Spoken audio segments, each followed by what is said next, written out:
Hi there and welcome along to the MODUS Super Series, where it feels a little bit like the morning after the night before, doesn't it? What better way to follow a banquet of brilliance that we saw on Thursday evening than with a Friday feast of tungsten tussles? Paul, about last night, it was something special. I don't think I've recovered from it yet.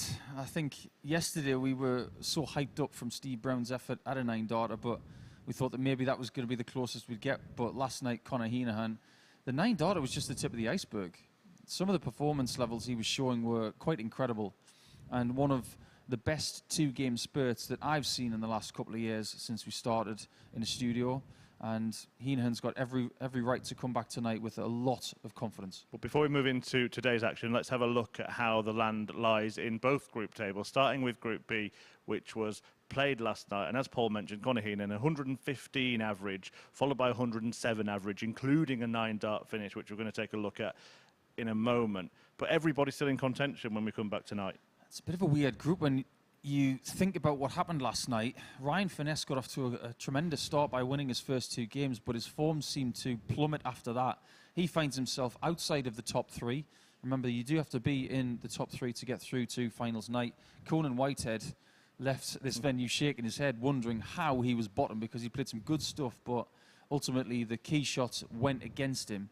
But someone like Johnny Haynes, for instance, who's got a decent position now in second, did he play that well last night? No, not in my opinion. He can find so much more, but he finds himself in a really good position just behind Heenahan.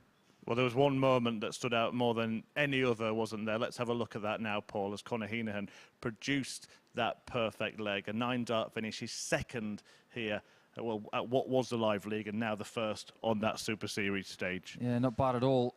And if you consider the first game that he had in Group B last night, it wasn't that great. But at this point, he really did have the adrenaline pumping. And after he got that second 180, you just thought, another attempt at a 9-darter on Thursday? Different route.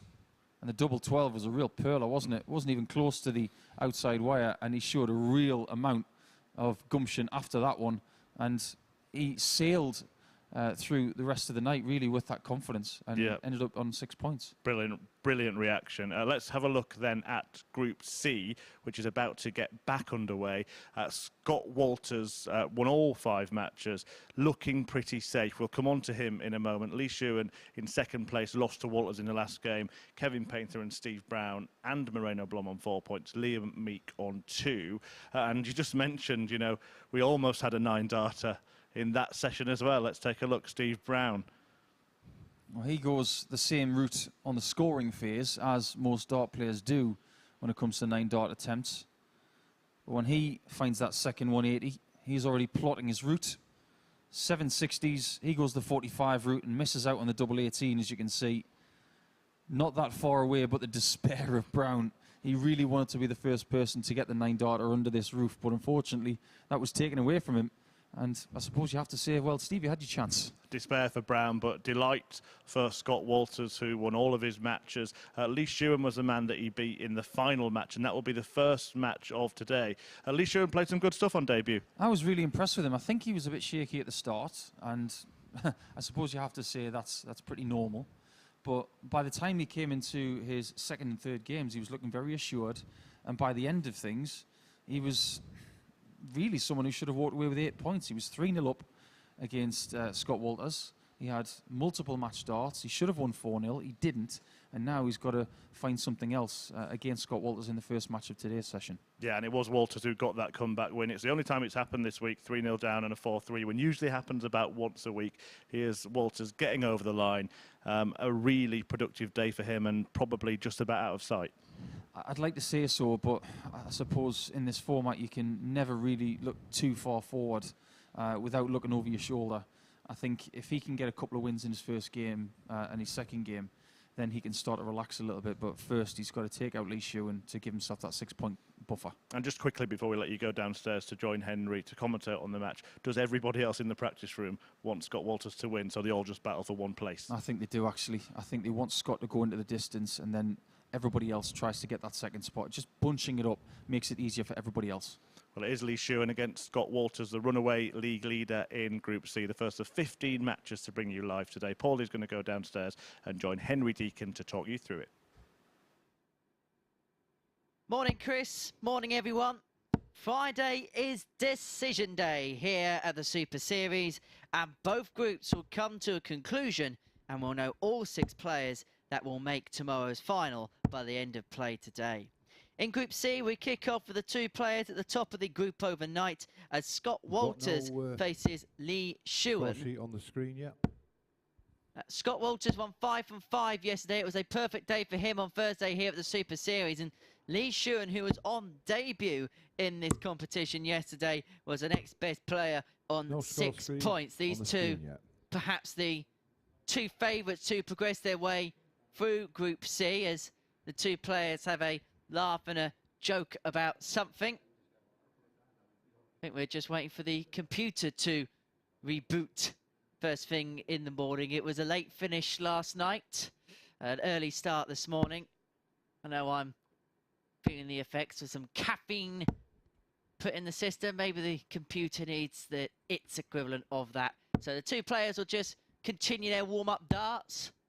They'll just keep themselves ticking over whilst we sort out this technological issue. But one of 15 games we've got today, both the groups will be decided over the course of the next 18 hours or so. Paul Nicholson has come down to the commentary booth to join me ahead of this first one, as we see Lee Shewan, the 38-year-old from Fleetwood, made the last 32 of the WDF World Championships. You may remember he was 2-0 up on Wayne Warren in that second round clash before losing out 3-2 following an inspired comeback by the then defending champion of that competition up against the 39-year-old Scott Walters from Winchester for only 22 gram Red Dragon dart. It looks as if we're ready to get underway now, but Paul Nicholson alongside me. We've got a little bit of time to reflect upon yesterday, and first things first, have you got your breath back? No.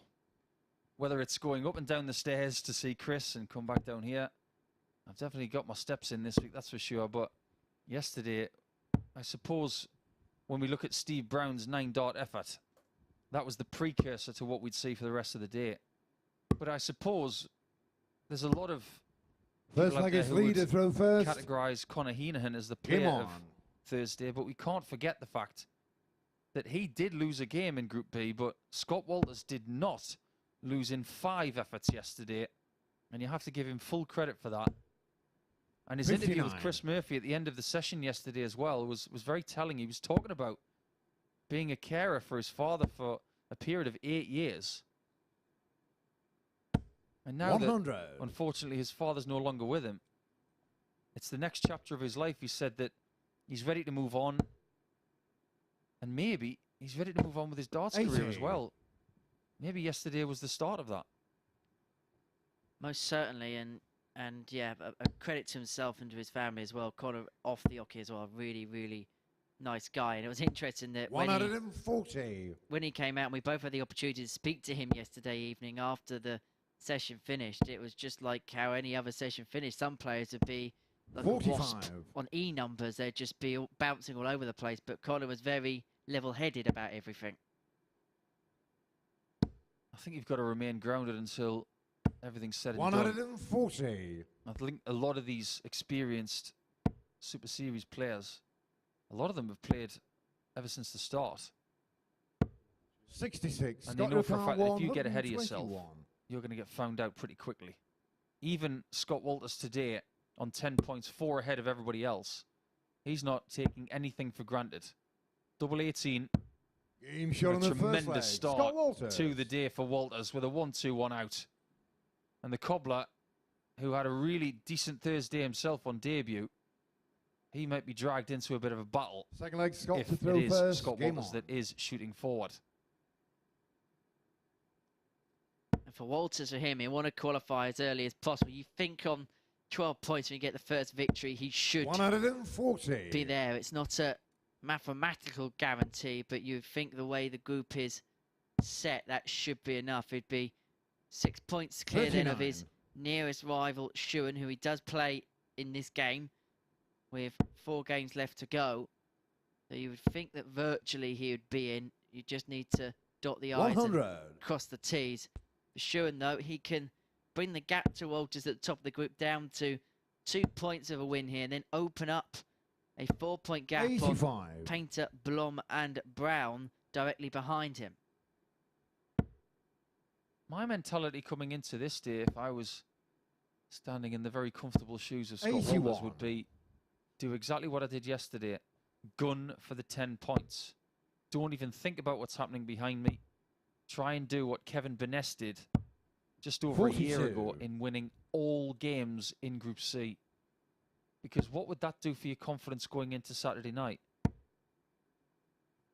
I'm not entirely sure if it's ever happened. 100. I'll check with our statisticians before tomorrow, but I don't recall anybody ever having a perfect week.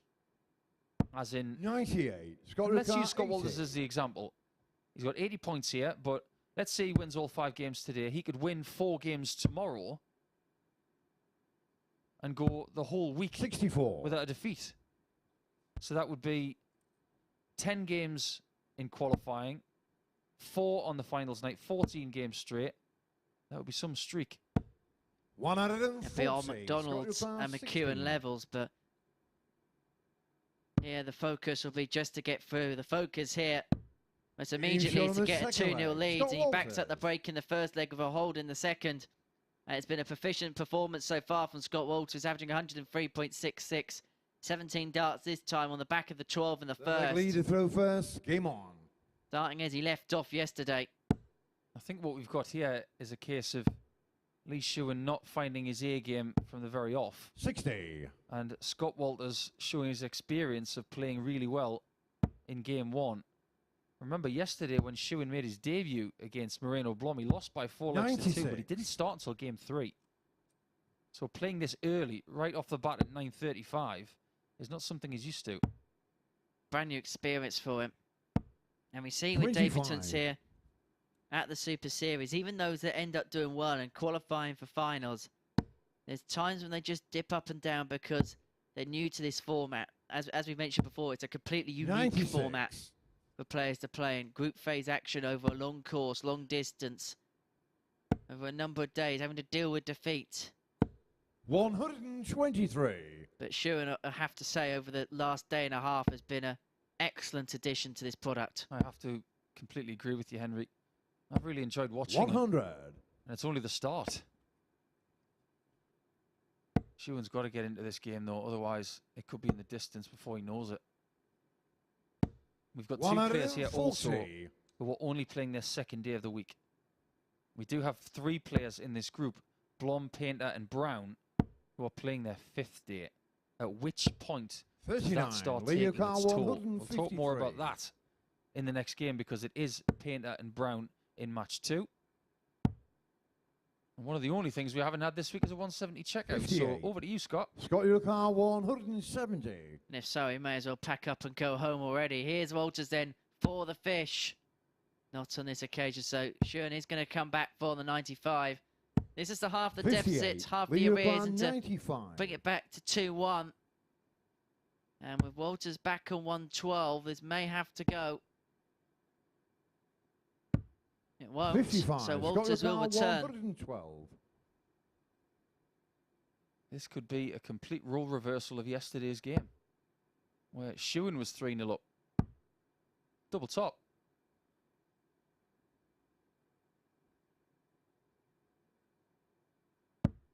$72. Not meant to be on Leo that occasion. It Carr, wasn't 40. that far away. He did pull that, though, by a good inch. Game shot on the third Shewan leg. gets his first Lee leg of the Shewan. day, and he can settle down now potentially for a comeback effort, maybe not to the same degree as what Scott did against him yesterday. Most definitely. So like Scott Walters to has throw the first. advantage then in Game the on. 4th of throw, 2-1 up.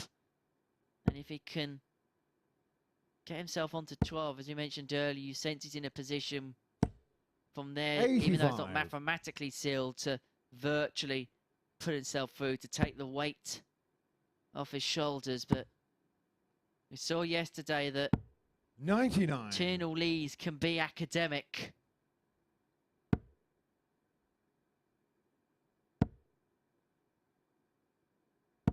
85. We're also seeing two very different dart shirts today. I think yesterday for Lee it was the blue and black.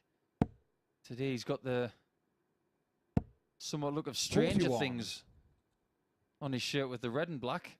I always love it when dart players put dartboards on dart shirts just to reinforce that it's a darts shirt. 85. It's like the England football team having a football on their shirt. Yeah. What do you think of the new England kit actually for the World Cup? Are you a fan of it? 100. I like the away kit. I've got to say, it's very reminiscent of Italia 90. Home kit's going to have to do some winning over. We'll see it in the flesh in a couple of weeks. I'm going to the Germany game at Wembley, so we'll see whether it looks good in person compared to the pictures online. I know a few dart players who don't even have to look at a new England shirt. They're going to buy it anyway. 109. Nathan Aspinall and Chris Dobie. I feel to think how many football shirts they've got. 39. Well, Lee's not out of this leg by any means. If he can stick in a 140 here, Walters will have to find a pinpoint 70 checkout. Things have just slowed down a bit for Scott, who was, like Henry said, 103 on his average after two legs. He's down to 91 now. 45. Is Scott just requires 70. moseying along at around 74 to 75. Top end for a 3-1 lead. 30. It goes just above. 135. Shewan, you sense needs something inspired. This 135 would do exactly that, but he went for the 25 first dart, and it dips just below. So all he can do is set it up, which credit to him he has. And so all the pressure in the world now on this tops for a 3-1 lead for Scott Walters.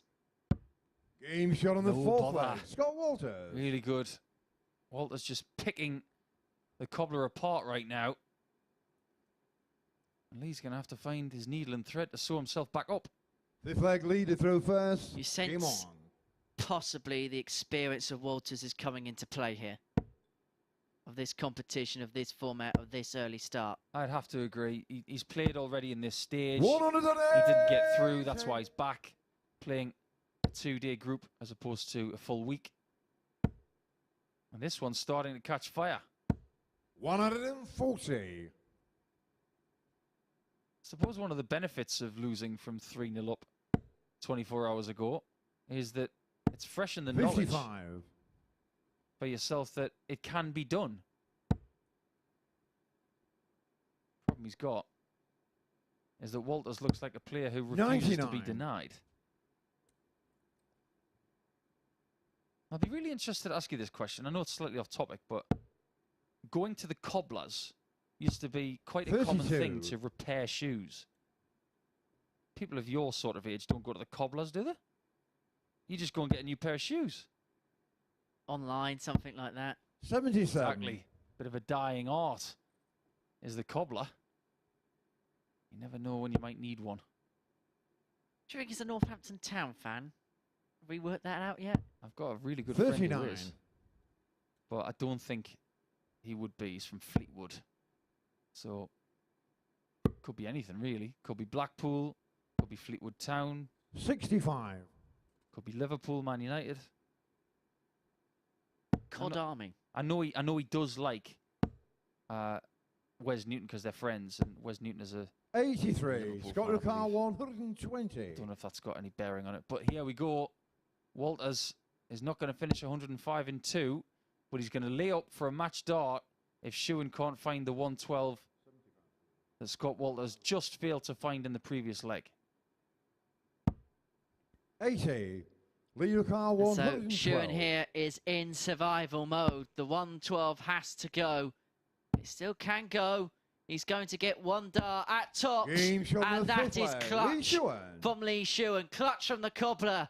And he brings it back to 3-2 with that 112 finish. His opponent sat on tops for the match. But Scott Walters here will have the darts. Six leg to Scott seal to throw victory first. in Game our on. first game of the day. A victory that would, in effect, you'd feel, give him a place in tomorrow night's final.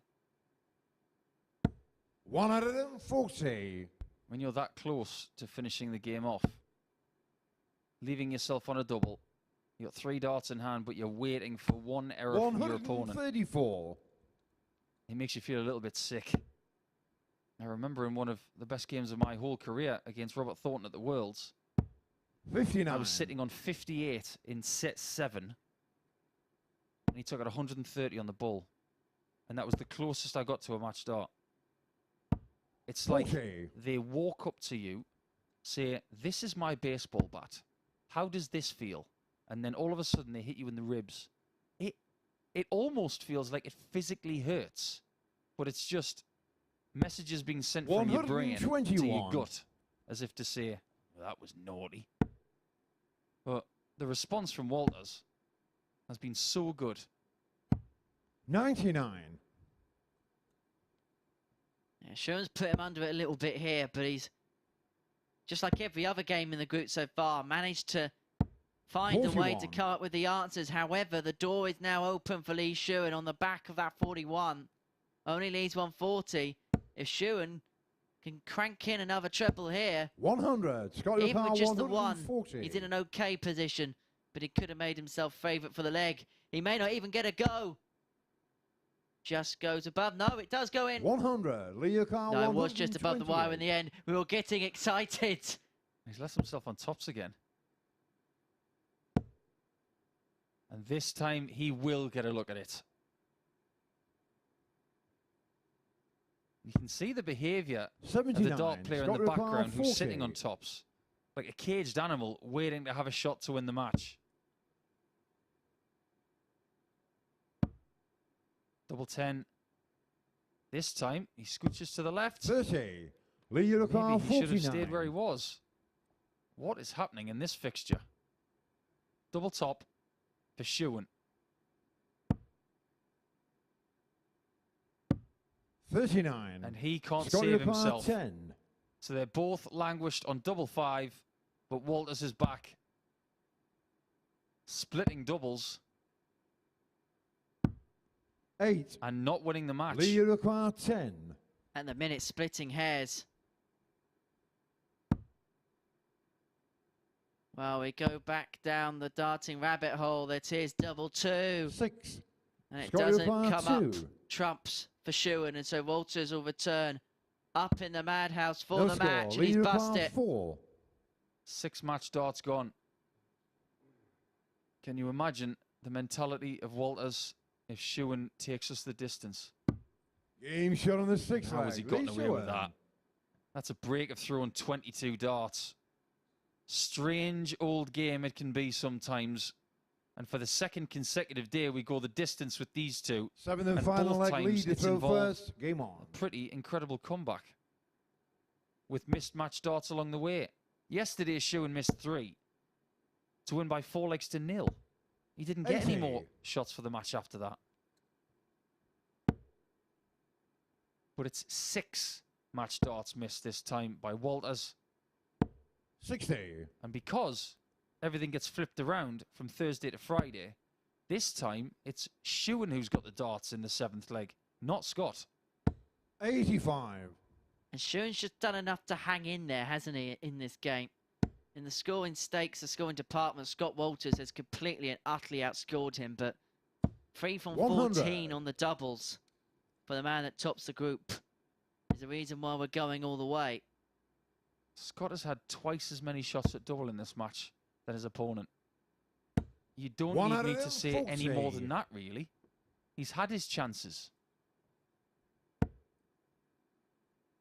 And you think he needs to fill it up. He definitely needs another triple 100. at least. And it is advantage Shewan from absolutely nowhere in this match. Everybody in the practice room was hoping for a Scott Walters big 23. win here, so he would be in the distance and then everything could bunch up so there would be a melee for second spot. But if Shewan can get this job done, 41. it would be a 4-point gap between second place and the chasing pack, of which there are 3 people on 4 points. Tremendous setup there from Lee. Walters now needs missed shots from Shewan if he stands any hope of somehow getting the points here. Could be his first 25. defeat Leo in this Carl, group. 40. And for Shewan, it'd be a huge victory Game which shot of the gives match, him Lee a bit of a Shewan. buffer in second place. And for the first time in Group B, Scott Walters is defeated, and he loses out by 4 legs to 3 in a game he led 3-1 as well. He had 6 match darts in the 6th leg to seal that 6th victory. He couldn't take them, and so Lee Shewan gets over the line with a 4-3 deciding leg victory over Scott Walters. We're going to take a short break, and when we return, it's the battle of the housemates. It's round 5 between Kevin Painter and Steve Brown.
Welcome back to the MODUS Super Series, and what an interesting start we've had to today's action. Lee Shewan exacting revenge for that defeat at the end of yesterday on Scott Walters, who's beaten for the first time in Group C.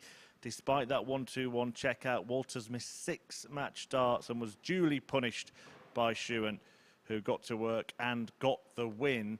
And that is not really the result that the rest of the field were perhaps hoping for, thinking Walters might be able to pull away, and then this really tight battle for second place in the group. We'll see how it affects the Group C table. It will take a monumental effort, really, for anybody to breach the top 2. Lee Shewan still the next target after defeat yesterday to Scott Walters, but that win today puts him 4 points clear of Painter, Brown and Blom. Liam Meek, well, it is looking bleak for him, isn't it? 2 points at the bottom of the table. Will take on Moreno Blom in a couple of games' time. But now it's a chance for Kevin Painter or Steve Brown to take the initiative and get within 2 points of second place. Kevin Painter, a man who won 6 PDC titles in his career, the first of them was 14 years ago, just down the road from our venue in Southampton. And Steve Brown won 1. That was back in 2011, the same year that Kevin became the Players' Champion. Speaking of former Players' Champions, Paul Nicholson is in the commentary box with Henry. Thanks for that little trip down memory lane there, Murph. PDC title winners both. And this could be, and probably will be, the last day that these guys are sharing a house, because For me, Henry, at least one of them is going home at the end of the day. You'd still fancy Scott Walters to come through the group unless he has a massive collapse and has the antithesis of what he did on Thursday. But he's still 6 points ahead of these two. And Lee Shewan is now 4 points ahead of these two. So these two have got to get a move on. You feel this is effectively, even at this early stage, potentially a knockout match between these two. The victor will give themselves a good chance of progressing their way through the group. The loser has got a heck of a lot of work to do. They would be 4 points behind. With only a number of points left to play for, they'd be requiring snookers to catch Lee Shewan and Scott Walters at the top of the group. There'd only be 8 more points to play for after this round of fixtures. So you would be relying on mistakes from those above. 140. First things first, got to get the job done here. Well, it's Friday morning, and we've seen Kevin play over the last 4 mornings. 121. And in true Kevin Painter style, we are going to have our regular segment here in the morning of MODUS Super Series darts. And this segment is called What is Kevin using today? He's using the knurled dart, the aluminium topped stem.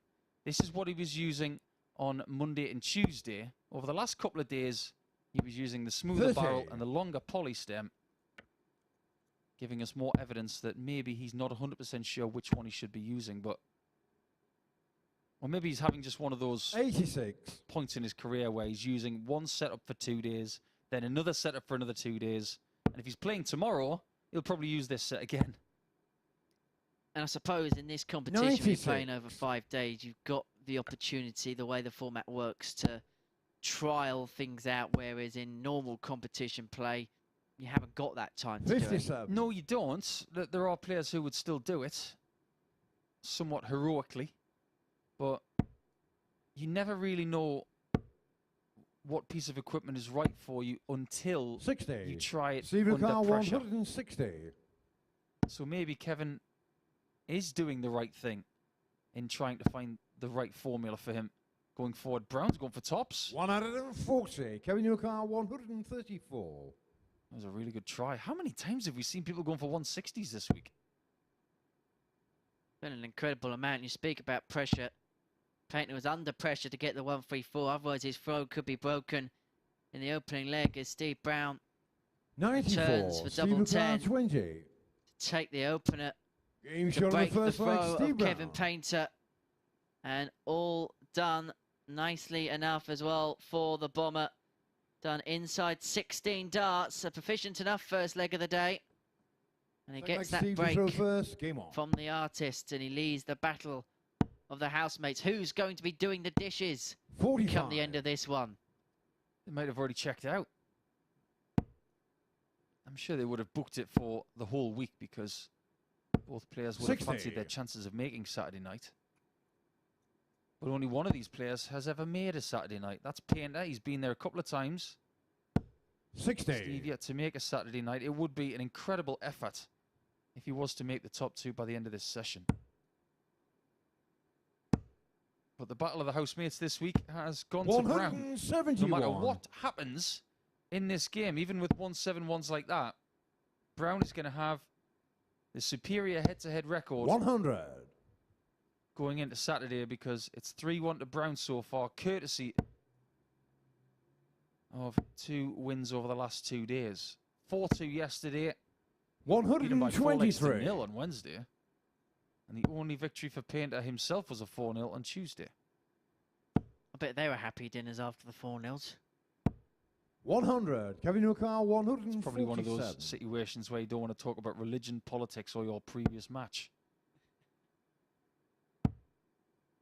Well, Painter's got a little bit of breathing room here in the second, looking 93. to obtain the break back from Brown. The power has been against the dart so far in this match. He's going to return for 54 after 12.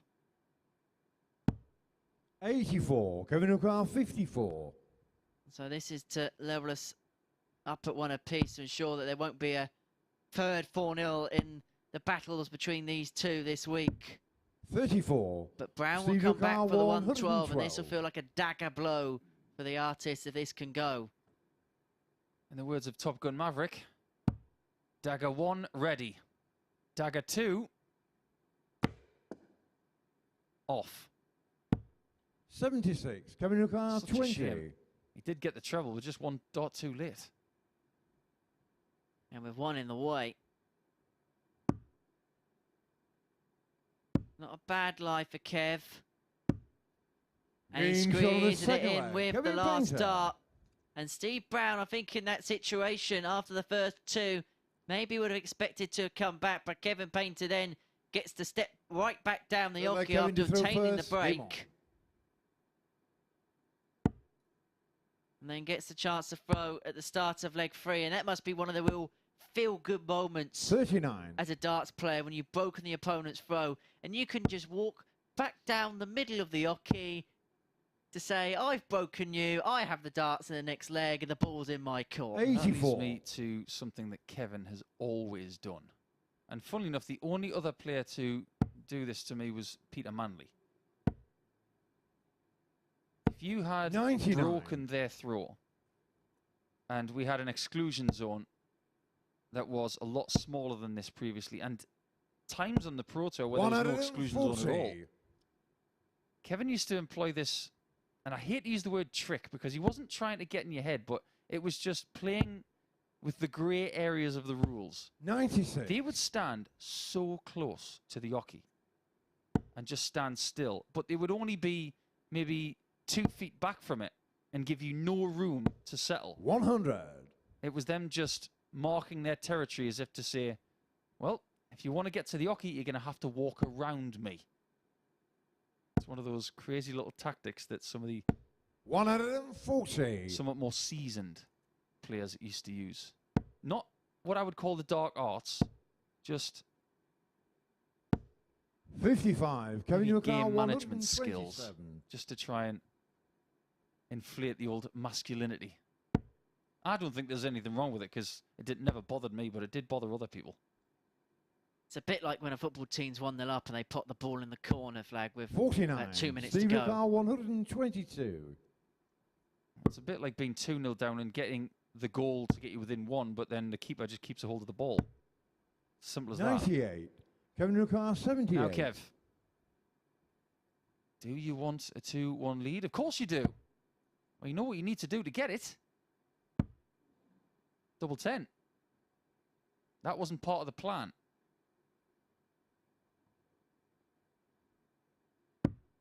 $68.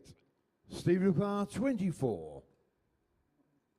Well, this would be a three-peat of breaks a throw. Down 4, double 3. And this is the only problem with the double 12 split. It can get very awkward and very messy very 18. quickly. Kevin Very O'Connor, quickly 10. indeed. And so now it's advantage Painter if he can pin the double 5. Be the first hold we've seen in this game so far. Double 2. Game Will shot on the do third leg. for Kevin Kev. Painter. And he is 2-1 up with the game's first holder throw. And so for the first time in this match, it is advantage Painter. Fourth leg, Steve It's to the throw first. roommate. Game on. And Steve Brown was so quick to the oche there. Paul Hinks couldn't even get the 134. words out.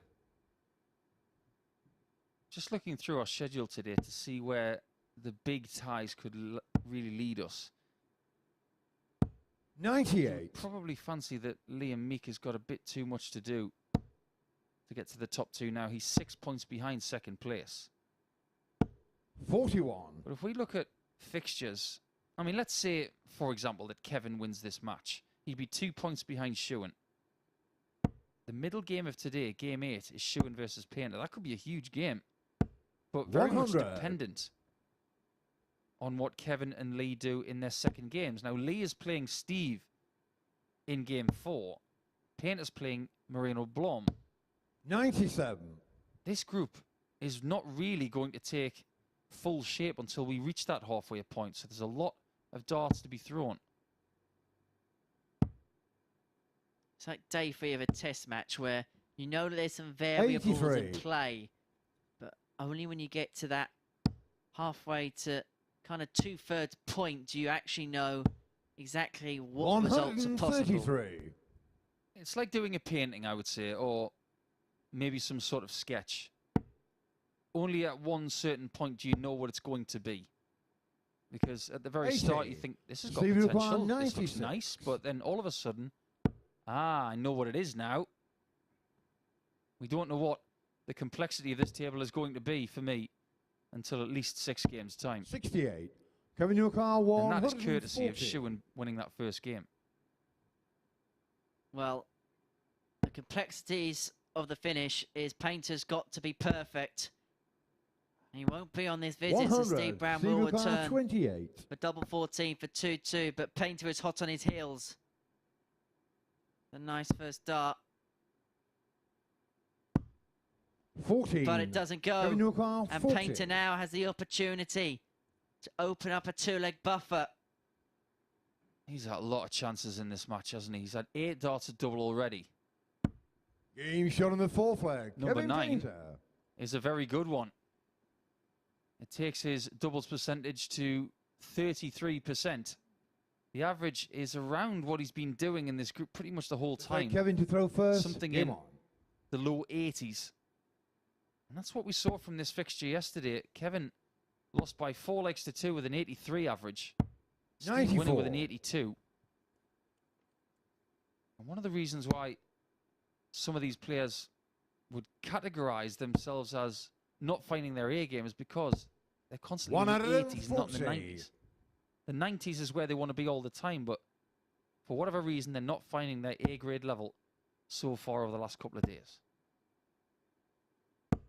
140. That's B+ for Kevin Painter. Not quite the max, but a big visit. He goes in search of victory in his first game of the day. You sense that it would, not mathematically, 57. but quite possibly and maybe probably eliminate Steve Brown from contention. It'd leave him with a lot of groundwork to do with such little time remaining. Not to mention the fact that Kevin's already got a better leg difference than Steve. 131. He's sitting all square at the minute, whereas Steve is -2. And if Painter does convert the 136, 140. 3 Kevin or 6 Newcar, darts, or 136. somewhere in between, that leg difference is going to widen. If he does win by 4 legs to 1, it'll be +3 for Painter and Steve -5 for Brown. That's 164. real trouble all of a sudden. You're effectively a point down in that scenario. He could be 2 points down on Kevin Painter as he 100. Kevin Newcar, stares 60. down the 60 for the match, and to keep tabs with Lee Shewan in second place. 2 darts at tops. Now double 10. Just steps back to recompose. And then Great pin shot the and a double. match. Kevin That will give him Painter. victory. And Kevin Painter keeps himself an interested party here in Group C. He's now only a couple of points behind Lee Shewan in second place. And this is how he did it. With an 84.03 average, 4 from 11 on the doubles, 36.36%. And a high checkout of 60 as he beats his housemate for the week, Steve Brown, by 4 legs to 1. And when we return, we're going to see a battle of Holland and Wales on the hockey as Moreno Blom takes on Liam Meek.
Well, it's Friday here at the MODUS Super Series, which means everything will be decided. The places at finals night will be filled up. Andy Hamilton already there. Remember, the winner of Group A. He was in the Premier League at the same time as Kevin Painter, and the artist is now in the picture after that victory against Steve Brown. A 4-1 success for the 2011 Players' Champion, former world finalist Kevin Painter, battering Brown. They've been one-sided affairs either way, seemingly throughout their 5 meetings this week. The two players staying together. Brown has bragging rights, winning 3 out of those 5, but Kevin might have just won the most crucial one as he puts himself in contention to take one of those top 2 spots.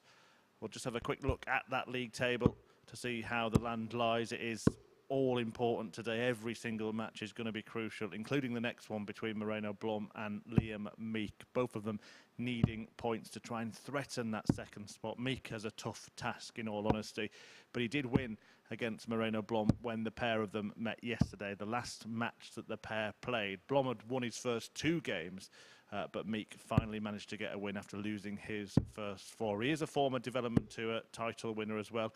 Moreno Blom, in fact, has a 9-darter to his name on the Development Tour. That came against a player who's played in this event, Brian Roman.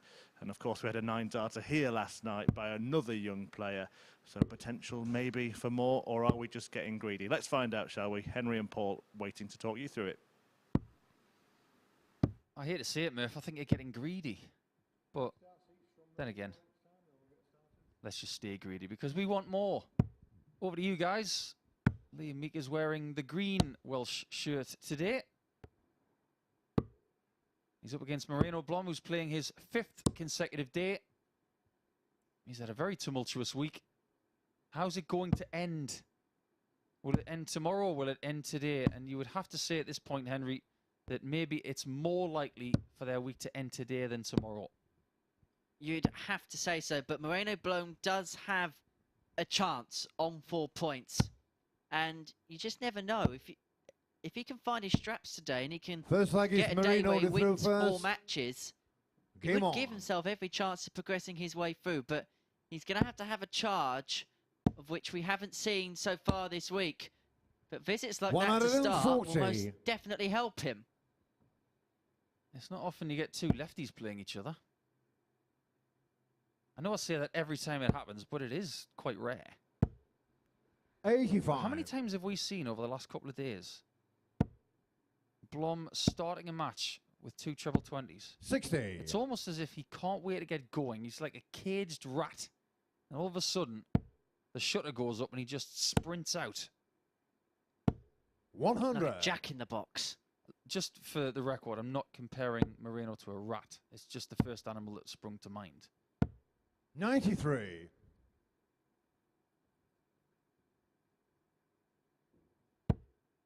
And just remember, if you are choosing to have a little flutter on anything today, please 84. do so responsibly. We can't say that enough. If it stops being fun, you know what to do. You need to stop. 137. It's for over 18s only, and begambleaware.org is the website you need for all of the relevant information. But you can have a little flutter on match outcomes, 95. match scores, Marino, your class, most 180s, 71. that kind of thing. But please gamble responsibly. 31. Down at Tots and Moreno Liam Blom. 137. Comes and goes, so Meek will return for 137 for a break of throw in the opening leg. You just sense the way things went yesterday, he could need a big start. 32. He could do with a big Marino, start. 40. The Moreno Blom returns for Tops. Now double 10. Game shot on the first Gets it leg. in the end, and it has Moreno been the Blom. doubling that's been his strength all week long. And he's going to need that with some scoring power if he's going to trouble Shewan in second place and potentially Second leg, Liam to throw Walters first. Game on. if he struggles on day 2. Walters has got Liam Meek in game 57. 5. Based on what they've done so far this week, you would fancy Walters to be a heavy favourite there. 97. But how will Walters respond after his first defeat in the group? You would fancy on 2 points that Meek has just got too much to do. 134. But this is a massive game for Blom, considering what he's been through this week. Ups and downs, predominantly downs. 180. But he's been on more of an upward curve in the last couple of days than at any point, in my opinion. If he can get to 6 points after round 1 of the matches, he is in the 94. mix. Only 2 points behind Shewan. But he does have a problem. He's on a leg difference 42. of -3. Chasing Shewan on +5. Wins are needed, and wins by distances. I'm going to ask you a question about 85. Moreno Blom in the next leg, but I just want to see how this plays out, because if he can get a couple of trebles here, even just one, 58. Shewan would Liam have been Car maybe to 131. take the leg, but the ball is very much in Liam Meek's corner now to level us up at 1 apiece. Not going to go this time. So Blom will return for the 57. 1-2-4 for the Marino break Car of throw and a 124. 2-0 lead, and pretty much the perfect start to the day. Ah, the old 17s route on 1-2-4. Single 52. 17, Liam Car treble 17 74. bull. But if you get the treble, you've got 73. So you still need another treble. That route makes no sense to me. Game That shown made a on the lot of second sense. leg. That's Liam Meek. exactly what you need to do on a 74 checkout. I suppose when you're looking at some of the routes for Moreno Blom this week, over the last 5 days, a lot of them are creative and they do Look make like sense, Marino to but throw first. every Game now and on. again he does something which makes no sense. So on 1-2-4, don't look at Moreno. Listen 59. to us. I just wonder, what do you think Moreno's learnt this week? Because I feel like when we've watched him, we've watched a player that's been on a journey, that is almost that boy to man 28. feeling with him, that he's probably learnt a lot about himself. He's probably learnt a lot about the game itself. 134. And maybe things are just starting to click towards the latter end of the week, that perhaps the naivety and his inexperience may have cost him at the start. I think that's 140. 100% right. You think about Monday and Tuesday, nothing was going right for him. 92. And he chalked those up to the experience, but you can't buy the experience you get when you're in a practice room with a Painter, with a Steve Brown, with an Andy Hamilton, 2 Premier 140. League players and 2 world finalists. You've got to listen to those guys, look at what they're 71. doing with all of their experience, and see what's going to work for you as well. We won't really understand the full extent of what Moreno has learnt this week until 30. maybe a time Marino when he Car returns. 145. If he was to come back later this year or maybe next year, there is a possibility he could be a 89. much improved guy because of this experience. And we see with a lot of players, they come back better the second time round, having had the first go. And we also seen competition play away from here in 63. WDF, ADC and other Marino Car organisations. 56. Better level, where he's putting on a better level today. Can he get himself back in 46. front? No. Liam And so Car Liam Meek 100. has the break opportunity here. He wants a ton for it. A 2-1 lead. It would be only his second win, Game of shot on the the group. second leg. Liam Meek. and that previous win was against Blom yesterday. So he has Moreno's number thus far. He has a 2-1 lead and has the throw to open up a 2-leg Fourth leg, buffer. Liam to throw first. Game on. Just because we're through the heat wave of the summertime and we're into the middle of September doesn't mean that the heat doesn't rise when you get on this stage. 60. It's a lovely, airy place to play. But players like Meek, players like Painter, Hamilton, they're all taking towels on the stage because when the pressure builds a little bit, you do perspire and you need to get rid of it somehow. 139. Start to this leg. And continuing. And continuing. 180. And continuing.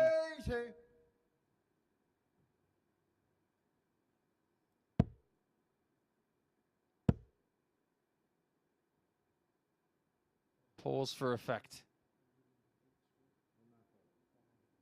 You can't use the 25. You got to stay there.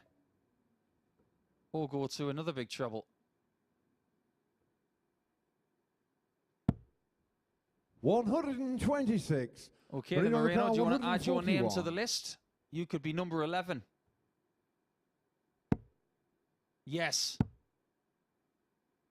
We're getting plenty of chances, aren't we? 121. That's 3 times this week. In fact, isn't it 4? But because Painter earlier in the week, he got 7 perfect darts.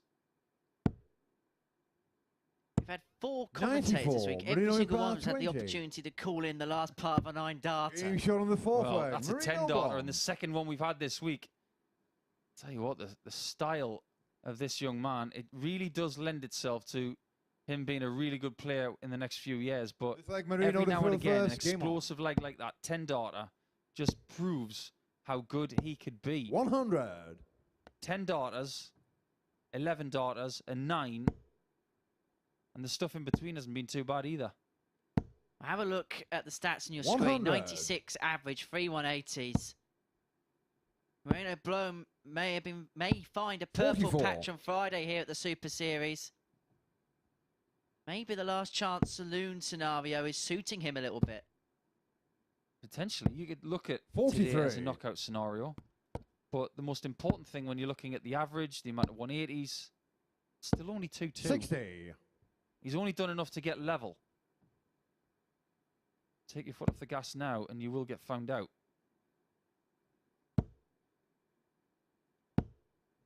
$95. You know what's scary? It's the fact that 40. Liam Meek might not have stopped growing yet. He's a big lad. I actually walked past him yesterday morning. Almost hurt my neck. 99.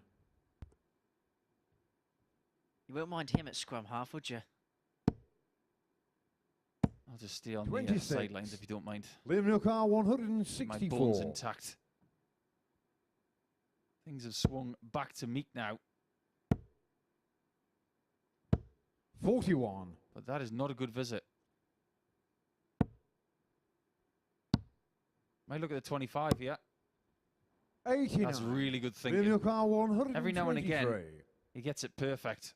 Some of his calls on the finishing are questionable, but on the whole, he's a very good mathematician. 66 left. Bullseye for a 3-2 lead. Game shot on the fifth leg. One of his Liam best Meek. finishes of the week. It comes in his first game on Friday. Making sure that ABC equals 1, 2, 3. That puts him a leg away from victory. He 6 beat leg Liam to throw first. Moreno Game Blom on. by 4 legs to 2 yesterday. He's a leg away with the darts from repeating the feat on Friday. And it would, you'd think, effectively relegate 55. the Dutchman from qualification through Group C into the final. It wouldn't do him any favours, that's for 93. sure. Speaking of 4-2s, yesterday we had 10 of them. 2 games that went the distance to 4-3 and 3 96. 4-1 matches. Not one game was 4-0. And so far today, that's still the 140. case. And you know who'll be enjoying this so far? Lee Shewan. Every single moment of it thus far.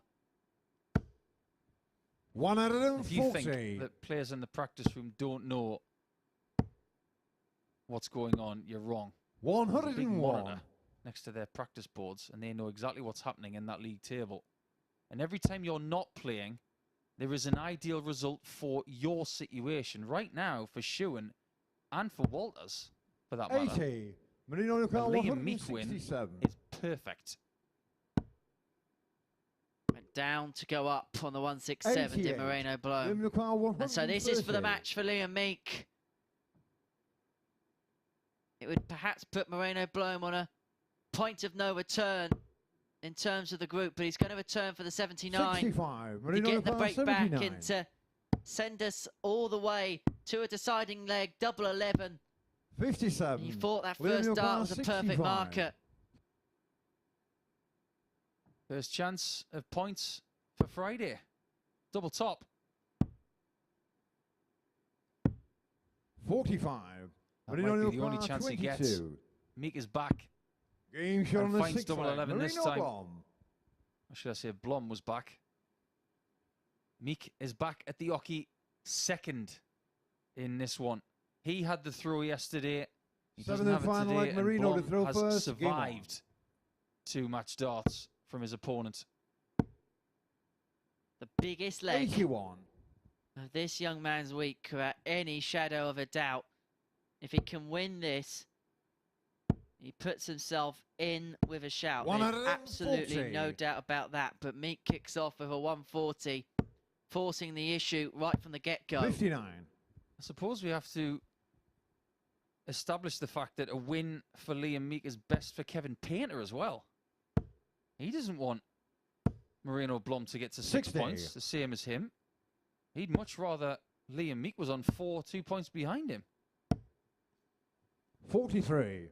He'd rather just have the scenario where he just has to outdo one person instead of looking at a number of variables. I suppose on another way of thinking about it, if Kevin is feeling as experienced as he actually is, 140. all he can do is affect what he does. I know it's a cliche, but every now and again you want someone to do you a favour. And that's a huge favour to 177. himself. Meek with a 177 to leave double 12. 43. To get himself to Liam 4 Neal points. 24. He's already had 2 shots at tops and 10s, but 12s Game get it shot done. and the match. A 13-dot break in the last leg, and that gets him on the same points as Moreno Blom. It doesn't really shake up the leg difference, but that is one of Liam Meek's best performances this week. 50% on the checkouts was excellent. His high out of 123 on the bull was a real highlight there. But Moreno Blom, 33%, wasn't good enough. Vital chances missed early in the match cost him. So, we went the distance for the first time since match 1, and it is going to be Lee Shewan coming back in match 4. He's taking on Steve Brown as Group C keeps going after the break.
Welcome back to the MODUS Super Series, where things are getting interesting on this Friday, the last day for sorting out who will be here on Saturday, and you could be here as well. Tickets available for free from dartshop.tv. Check it out, you won't regret it. Now let's see the stats of that last match, because maybe Moreno Blom will regret it. 4-3 defeat to Liam Meek, the second successive defeat to the Welshman, and despite having a 10-darter in that game, Blom could not get over the line. Meek gets a job done and maybe, just maybe, keeps his faint hopes alive of making it to finals night. It would be an incredible turnaround, having lost his first 4 matches in the group. But as you can see, there are now 3 players tied on 4 points. Blom, Brown and Meek. They're behind Kevin Painter, who's the closest to Lee Shewan in 2nd place. Scott Walters having won all 5 yesterday. You would think that he would be safe, but you just never know.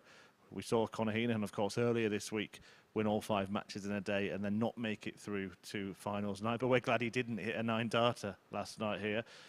So the next match features Steve Brown and Lee Shewan, and for Brown and the rest of the field, it is the beginning of Operation Stop Shewan, isn't it? He's the man in 2nd place, the one they're all trying to catch. Top 2 from this group make it through to finals night, joining Andy Hamilton, who won Group A. Lee Shewan won the match between this pair 4-2 yesterday. Brown, though, will be determined to bounce back from that defeat, and his first defeat today when he lost out to Kevin Painter. Paul and Henry will guide you through another crucial contest. You've been watching too much SES Who Dares Wins, Murph, haven't you? So, Operation Stop Shewan is in full swing.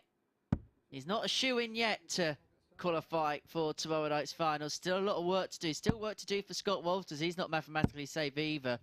But for Steve Brown, if he is to qualify for tomorrow night's finals, you sense perhaps he's going to have to be perfect from here and then rely on mistakes from the likes of Shewan. Unquestionably. It's not just about getting the points now, it's about how many games you've got left. I know we probably say that every Friday, but this is the day where the clock is ticking. 4 matches left. Steve Brown's got Shewan. He's got Meek. First leg is Steve to throw first. He's got Blom. Game on.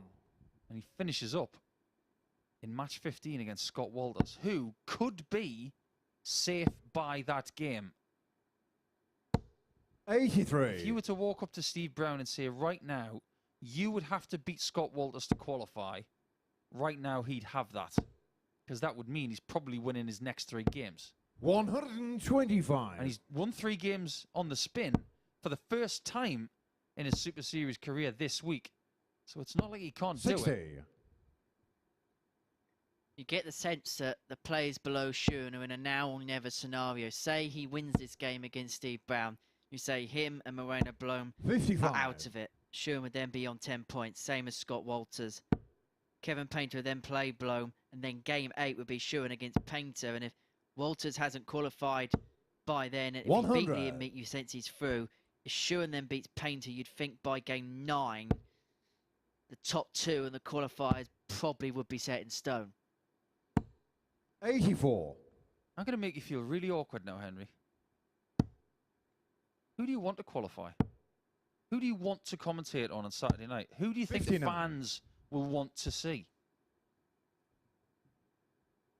I mean, from a fan's perspective, you always want the big names, and this isn't as a 60. disrespect to anyone else, but I think if you're a fan and you know you've got tickets for Saturday night, you want to see Kev Painter. I think that's very fair. You've already got Andy Hamilton in there. 133. I think from a fan perspective, Scott Walters is a pretty good story. He's from Winchester. It's not that far away from here. 99. Bring a few Steve down. Bar 66. I'm sure he would. Lovely first start. 48. But Lee pulls Bar that last one. You 78. can see the circle of the shoulder joint there. Just a little bit of tension potentially. As Shewan goes for double 12. And he misses the even number, which means he's got no shot with dart 3. 66. Steve Bar 18. Big opportunity missed. Double 4. 14. Lee Bar 12. As Lee Shewan used his get out of jail free card right at the very beginning of game 2 of the day. That's plum. That's the other side. Double 3. 6. This has got very Steve Bar messy 4. for the cobbler. He'll be thinking cobblers about that visit. See, Brown returns for double 2. And everyone in the practice room will be glued to their screens, because even at this early juncture, this double one is a huge dart for pretty much every player in the group. That's a nice show of respect there from Lee Shewan. The gentle tapping of the thigh is the equivalent of a snooker player tapping the table. Second leg lead to throw first. Game on. The cobbler did not want to be tapping his thigh right there. That's a very respectful but a somewhat 59. Struggling dart player right there, because you think, okay, you deserve that leg because you hit the double, but boy, that was a chance. 60. You do it with gritted teeth. Darts players don't wear waistcoats. Well, most darts players don't wear waistcoats. Tried it. Yeah, tried it. It was comfortable for a while, but it didn't last long. Didn't think about the dicky bow, did you, with the waistcoat? I didn't like the shirt tie combo with the top button done. That was just a bit too formal. I didn't want to go full on Rod Harrington.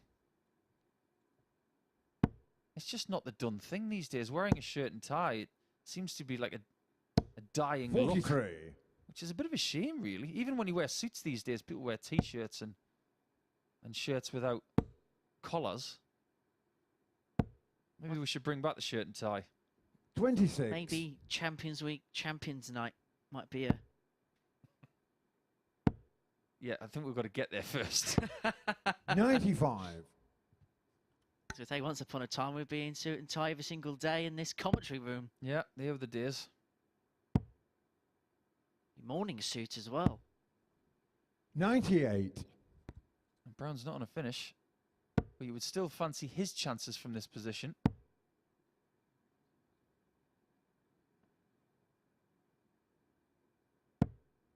$95. do. Leo Carr 156. There's only one way to get this finish, and it doesn't include one of those. So Steve Brown here has an 92. opportunity to Steve open up Carr, a 68. 2-0 lead. This would prick up some ears. It's going to get one dart at tops. Game That's shot on all the he second leg. needs Steve Brown. for a 2-0 lead and a break of throw. And as Lee Shewan heads back to the table disconsolately, he knows he's got an uphill battle from here, because Steve Brown, importantly, has the darts here to open up a 3-0 lead. And suddenly, the complexion of this group could be set to change. It could bunch up over the next 3 or 4 matches, that's for sure. Shewan won their game 62. yesterday by 4 legs to 2, one of 10 4-2 scorelines. And I'm not going to sit here and lie to all of you folks tuning in live on Sporty Stuff TV. It wasn't a good game. 44. Both averages in the high 70s, and they would definitely expect more than that from themselves. 60. The doubles percentages in that game weren't too bad. For the winner, it was 33%. For Steve, it was 50%. So you don't need to be a ballistic 35. scientist in this game to figure out what went wrong. It was definitely the scoring aspects that weren't on par to what they should be. 135. I've had some communication from my old friend and foe, Wes Newton, 58. who was from the same town as Lee Shewan, just communicating to us that he's called the cobbler because people up there call him the shoe man. 81. You might think it's not a particularly creative nickname, but at least it fits. At least it's not shoey. Yeah. Or chewing gum or something like that, which would be dreadful. But yeah, I don't mind it. 98. It's not as good as the Warrior. Isn't that right, Wes? The only time when an E or an suits a nickname is in Frosty the Frog Man. 170. Yeah, that's about as creative as it gets. Really, really love that one. 100. Leo Carr 120. They had to rethink it in Blackpool, though, in July. Frosty the melted throw man. He did actually play in Blackpool once as well. Double top. 100. What a chance for Brown 70. to get 3-0 next to his name. Just what the doctor ordered. Game shot on the That third right leg. there. Steve Brown. 20 darts is enough. It's still not a good game. But the small battles are being won by Browner. And importantly as well, it's 3-0. Lead to throw first. And he's got Game the on. opportunity to win it to zip. And we know that the legs difference is something, if Brown is going to qualify, he needs to find victories, but big ones as well. 84. A big victory for Brown would not only do him a huge favour, but he would be extending the hand of 85. kindness to everybody else. Lee Shewan's leg difference currently stands at +5. If he loses 4-0, it would go to +1. 60. In turn, Brown's would go to -1, so he'd be within 2 legs of Shewan and only 2 points as well. 55. Kevin Painter would give Steve Brown a big fat kiss on the forehead if he wins this leg. Trust me. 140. As in times like that, I'm glad we haven't got a camera in the practice room. Yeah, don't expect one either. Although, at some point, I'm sure we'll make a 40. documentary about what goes on in the practice rooms. All or nothing style. Yeah, that would be something. 100. Don't think it would be as entertaining as listening to Jose Mourinho talking to his Tottenham players. 100. Oh, beautifully done from Brown. The Eurocard 170. It's not the first time this week he's hit a 180 to leave 141. I wonder what you may be referring to. 45. Steve Eurocard 141. Can he find the 141 conversion this time after the max? Well, there's your answer. 48. It's an interesting The play. Eurocard 72.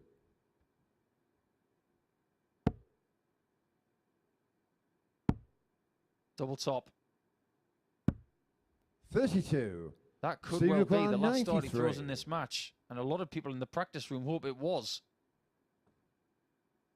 Steve Brown should go for bullseye here, but he's going to attack the finish. He's been the best at double-double 57. shots all The week. Eurocard 40. I'm not surprised he went that route. Shewan is on double 15. Game shot And on the finds fourth double leg. 15 Lee to make Shewan. sure that in Group C, we still haven't had one result go to 0. Which is incredible when you think that we are about Fifth leg, Steve to throw 2/3 of the first. way Game on. around about through our action here in the group. As you mentioned, 10 of the 15 games yesterday went 4-2. They've 92. been very hard to prize apart, even if there is a little bit of disparity in some places in points. They have been a well-matched collective. 43. How well matched is this game going to be? How much longer have we got of this match? Can Steve Brown finish it off here with the darts? The worst case scenario is going to have 96. 2 goes with the darts to win the match, but he doesn't want a second bite of the cherry with the darts because it means that we're going all 7 legs. I don't want to keep talking about Kevin Painter too much, but 140. right now he's a very avid spectator. He doesn't play again until match 6 against Moreno Blom, who's already suffered a bit of a blow this morning. 100. But at the end of round 2, Kevin will know exactly what he needs to do. If he beats Blom and gets to 8 points, 44. and he sees Lee and Meek take out Scott Walters, and Brown takes out Shewan, 140. all of a sudden this group is very much alive from top to bottom. Everyone becomes an interested spectator in this race. Is Lee Shewan's race run? 36. Because Steve Brown returns to 73 for the match. This has been a good performance here in leg number 5. Double top. 33. Give it a chance. He's going to return for it. All Shewan can do is try and 121. create as much pressure as Steve possible. Leclerc, That'll do a 40. little bit. But this is for the match. For Steve Brown, double 10. 20. But The Eurocard 117. match darts come and go. This would be some saviour shots for Shewan. 17 for tops. 97. That would have been another clutch Steve finish above 20. the ton for Shewan today. That was close. Too close for Steve's liking. We're in a former church and Steve's looking up for inspiration. And he found Team shot in the inspiration match, Steve right in the Brown. corner for a 4-1 victory. And that gets Steve Brown onto 6 points alongside Kevin Painter in our Group C table. So Shewan, well, he managed to get a win in the very first game of the day, but he does not double his tally. We now have 4 players on 2 points for the day. There were the stats from that one. But when we come back after this short break, it's going to be Meek trying to double his tally up against Scott Walters, who's looking to embellish his position at number 1 in the table.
Well, as always, Friday is do or die day here at the MODUS Super Series, and I think there is going to be a few more twists in this tungsten tale yet. Maybe we've just seen one of them as Steve Brown got the better of Lee Shewan. A 4-1 success for Bomber Brown in that one. Shewan missing 8 darts at double in the game, and he now is in the sights of the chasing pack, particularly Kevin Painter, who Brown has done a real favour there, hasn't he? Because Painter has a game in hand on Shewan and Brown below him and could move into second place if he wins his next match. But the next one we're going to see here features the top of the table, Scott Walters against the boy at the bottom, Meek. It went Walters' way yesterday. Of course it did. He won every single match, but he's still not yet home and dry, and will be looking to repeat that 4-1 success that he had over the Welshman 24 hours ago, to just put a little bit more of a buffer between him and the rest of the field. Can he get a first win of the day, having lost his opening match to Shewan? It looked like then, didn't it, that Shewan had made it simple, that it would be him and Walters going through, but it never ever works out like that. And Paul Nicholson and Henry Deacon are going to have their work cut out today, I think, to go through all the permutations. Let's see how the story unfolds. Yes, thank you very much, Chris. We're going to have to buy a new notepad here in the commentary box because we're scribbling down all the possible equations and calculations, and there is now potentially a fair few. What was it Barry Davis, the famous BBC commentator, said? Interesting. Very interesting. Yeah, this group is far from done. And things would be even more interesting if Meek could double his tally for the day. He could get himself in the race for the top 2, unbelievably, from the gutter at the start of today's play. But if Walters was to lose his second match in a row, you just start to question if he's looking over his shoulder a little bit too much. I think Chris hit the nail on the head. He could really use a win here just to make things easier for himself. Because matches are running out. At the end of this one, these guys will only have 3 left. And if Walters does win this game, he will have a 6-point gap to Painter and to Brown, admittedly, with Painter having a game in hand against Moreno Blom in match 6. Won't quite put him on qualification point, but it would put him very close. 43. Put him on the cusp. Probably the best way to describe it. But we've seen before players that can go 5 from 5 one way and 5 from 5 the other. Last week, James Richardson being the case in point. One day where he lost all 5, the next day he won all 5, and then the day after that he lost all 5 again. He's one of our most avid viewers when he's not playing. 60. And I'm sure he's loving the fact that you've brought that up. Oh, I know I'm getting a text in a minute. It's great to have players, whether it's in the PDC, the pros, or players that play in this regularly. They all tune in, they all watch, which is good to see and good to hear. So you get in touch with myself and the asset if you are one of those players tuning in. And of course, at home you can get in touch with us as well. It's at MSS Darts on Facebook, Twitter and Instagram. Keep your comments fun, keep them clean, and we'll read out some of the good ones. 100. Might even read out some of the bad ones if they're funny. Just depends. We've got the power. We're like He-Man today. We can read out whatever we want. 85. But we want positivity in this world, and we want great darts from here on out. When you've won 5 games in a row 100. on a different day, you just want to replicate. But the most difficult thing about this sport is finding how to replicate things at the top level. 85. You've Scott seen Car 120. people have incredible streaks in this sport over the years. What about Phil Taylor? 1995, he won the world title at the Circus Tavern. 60. He won it every year up 92. until 2003. It still boggles my mind, that. Crazy to think. That's before we even talk about the match play. We'll be here all day. 49. But funnily enough, we are Scott here all Car day. 60. We're here until about 2:15 this afternoon. And then from 10 o'clock tonight for Group B action. 50. Walters is wiring things that he wasn't wiring yesterday. And Meek is getting chances that he was not getting yesterday. Double top for him. And he shows Scott Walters how to do it. A somewhat unexpected break of throw in 21 darts. Is Walters at the point now, 1 and a bit games in, Second where he leg Liam thinks, to "Oh, throw not one of first. those Game on." days." You do everything in your power to say to yourself, surely it's not going to be one of those days. You have to remain positive. And you sense when you're the 55. overnight leader in a group, and especially in the way that Walters has led overnight, having won every single game, you want to win one of your first 2. It just gets you back in the flow, back in the eye of things, and it doesn't 45. put you in the eye of the storm. If he loses here to Meek, things get interesting because players have picked up points. He hasn't, and he becomes very susceptible and very vulnerable at the top of the table, and it makes a lot of people 140. interested parties. You wouldn't be able to discredit any player. Okay, Moreno Blom would have to most likely win everything from there, but he could still qualify. 100. Every single outcome would be on the table. Murph was saying at the top of this game that we'd have to work really hard to work out the permutations. Bring them on. 58. That's what I say. Makes it way more interesting for us and for you guys watching at home. Now, if you are tuning in from around the world, of course, we want to hear from you. 135. Where are you tuning in from? In the past, we've had tweets from the likes of North America. From over in the Far East, we've had a lot of Australians. I suppose 54. one of the reasons for that is because the time difference actually works for this.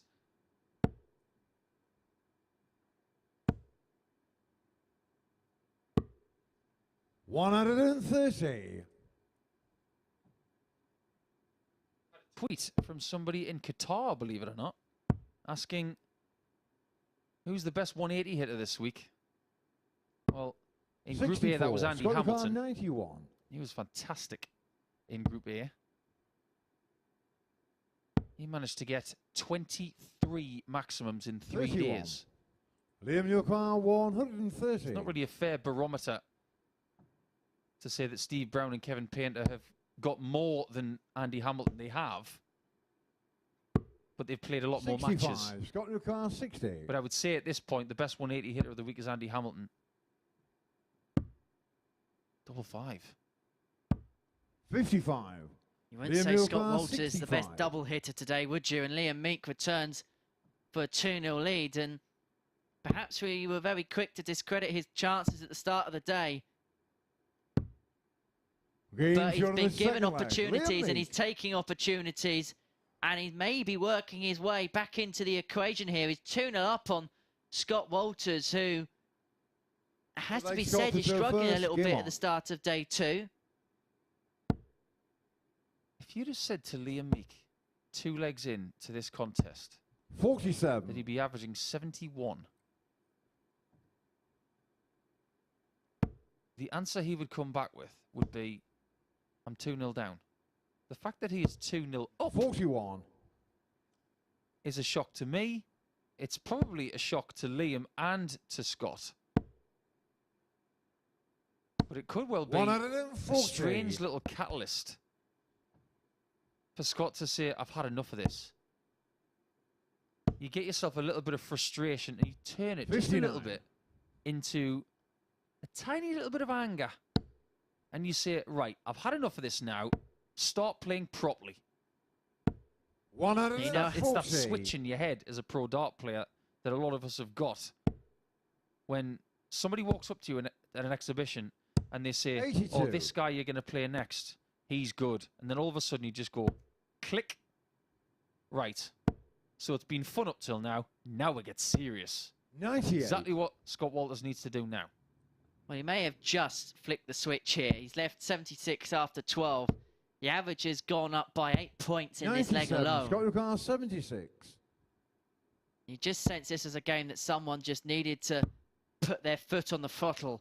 Is Scott Walters doing just that with the tops? But again, it goes underneath. That's the 5th dart at double he's missed in this game.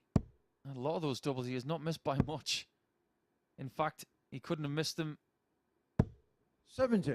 Scott Newcar, by any 20. smaller margin. Double 10. Well, that one is a big miss. 15. Liam He's Newcar, having 150. A real Friday the 13th on those doubles, but I hate to tell you, it's Friday the 16th. And this would feel like a horror show if Liam Meek can take out the 152. Oh my goodness, could you imagine if it went? 87. Scott Newcar, 5. Put it right. Game And he shown does in the put it third right. leg. Scott Do you Walters. see the somewhat ironic celebration from Scott Walters there? Not something that just he does, but pretty much all of us when you're in that spot where you're having real trouble on the outer ring and you finally find it. Game on. It's a case of, there you are. It's that little bit of frustration you just need to let out in that specific 100. moment.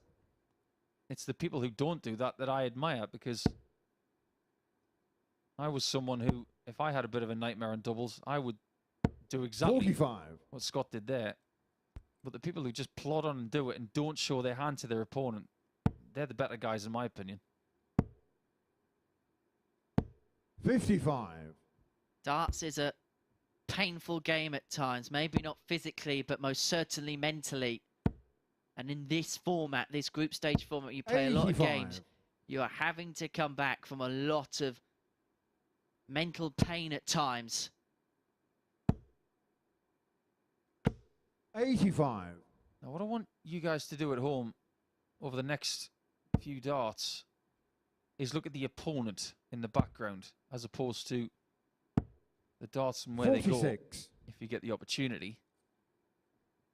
Now look at Walters in the background here. Look at the mannerisms. Look at how he's feeling. There's negativity there. There's head shaking going on. 140. He's working really hard right now, whereas yesterday it was just coming naturally. What a difference a day makes. You thought going into this morning, one 96. victory, maybe home and Liam hosed, Car but 121. it's far from academic now, and Liam Meek has the opportunity. 6 darts from 1-2-1 to open up a 3-1 lead. Man whose only victory yesterday came against Moreno Blom. He 42. won that battle first up today. Now he's looking to secure a victory against the table-topping Walters. He's going to return for the 79, but under how severe pressure? 83. Well, Liam not Car enough. 79. What he was thinking was single 19 at worst to leave 130. Now he's outside the easier range. Double top. 39. Hasn't had Scott any joy Car on double top so far. 146. Liam Meek. Well, you would fancy he's going to get a look at it again. And on this occasion, I am correct. So this could be a huge turning point, not just in this game, but in the 94. whole complexion of the Liam group. 40. 3 darts, a double top. It hasn't been a friend to Meek so far this week. But that's a lovely marker. Ditch just too far south. 20. And the double 10 Scott goes too Car far east. 52. And so Walters will return for the 52 to level us up. An opportunity he thought he probably wasn't going to get. 12. But he doesn't take Liam advantage Car of. 20. He was hitting those shots yesterday. Game shot on the 4th leg. There you Liam have Meek. it. A very lackluster leg where both players had a shot to take it, but it's a 3-1 lead for Meek. It's going to be Meek's week. 5th leg, He's Scott going to to have to serve win this first. game on. and the rest and hope that results go his way. If he was to get out of this group in the top 2 spots, that would be a message to everybody who plays ever again 96. in Group C. Because more fool me, at the start of play today, I wrote him off. I said 2 points, no way is he going to be part of the top 2. But a win here, he definitely gets himself in the mix. I know he doesn't have the greatest of leg differences now, but 95. nothing is out of range now, considering what we've seen in the first 4 matches. There's a potential he may need to lie down in a darkened room to work out the 97. equations as to who goes through. You're teasing me now, Henry. I lie down in a very dark room. That sounds very appealing. 60. But I am someone who craves a little bit of darkness and silence. I'm a bit of a vampire at times. Look at this from Meek. Glorious. 171. 51 grams of tungsten to get a 171. And it puts him on the verge of a victory. 96. Liam Car I got the maths wrong 112. there. 71 grams, wasn't it? Or is it 81? 81. As long as he gets the maths right, who cares what I get wrong? And he's got one thing wrong. 72. Scott Car 154. It is 81 grams of tungsten. Been a long week. But Meek and his 48. week Liam Car 40. may be getting better. This is to put Moreno Blom at the bottom of the table for the first time in Group C. Double 10. Game And shot on lights up the match. blue touch Liam Meek. paper because Liam Meek is on the charge. And from a position early on today where it looked like it was an improbability of him qualifying through Group B as Group C, he now is right in the mix. We are going to go all the way to the line here in this afternoon session here at the MODUS Super Series. Let's round up what we've seen then in this particular match. A 75.5 average for Meek, and that was more than enough in the game. Scott Walters 1 from 11 on the doubles, less than 10% on the checkouts. Liam Meek 1 from 3 on the doubles, and that is why he is on 6 points. When we return after the break, it's must-win territory for Moreno Blom as he takes on Kevin Painter, who's looking to join Lee Shewan on 8 points.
Welcome back to what is proving to be a very frantic Friday here at the MODUS Super Series. Look, when this group ended yesterday, it was looking like things were pretty settled, but it's not turning out like that at all, is it?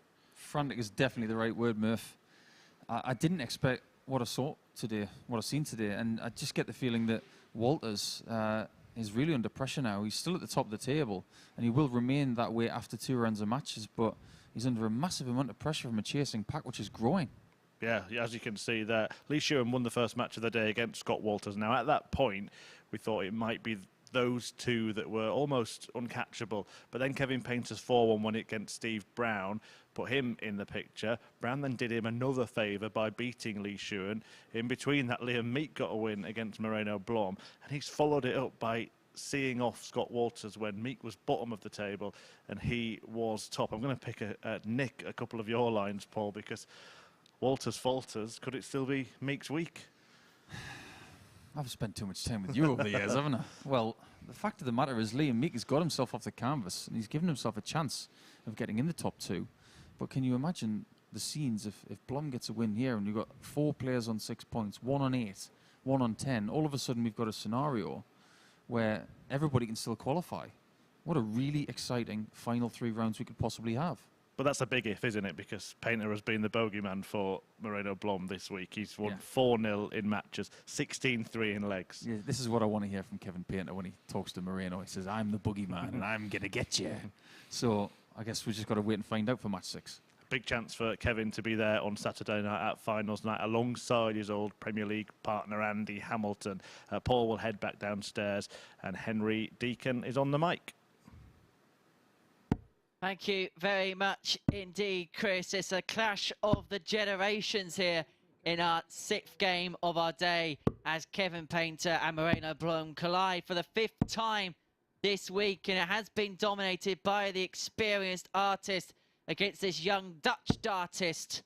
But what can this battle do in terms of the group? Because if Moreno can get his first victory in 5 against Painter, put him on 6 points alongside his opponent, alongside Liam Meek, alongside Steve Brown, and it'd be a result that would suit Scott Walters and Lee Shewan down to the ground, because it gives them a cushion. Shewan from 2 points, Walters from 4 at the top of the table, with 3 rounds of fixtures remaining in not just our day, First but leg is in Kevin, the you whole through group. first.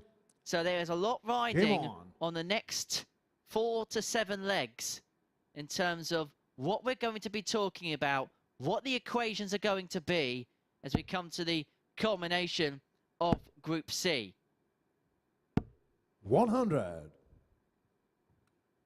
The twos and fro's of this group are beginning to become apparent, that is for certain. 57.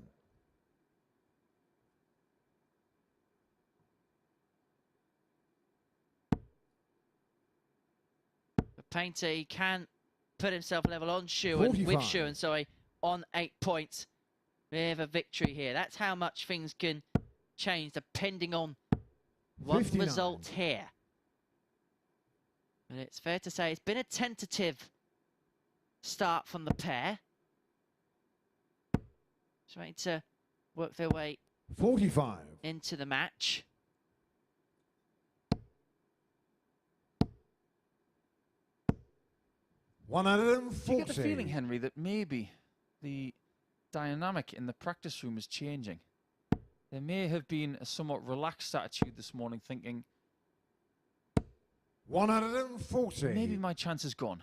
Maybe these two at the top are going to run away with it because of how the fixtures fell, where they were standing. 140. But over the course of the last 3 or 4 matches, you just get the feeling that the volume in the practice room has changed. The focus levels have changed. I mean, they're always going to be focused, but you've always got to be 71. realistic. As we get a Robin Hood from Moreno Kevin. your car 105. Now it's very realistic that everybody's still got a chance. 6. Feels just a bit 73. edgy. Kevin your car in there 100. now. They all know what's at stake. Painter knows what's at stake here. He needs a ton finish here. Can still happen. He's treble 19 for tops. And so Moreno Blom here 40. comes back Moreno your car for 32. double 16 to take the opening leg against the darts. Game shot on the And first does leg. so. Moreno Blom. And it does get interesting. Moreno Blom wins the opener, has the opportunity with the darts to open up a 2-0 lead. And everyone will be on the practice board, but everyone is going to Second leg, have Moreno one to eye throw first. on Game that on. screen, on that monitor. And I think every 99. player in that practice room probably wants Moreno to win this one. I'm not sure. I'm trying to figure it 100. out myself. I'm getting a bit confused by looking at this table myself. But one thing I am going to say, and I don't want to get too far ahead of myself, 98. Liam Meek is playing Steve Brown in match 7 to start round 3. And even before he plays against Kevin Painter in match 8, Lee Shewan is going to have somebody on the same points as him. 100. This is the kind of day that goes all the way to the very last match. And if that's the case, 60. bring it on. But one thing we can say about this week already is that Painter has been the boogeyman for Blom, beating him by 4-0 twice. 60. 4-1 on Tuesday and 4-2 yesterday was the closest fixture so far. But Blom got a really good start, didn't he, yesterday? 56. Ultimately, he wasn't able to get the result. Indeed so, and he got to a good start against Liam Meek. He hit 3 180s, but just couldn't convert it into a victory against the Welshman. He's got an opportunity here. 93. Open up a 2-0 lead. Kev Surse to a finish on the 148, but a 2 treble visit. And he's more than in the 100. box Kevin your seat. car A 148. ton may do unless this goes.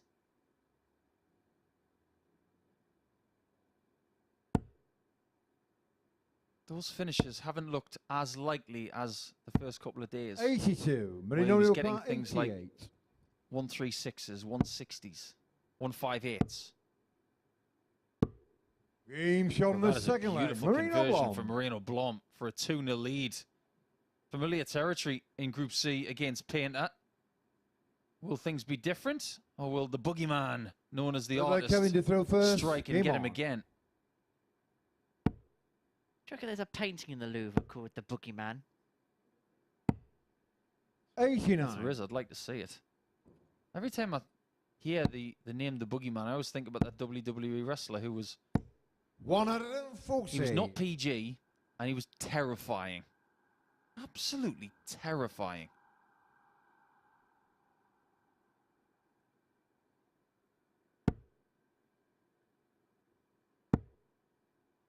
Kevin just taking a step back 43. because obviously we are behind closed doors. You can hear every single sound, and sometimes you can hear a couple of sounds from outside the building if a siren goes past or something like that. And that's something that the players have had to adapt to here in this new building.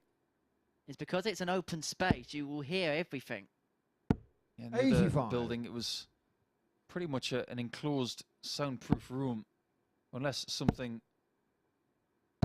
very loud 135. happened. But it didn't happen very often. Whereas here, it's a much bigger room and it's more susceptible to outside noise.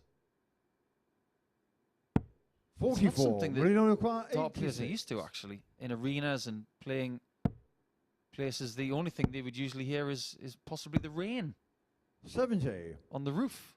If it rains heavily in this place, oh, you can hear it, because the rain over the last couple of weeks has been biblical. Should have been here a couple of weeks ago when we had the thunder and lightning. That was quite some spectacle.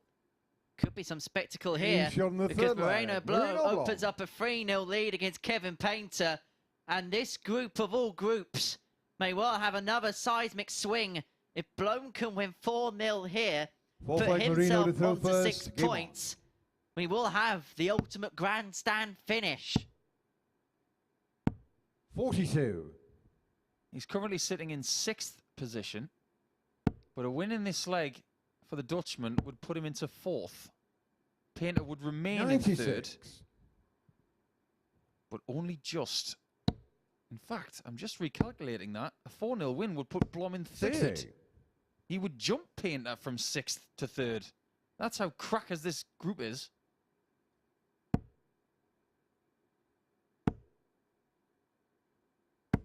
I know you like the Simpsons character Frank Grimes. Yes, I do, because he looks like one of our referees. One of his famous lines is, 99. "You in 3rd place? You? How's that happen?" That'll be how Kev will feel if Moreno can seal the 4-0 victory. I can actually picture Kevin saying that as well. 73. Everything in life pretty much goes back to The Simpsons. Everything. They've predicted presidents. Bet they couldn't 56. predict the ending to this, though. I bet they could. They're that good. What I'd love to see, though, and if they were offering a prize of, if you win the week, you get your own Simpsons character sketch 44. of yourself, I'd want to win that prize. Although I did do a survey once, and I was listed as 128. more like Chief WK Wiggum than anybody else. I don't know what 148. that says about me. I wonder who Kevin would be. Professor Frink, maybe. I'd love to see that. Now, Kevin is in a lot of trouble, but that last start was 116. bulldozing. But if someone's going to take out a 1-1-6 to win the match, you would have sensed as Moreno 56. Blom. It's not going to happen at this juncture. 48. So Painter will return for a must-get 48 to keep himself in the match. Double 16. 1 dart left. Game shot on the 4th. And he gets it. That's Kevin clutch from the Painter. artist. And he brings it back to 3-1. He has the throw in the 5th to try and work his way back into the match. So Moreno Blom will not get an opportunity to win it at that juncture. Will he get one at this? I know what Is character Kevin to Painter throw would be. first? Game on. It'd be Marge Simpson. Do you want to know why? Because she was an artist. She once sent a picture, a painting of Ringo Starr, to 58. the drummer from the Beatles in the cartoon. So there you go. I just need to rewind back. Chief Wiggum. 44. Oh, yeah. I don't know why. Surely you'd be the last person to be known as a law enforcement officer. I completed a survey online, and apparently I've got the characteristics of Chief Wiggum. 58. Don't know why. But I do find that quite funny. I was disappointed that I wasn't Ralph, because I love that kid. Chuckles. I'm in 58. danger. Yeah, if I had a child, I'd want to have Ralph Wiggum as my child. He'd just be such entertainment. Speaking of entertainment, 100. today's not lacking in it. You just don't know at this stage how valuable that left leg could be to Kevin Painter. 59. We don't know what's going to happen from here. It could well be a 4-3 win for Painter, remember? He hasn't lost to him yet. 41. It'd be so reminiscent of this group when we were talking about Moreno's chances to get himself back in it, that Painter would find a way of nicking it, but he won't. If he keeps throwing darts like that, Moreno Blom, and he was frustrated he didn't get all three in the bed there, because he knows that if he could have filled it up, he would have left himself on a finish, but still leaves himself in a handy enough position against the darts. 44. He's going to get 6 for the match.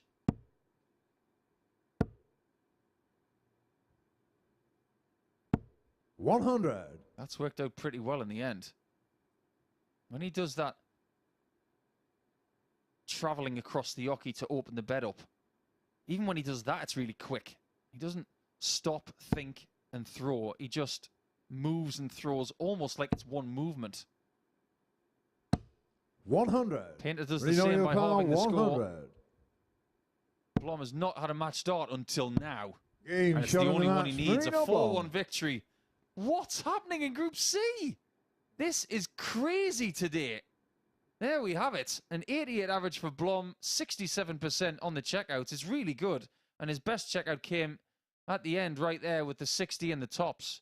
Only the 100 plus checkout was the one that you would get. But Painter now has company on 6 points in the shape of Brown, Meek and Blom. As far as the table is concerned, things will get even more interesting when we start round 3 after this short break.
Welcome back to the action here at the MODUS Super Series, where there keep being twists and turns. At the end of yesterday, if you'd have said one group was going to be really close, really undecided as it went on, you would think it would be Group B tonight, and that might still be the case. But Group C, well, it's just looking very interesting, particularly after that win for Moreno Blom against Kevin Painter. Blom winning 4-1, 4 legs in one match against Kevin Painter, more than he got in his previous 4 meetings with him this week combined. Remarkable stuff. A 4 out of 6 checkout success rate there, 100 checkout to win the match, and it means that it's all very, very tightly bunched in the Group C table. At the start of the day, there were 8 points between top and bottom in this table. Now there are just 4. Scott Walters still leads the pack, but as you can see, everybody is still firmly in the race. Lee Shewan on 8 points, having beaten Scott Walters earlier on, but then losing out to Steve Brown, who's about to take to the stage to face Meek. Those two are in positions 5 and 6, but that does not matter because whoever wins it will be level on points with Lee Shewan all of a sudden. Remarkable stuff. It really is just one of those days where you can't work out, you can't guess anything. Every time you think, well, this person gets this result, they're going to be the man to beat, then it goes the other way. I'm really looking forward to just sitting back and watching this next match between Brown and Meek, because anything could happen, and it has happened, and it will continue to happen. But luckily, we've got Paul Nicholson and Henry Deacon to talk you through it all. Thank you very much, Murph, and how the tables are turning in this group dramatically, one way or the other. Big game for both. Neither are out of it with a defeat, but one will put themselves level with Lee Shewan on 8 points, following the conclusion of and give themselves the best possible opportunity. But you sense that this is going to go all the way to the wire. So wherever you are this morning or this evening, depending where you're watching us around the world, have you had any plans, whether you had a lunchtime coffee booked in or something like that, counsel them, tell your friend to come round to your place possibly and watch the thrilling conclusion to Group C, because we do not have a clue, do we, Paul Nicholson, how this is going to finish. Game on. I'm a bit like the mastermind contestant who's just been given a geography question, but you've never left your sitting room. 44. I am clueless as to what is going to happen next, and it's a lovely feeling, actually, because every now and again you get a Group C or a Group A or a Group B, and at the halfway point you know that somebody's safe. You know they're going to be fine. Nobody is safe. And that's also the case for tonight as well. So what kind of stress levels are the players going to have over the next 15 hours? What would you be doing if you're in a position where you're playing now? Do you just not even look at the table because it's so congested and just say, look, let me win my games, do my job, and just let whatever else happens around me happen? You've got no power 34 over what happens in the games where you're not playing. Just like you've got no power on what your opponent is doing when they're playing against you. It's a game with no defense. I've said it a million times. There's no defense in darts. It's all attack. So the only person who can affect what happens is you. And even in this situation, we're talking about Blom and Painter and Lee Shewan and even Scott Walters. They're watching along in the practice room for this one, but they've got no power over it. What's the point in stressing about it? If you're Lee Shewan, you're playing Kevin Painter next, get ready for your next match. It's all he can do. Get the point. Most other things tend to look after itself. Talking about points, Steve Brown has got himself 96 to leave himself on tops after 15 for a breaker throw in the opening leg against the informed Welshman Meek, and he gets it for the breaker throw against Meek, and he opens up a 1-0 lead on the back of that 4-1 victory against Lee Shewan a little bit earlier on. Is Steve Brown the man we haven't really spoken about too much? That could be the one that makes the charge on day 2 here in Group C. 100. I wonder if I'm going to have to eat my words, Henry, because earlier today I said it was incredibly unlikely that Brown and Painter were both going to be in Saturday night? Wouldn't that be a turn up for the books if they both made it? 140. That would ensure that Walters and Shewan, who occupied the top 2 spots overnight, would not make it. 60. I love what Murph said at the top of this game about not getting too ahead of what's happening, because I don't think we're going to have a more accurate picture 140. of this table until the end of match 9, which is Blom against Walters. If you think about 60. the Steve mental aspect of Blom now, he's just beaten a player that he's not beaten all week, and he's taken on Scott Walters next. It's a very different encounter. This is a very different performance from Steve Brown. All of a sudden, he's starting to find the levels that we saw from him on Tuesday and on Wednesday, especially Wednesday when he got the 103 personal best average. And it's very similar to that because he was quietly floating around the surface with Steve Brown, and then he just caught fire with that big 103 average. He's doing the same here. Looks comfortable. 140. Snug as a bug in a rug. Easy to say after a couple of hours sleep. Yeah, I've just thought about that phrase in my mind. I've never seen a bug in a rug. 57. Where did that phrase come from? We got to the bottom of clean as a whistle yesterday. Maybe Murph can do his research and find out about snug as a bug in a rug. So over to you, Chris. Spend a couple more weeks in Portsmouth, you may find out why. See, I can get away with it. I live here, so. I don't. I've got to be careful what I say. One thing I do know about 83. Portsmouth is that you're not allowed to say the S word. Oh, no. Or the JWP word. I can't say anything about 80. the best free kick taker in the game right now. It's not even up for debate. He is. It's not. No, it's not. It's not. 100. He's marginally better than Kieran Trippier. Yeah, but he's not a right back, so he won't play for England. Oh, well, he is in the England squad, though. He is. 99. Steve Ricard 152. Steve Brown, firmly one of England's best over the last 10 to 15 years. 100. Liam Newcar 80. Liam has been part of the Wales squad this year. Double top. 40. He's Steve a no Ricard joy up 52. there. I just wonder whether he may need to change the MO as the day goes on. 12. But Liam Steve Newcar Brown 40.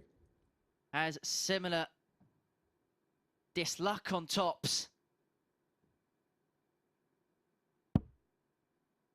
Double 10. He has managed to recover well when he's gone down onto double 10, and he does so again there, but you just sense he needs to change the MO and the approach play to leave maybe a double 18 or double 16, because his double top hitting hasn't been up to scratch 81. so far this week. He's got away with it in that last leg. It should be 3-0. How many times have we said that this week already? Vulnerability of the 2-0 lead of the last couple of days has been there to see. 140. Hasn't it been good seeing Steve playing some proper darts? Maybe not the consistent levels that he wants, but at times he really has showed us what he's capable of. Little glimpses of what he's done in the past. 57. It's nice from a sentimental point of view, but I would say it's even better seeing him do it right now, because every now and again you need proof that you can still do it. 81. I'm the same. I will be playing in this. As for when, I'm not going to tell you. 133. But I'm going to feel like Steve at the start of my campaign. I'm going to think, well, what can I do still? That's what it's like for me right now. I just want to know, can I still do it? 125. Steve probably thinks, 90. I wonder if I can still do it. Yes, you can. Oh, he's not got a shot at the bullseye. I just question whether going for the bull first dart on 36. that shot was Liam the right Leclerc, play. 96. It'll all become apparent in a couple of darts' time. But that is a disaster unless Liam Meek can take out the 76. tops, but it Stephen just Brown, goes below, 54. and it has been his biggest foe on the board.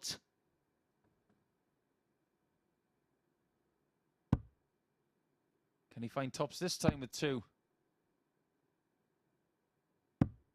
44. Double 10 has not found Liam either. Leclerc, This game 20. is swinging. I suppose you'd have to say that Meek is going to hit double 10. Of course he Game shot is. on the fourth leg, Liam Meek. His entire group has been categorised by misses at tops and hits at 10s. The only reason he's in with a shout in this group is because of double 10. You feel like you've read this leg, script Liam before with to throw Liam first. Meek. Game on. The tops hasn't been kind, but the double 10 has. And that's the reason why we are level at 2 apiece. 60.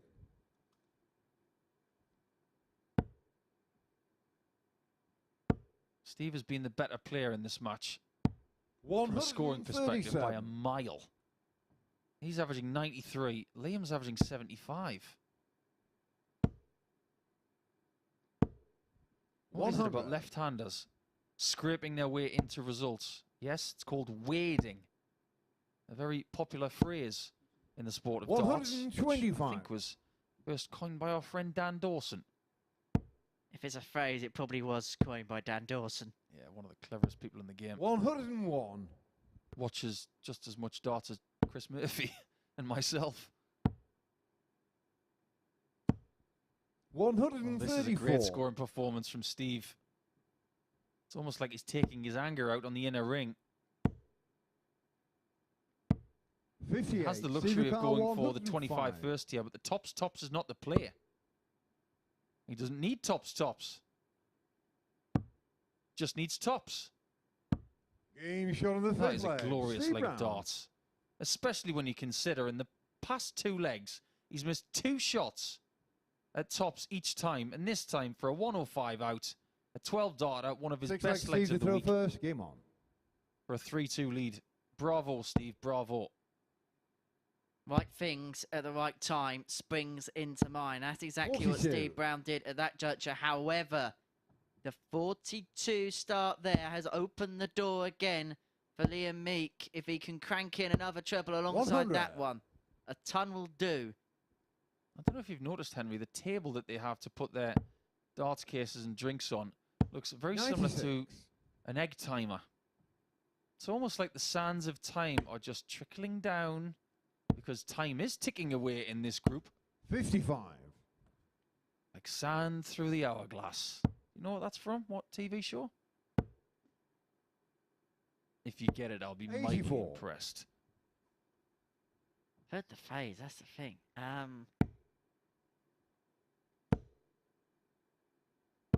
Go 95. on, pass. It's from Days of Our Lives, an American soap opera which had Joey Tribbiani in it in 96. Friends. Anyway, sidebar. Brown looking good at this point.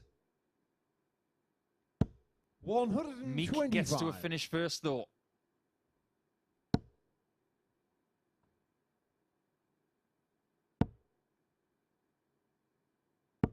But the 1-2-6 may have to go to keep his chances in the match and maybe potentially the group alive. He needed the 1-2-6, but the single 7 with the first start was the worst possible throw. And so Steve Brown was 83 to seal a 4-2 victory. He's going to get 2 at double 16.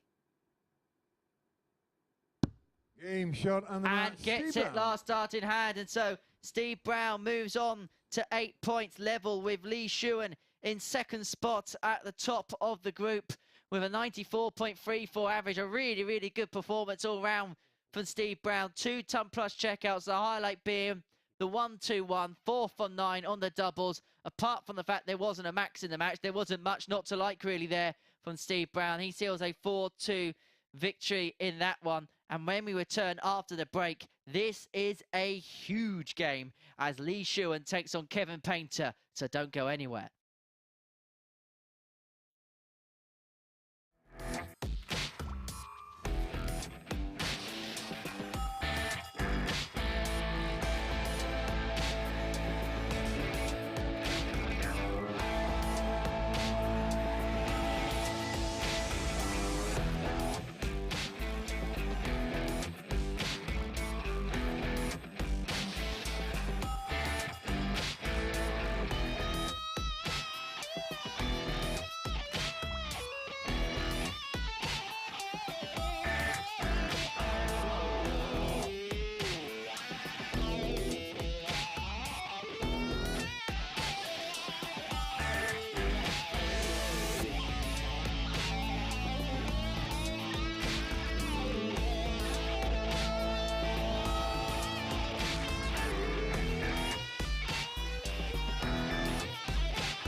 Welcome back to this thrilling Friday here. Group C of the MODUS Super Series is reaching its conclusion, and suddenly Steve Brown is back in business. That after a victory for Bomber against Liam Meek, a 4-2 win for Brown, a good performance as well, an average, as you can see, of more than 94. That 1-2-1 checkout really sparked his surge to victory there, and it means that Steve Brown has now joined Lee Shewan on 8 points in the table. Remember, the top 2 from this group will join Andy Hamilton at finals night on Saturday.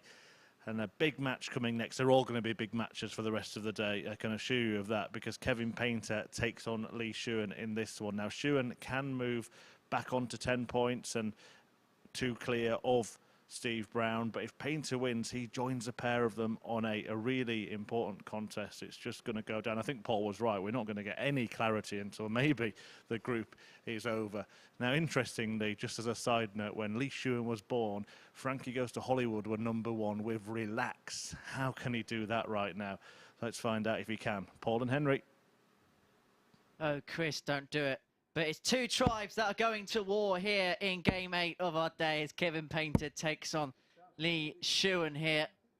Paul Nicholson is just shaking his head with just sheer anger. Oh, well, I suppose it opens up the possibility of finding out what was #1 when you were born, Henry. But I'm sure if you tell me, it's going to make me feel old. But I do want to know anyway. For me, it was Bright Eyes by Art Garfunkel. Someone's going to have very bright eyes by the end of this group. Well, as far as relaxing is concerned for Lee Shewan, don't even think about it. Starting game number 8 with the darts. Painter has been shook by his first defeat to Moreno Blom. How much gas has he got left in the tank? We're about to find out. Now, during the break, we were looking at a hypothesis in this group. So if Kevin Painter wins this game 4-2, both players will be on 8 points, 0 legs difference, 35. same as Steve Brown. If Moreno Blom wins 4-3 against Scott Walters, we'll have 4 players on 8 points and 0 legs difference. Could be a long day. Could go down to the wire, and we could do with an 39. abacus and maybe a lie down afterwards. Come on, let's have a little bit of fun before we delve into that. What's your birthday? 13th of August, 2000. 82. You didn't just say 2000. I did just say 2000. Wow. That's unbelievable. 60. #1 when you were born was I Turn to You by Melanie C. Melanie C, Group C, there you go. It was meant to be. 27. Who's going to be meant to be in Group B tonight? So there you go, you know now. So you were born in 2000, I was born 100. in the 1970s. Yeah, rest my case. Anyway, moving on. Kevin Painter was not born in the 1970s. He was born in the 1960s. 80. Back when everybody was relaxing in the late 60s. Less said, the better. Well, Lee's having a bit of a nightmare here. All his equipment seems to be capitulating. Got to get himself together. 118. Sometimes it's a sign when you drop a dart or you're unable to put a flag back in, just of the nerve levels. We've seen a lot of people making a lot of Gerwin Price dropping 58. darts on the stage. That's because the transition from your non-throwing hand to the throwing hand is something that should be seamless.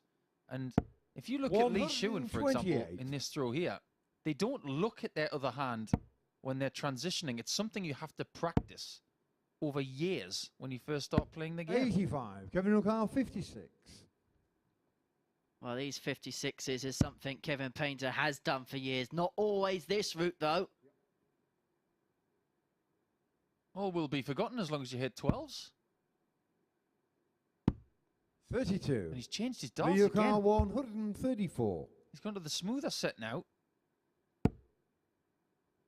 I know he's wearing a shirt akin to Peter Wright, I didn't think he'd be changing darts 94. Kevin at the O'Connor, same regularity 24. as Snakebite. He's not as bad as Snakebite. At least they look the same. Double six. 18. Uh-oh. Lee Uruguay, 40. Houston, we have a problem. All 10. Game shot on the And first Lee leg. Shewan wins Shewan. a leg with the darts. He should never be expected to win. Such was the position of dominance that Kevin Painter was in. That'll feel like a real steal for Shewan. Second leg, Kevin to throw first. Game And a on. huge game for the pair. And Kevin's just got to put this right to the very back of his mind. I'll tell you how annoying a leg like that is. 85. Because I came up with this feeling analogy a few seasons ago when I started commentating with Chris Murphy and some of my other colleagues. 95. Losing a leg like that is like having sand in your socks. It's something you can live with, but it's just annoying. 97. And ultimately, you've just got to try and get rid of it. Throughout the course of today, 140. Lee Shewan has been up and down, form-wise and emotionally as well. And if you'd have said to me this morning that after 7 matches, the only person not to get a victory would be Scott 55. Walters, I would have said, you need to be committed. But that has happened.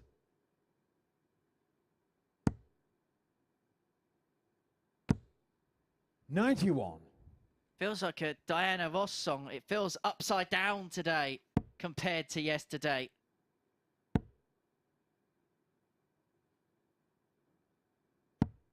$54.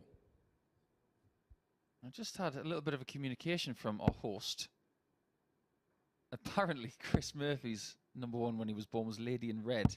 You've 99. never seen him looking so lovely as he did tonight. Well, Murph, this is why we love you, mate. You just have this habit of making us smile. But apparently, Kevin Painter's, when he was born, was a whiter shade of pale. What a tune. 81. Lee Uruguay, He might be 76. feeling pale if he loses this leg. How pale? Game shot on Very the second pale. leg. Lee 2-0 Shewan. down. Painter's in trouble. Game's running out. If he loses this one, he'd only have 2 to recover. And that's not a situation you want to be in. You want to be the person who Lee to makes throw the first. statement from Game on. here. You mentioned the sands of time in the previous game where it's beginning to run out on Kevin Painter in this. And you do not want to be opening up 82. gaps at this stage of the group. It'd be a 4-point gap to Shewan following the end of round 3. He'd 45. effectively have to be perfect from here on in if he lost this, and then hope that they'd slip ups from Shewan in his requisite games against Liam Meek and 140. Moreno Blom. Some people prefer the knockout scenario, but go into this game with the knockout 81. scenario. That's what I'd say. Now, microscopically looking at what Kevin's doing with his equipment, I think there has been a different change than what we've seen this week. He's gone to the shorter aluminium 58. topped stem with the smooth barrel. It's almost as if he's got 2 different sets with 2 different stems. The only thing that remains the same is the flight. He's trying to find the magic formula. 140.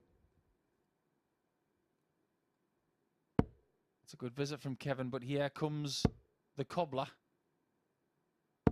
85. That's worked out okay. Giving himself a lead of 99.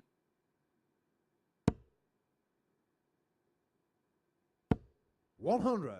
Lee Uruguay, 136. So Shewan with first poke at the 136. That's laid up nicely for a second, but he couldn't invite a friend 78. round. Kevin Uruguay, Sets it up nicely though, 135. 58. Chilly return with Painter back on 135. Can't do anything with it now. 119 with 2 darts. Best he can do is leave a double. 55. Lee Doesn't get Uruguay, close. 58. And Shewan is on Dream Street here. Double top. Game Getting shot in the chances third and taking leg. care Lee of them Shewan. really quickly. He's visit perfect on the outer ring so far in this match. He might have missed 2 darts at double, but the dart after that has been pinpoint. And we could well have Both like Kevin our did throw very first. first Game on. 4-0 of this group coming up in match 8 on a Friday. And what a time it would be for Lee Shewan. It wouldn't just put him on to 10 points. It'd also put him on 133. +6 legs difference. Exactly the same as Scott Walters. Obviously, it won't stay the same because Walters still got a game in hand. But 125. shows how tight this group is. Yeah, Brown has already played his 3rd game of the day. He won that. If Shewan can win this one, it will be Blom and 133. Walters who have got the game in hand. But imagine if Shewan does equalise Walters on 10 points and the same leg difference. He's now got different ambitions. He's got an ambition of winning the group all of a sudden, 140. not just getting through it. How the tide can turn. And we said at the start of the day, did the players want Scott 95. Walters to beat Lee Shewan, so they were only fighting for one spot? Subsequently, I think they're glad Lee Shewan won that game because it's opened up possibilities for pretty much every single 55. player. Kevin Newcar, 140. Absolutely right, Henry. Feels like the first time in the match where Painter's got a couple of cracks of the whip. Let's see if he's feeling like 54. Indiana Jones all of a sudden.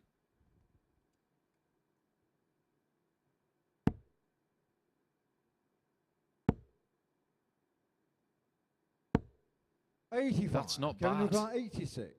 Both on 2 darters, and Kevin feels he needs to hit this to save this match. Game Consider shot in the the match 4th saved. leg. Kevin Painter. You just look at what he did there when he hit that treble 18. He just moved to his left to create a better line of sight for that double 16. That 6th was leg. one of his best 2-dot So the finishes 5th of the leg week. leader throw first. Game on. Most definitely, but Lee Shewan has the throw here for the match, for a 4-1 victory, to put him onto 10 points, level with 100. Scott Walters. That is the barometer at the minute if you are going to progress. A minimum of double digits. 57. And that could be one troublous visit, potentially too many for the artist. Shewan makes a 140. charge with the darts. Now we have to start talking about the fact that Painter's only got 2 games after this. And if there are 2 99. players on 10 points, and the best that Painter can do is 10 points, it's highly unlikely he's going to get through this group. 41. He's in a hole. There's absolutely no doubt about it. He needs to find a big visit. Sharpish. 60. And the look on his face as he walked to the board says it all. He knows the situation he is in.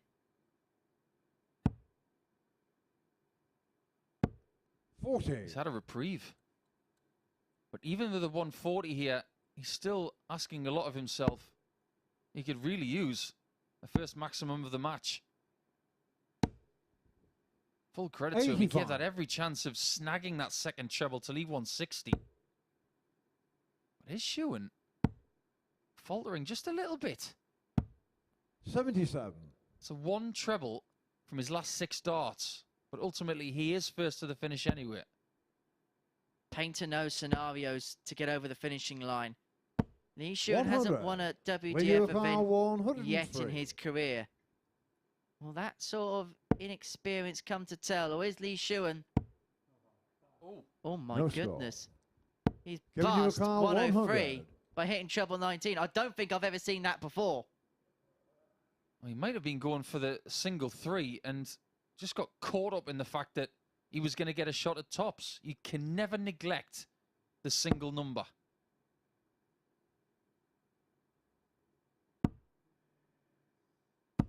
All he can do is leave tops, and Shewan, because he bust the score, has to go all the way back to 103 again. Still possible. Can't hit the 60. What a 79. let-off for Kev this is. Kevin in your car, 40. This could be the reprieves of all reprieves.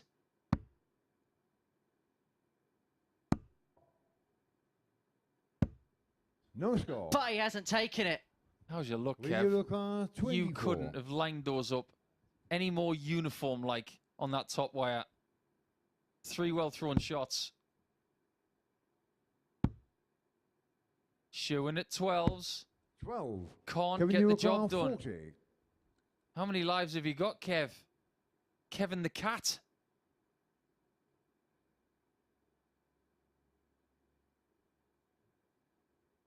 Well, forget the get out of jail free He's on the card. fifth That's leg. an Kevin escape Painter. from Alcatraz for Kevin Painter. How has he got out of that hole? How is your luck, Kev? Can I borrow that very big spade that you've got, Six Kevin? leg Kevin I've to got throw some yard first. work to Game do. on. But then he's still got some work to do as well.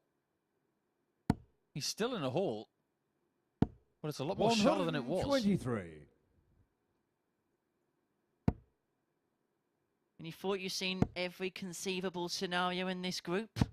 59. Just when you think you've seen every scenario in Super Series darts, you do see something slightly different. This group has got me 96. guessing. We started to talk about the fact that Shewan could be on the same points and leg difference as the table topper.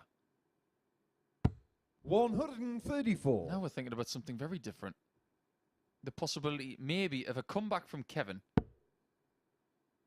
And 8 points for Shewan, for Painter and Brown. 43. Blom and Walters to come, where we could maybe have 4 players on 8. Oh, I'm not going to go there, honestly. My brain is spinning so 66. fast. It's like I've put the lettuce in the salad spinner and somebody's turning it around. It's like that famous song. Where's your head at? Where's your head at? Question 59. is, where's Lee Shewan's head at this present moment in time? Because from 3-0 up, having the opportunity to win the match, busting the 103, and then subsequent darts at double, 100. Kevin Painter could potentially be on the brink if he can get a big score here, and Shewan doesn't take out the 142, have taken us all the way to a deciding leg. He started on 19s. Heads back 94. up. Lead Leads your car, 86. 142. I'm still trying to figure out why I went downstairs. 64. Kevin your car, 86. Over to you, Kev. You've already hit an 86 checkout.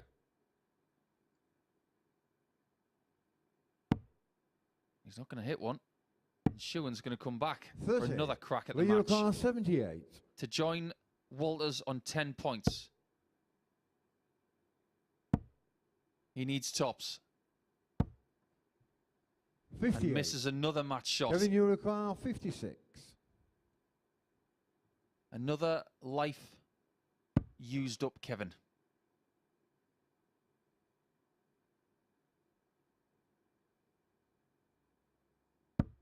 It's Game shown on the 3-3. sixth leg. Kevin Painter. For the second time this week, potentially, we could have somebody win from 3-0 down.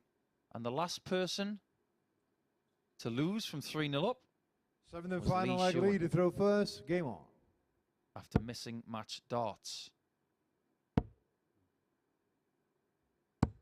44. There's games that you watch that just leave your head in a spin as to how we get to the outcome. If Kevin Painter wins 4-3 from the position he was in, 58. my word, it'd be like going on one of those cyclones at Fort Park or something like that. I'll have to take your word for that one. 94. I haven't been to a theme park in a long time. He's using the 19s a bit more 96. from a scoring perspective.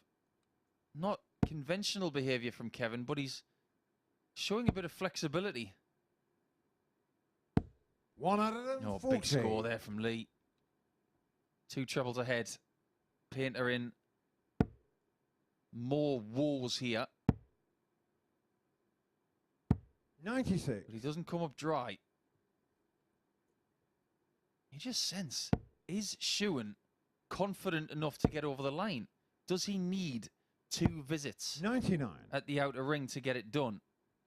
Because so far, he just hasn't had enough confidence on double 12 and double top to get enough for the points. Look at that, though! 171. 171 to leave 80, and 124. Shewan's thinking, why did you do that to me? And he's going to get a go at the 80 because Shewan's missed a big number. 41. Kevin, you require 80. Well, how we've got into this position, I do not know, but Kevin Painter is on the brink of one of the most remarkable comeback victories you will ever see here at the Super Series. 1 dart at tops. 60. Lee, you require Shewan will get another 83. chance, probably his last chance. It should be his last chance. Couldn't hit 12s or tops. And couldn't hit the bull. 38. So that's Kevin, you 5 require match 20. starts missed by my count. And Painter comes in for 10s to join the club on 8 points. Double 5. 15. And it's not Lee, you require really that 45. close. They were edgy darts. That was edgy as well. This is getting incredibly tense. Double 15. And I think that's a blocker. It was a blocker. 15. Kevin, you require 5. Goodness gracious me. Kevin Painter's going to return. But he's going to return for 5. This is one of the most incredible games I've ever witnessed sat in this commentary box.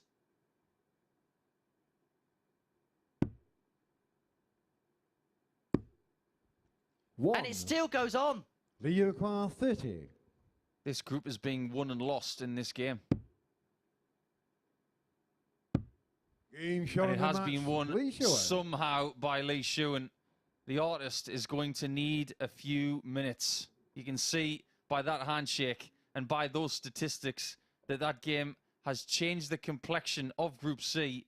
And I'll be really fascinated to see what happens in Game 9 between Moreno Blom and Scott Walters. That comes next as we all take a collective breath. We'll be right back after this.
Welcome back to the MODUS Super Series, and wow, what a day it's been. I think that last match just encapsulated the entire day in one dramatic 20 minutes or so. Lee Shewan raced into a 3-leg lead, missed darts to win the match 4-1. Kevin Painter roared back and then went on to miss 5 match darts himself. Lee Shewan had 8 before eventually getting over the line. Just seems to get that crucial win at that crucial time, Lee Shewan. That's what he did at the start of the day, and he's just done it again to join Scott Walters at the top of the table. We'll have a look at that league table now, and there you see a couple of players on 10 points. Walters in action next against Moreno Blom, who really needs a win to keep himself on the coattails of the top 2. Steve Brown is there, but as Paul and Henry were saying in comms, it is going to be very difficult for Kevin Painter or Liam Meek to make it now. They can only get to 10 with 2 games remaining.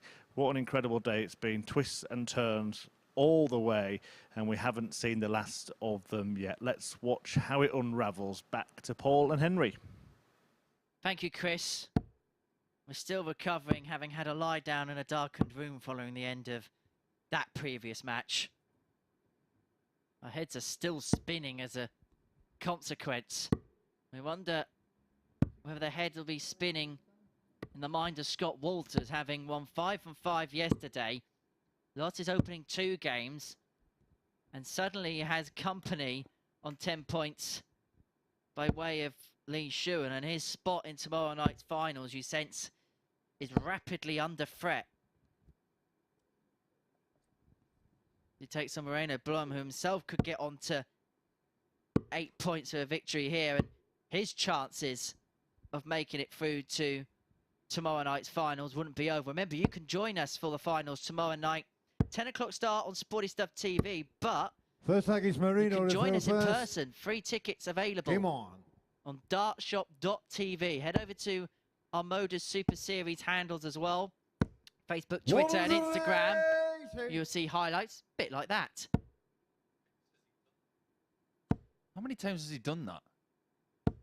100. I mentioned it earlier that he's got this great ability to start a game off hot in the 51. hottest way.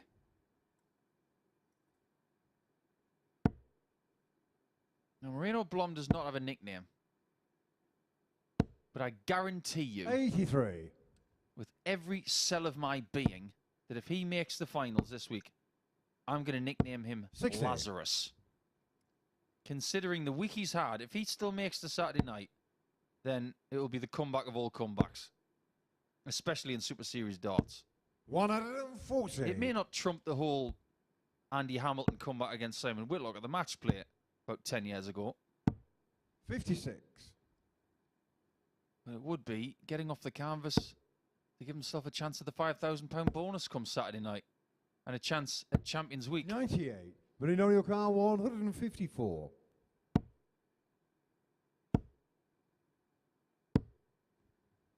$94. Scott require 80. I think Scott Walters needs a good performance as well as the 2 points just to make himself feel better. 60. Marino your car 60. And on the doubles today, he's had real trouble. Oh, double 10. Game shot on the He first leg. finds 2 Marino doubles Blom. just to rub salt in the wound. Scott can't get 1. Moreno takes 2 when he didn't even need to. Just a pinch of salt. Moreno Blom opens up a 1-0 lead. Scott leg, Walters, Scott who's to struggling to first, find game 1. on. Blom finds 2. Let's just go through the 84. doubling prowess of Scott Walters today as we are trying to close out round 3 here. 3 hits from 14 attempts 140. in his first game of the day. 1 hit from 11 in his second game. So that's 4 140. hits from 25. That's not good enough. He knows that. 140. If he's going to continue at that rate of hitting doubles, he's not going to win this match. He may not even qualify. The mere thought of that happening 100. at the start of today, just pass me the straitjacket. Because if I'd have said that at 9:33 this 134. morning with Chris Murphy, everybody would have looked at me as if to say, have you gone stark raving bonkers? But Scott knows now that he's 41. not safe. Moreno require 87. If anything, he's on the back foot. Well, we've seen some unconventional finishing from Blom, but there's only one way to go with 2 darts at 70. It's just a double 5 after hitting the treble. The 136 would have been some way to spark yourself into life for Scott Walters. So Blom will come back for the double 5 to open up a 2-0 lead. And it's been a really, really impressive performance thus far from the young Dutchman. 5. Scott, your But car that is 40. a huge miss. But how many times have we said that? Game shot on the second Finally, leg. Scott Walters. he finds a decent visit to get a double, and now maybe he can get himself into a game and just worry his opponent for a period of 4 or 5 Moreno to minutes. fill first. Game on. These players in the practice room, as you can see the averages after a couple of legs, when they smell blood, they are like vultures, these guys. And the girls. 100. What a great achievement it was for Lisa Ashton to win Group A last week.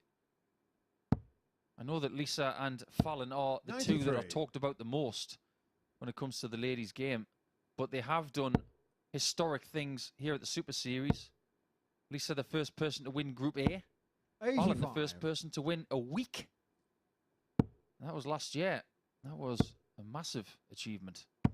Got to the 84. phase final as well, I believe, in that phase. Lost to Jim Williams, if memory serves me right. Yeah, she lost 4-2 in that final game. She should have won it, really. She had plenty of shots at double. You will see them again 100. at the Super Series. We'll see more female representation as well here at the Super Series. You're going to see the best 94. of every single sector of the game here at the Super Series. Yeah, the best female players, we're going to have the 60. best Moreno players require 96. all together outside the top 128 tour card holders. 56. Scott, your car 156. Scott needs something to happen. This would be very nice and very welcomed. But so far on Friday, just hasn't felt 92. likely. Moreno require 40. 2-1 Blom. Game shot on the third Sounds like leg. a band, Moreno doesn't it? Blom. Sounds like 4 non-blondes. They were a great band.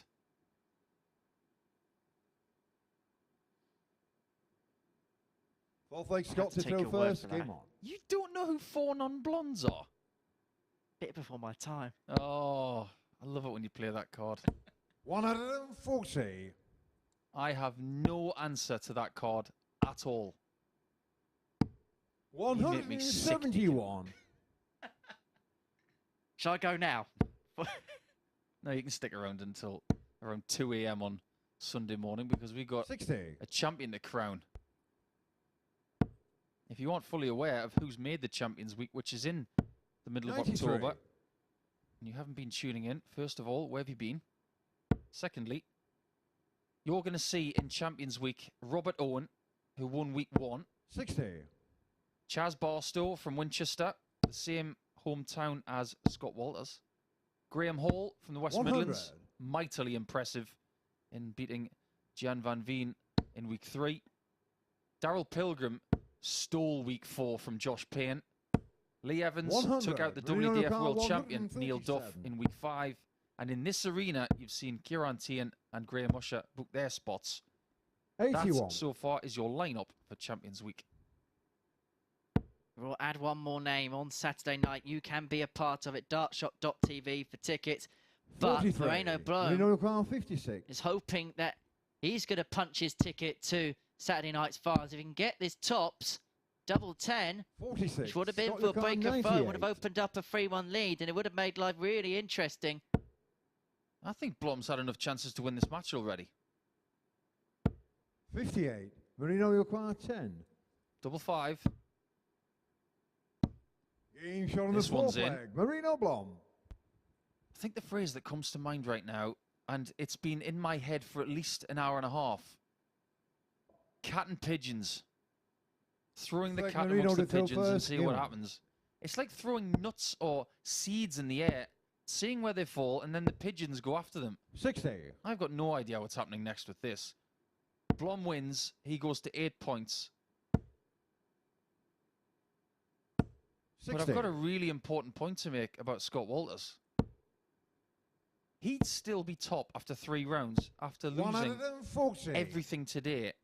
How fortunate has Scott been that everybody has been feeding on the others at the same time whilst he's been losing? 140. He can count himself to be really, really lucky to still be in with that top position 135. because of what's happened behind him.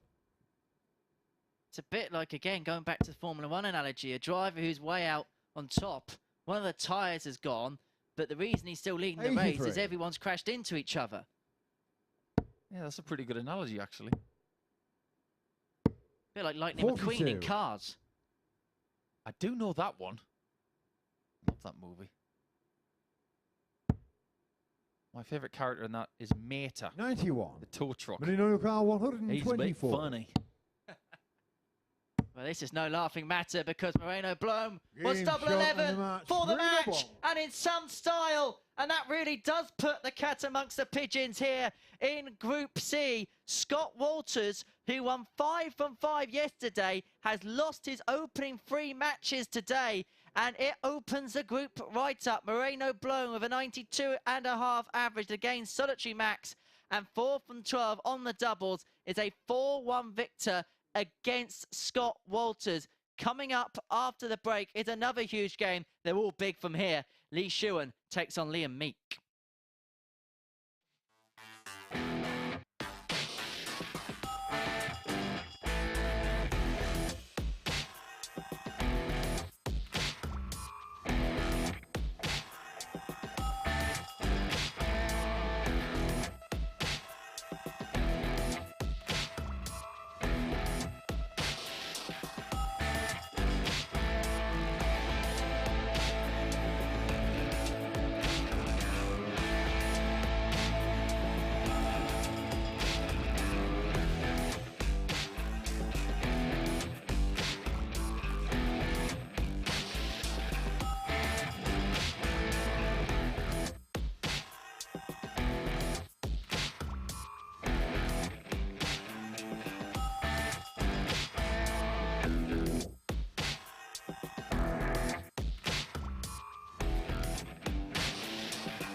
Well, isn't this gripping drama? Incredible stuff here in Group C.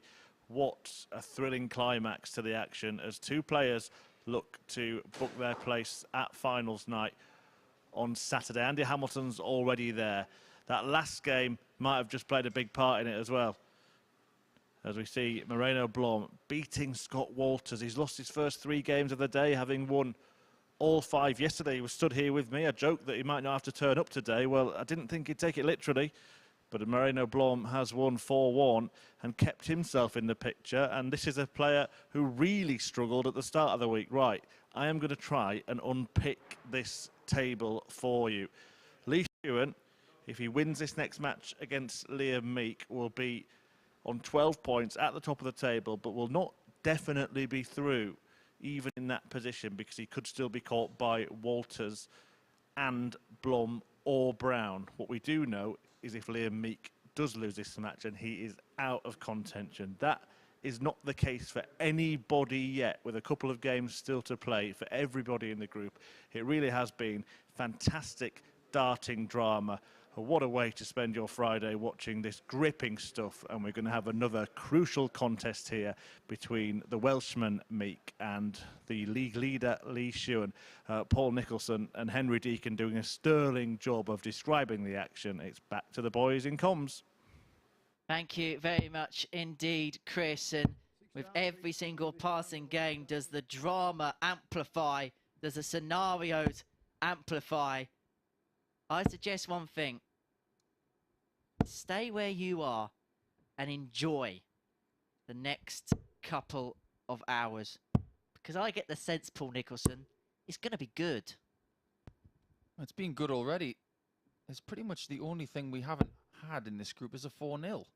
But that tells you a very accurate story that a lot of these players are evenly matched.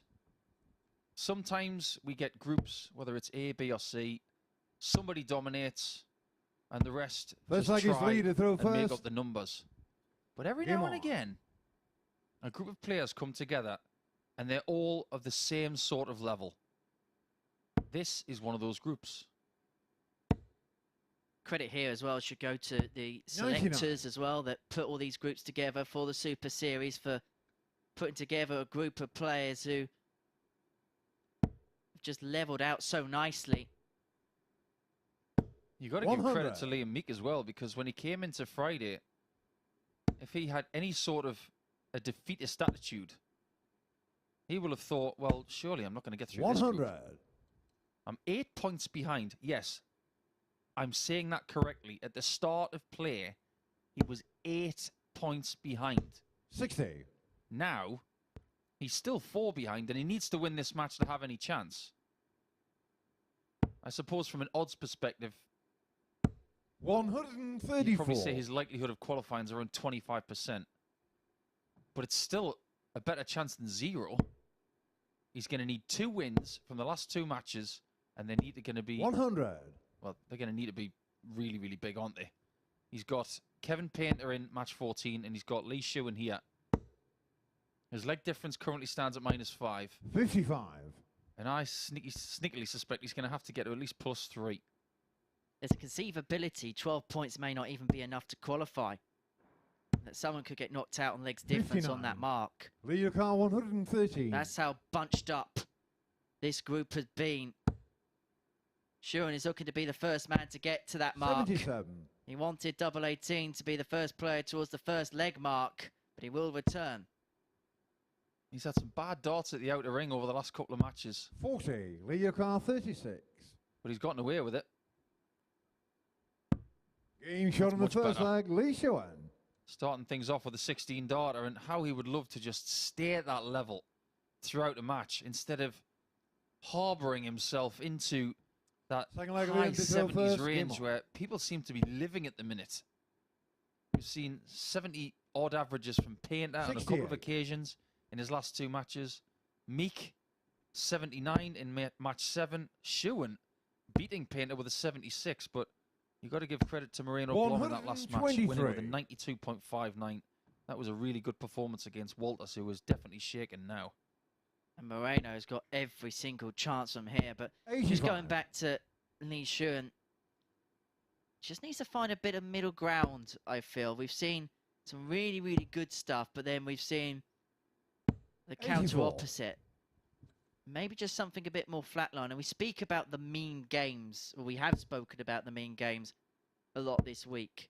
If you can level that out, and we're saying this about the league leader as well, I totally understand that. But if he can just flatline somewhere in the middle, you sense that he should serenely find his way into Saturday night. I don't think there's anything serene about this group. I think the most serene person in Portsmouth right now is Andy Hamilton, who's saying, this is great fun to watch. I'm glad I'm not involved. 171. Well, that is absolutely superb from Liam Meek. A 171 to leave 122. Well, if it was Moreno Blom going for a 122, he'd probably go 2 treble 17s to leave double 10. 135. Liam Newcar 122. He's the only person I've ever seen who goes 2 treble 17s for double 11 to win a match. Now, Moreno would have gone ball, double 11. I've lost count of how many 68. times he's puzzled Liam me. Newcar 101. Feel sorry for Charlie Courterfield spotting today. Well, we know the route from here. He needed treble 20 for tops, I suppose. Try and get the one out of the way of as early as possible, but it's not the greatest lead for Lee Shewan, and so Meek returns to 54. Again, he misses tops. 34. And this time misses 10s Lee as well. Newcar 64. And this is where going 16s on 80 is not a prudent play, because you're not guaranteed 2 dots at double. Only the 1, purely because of his tactics. 32. Liam And it Newcar costs him. 20.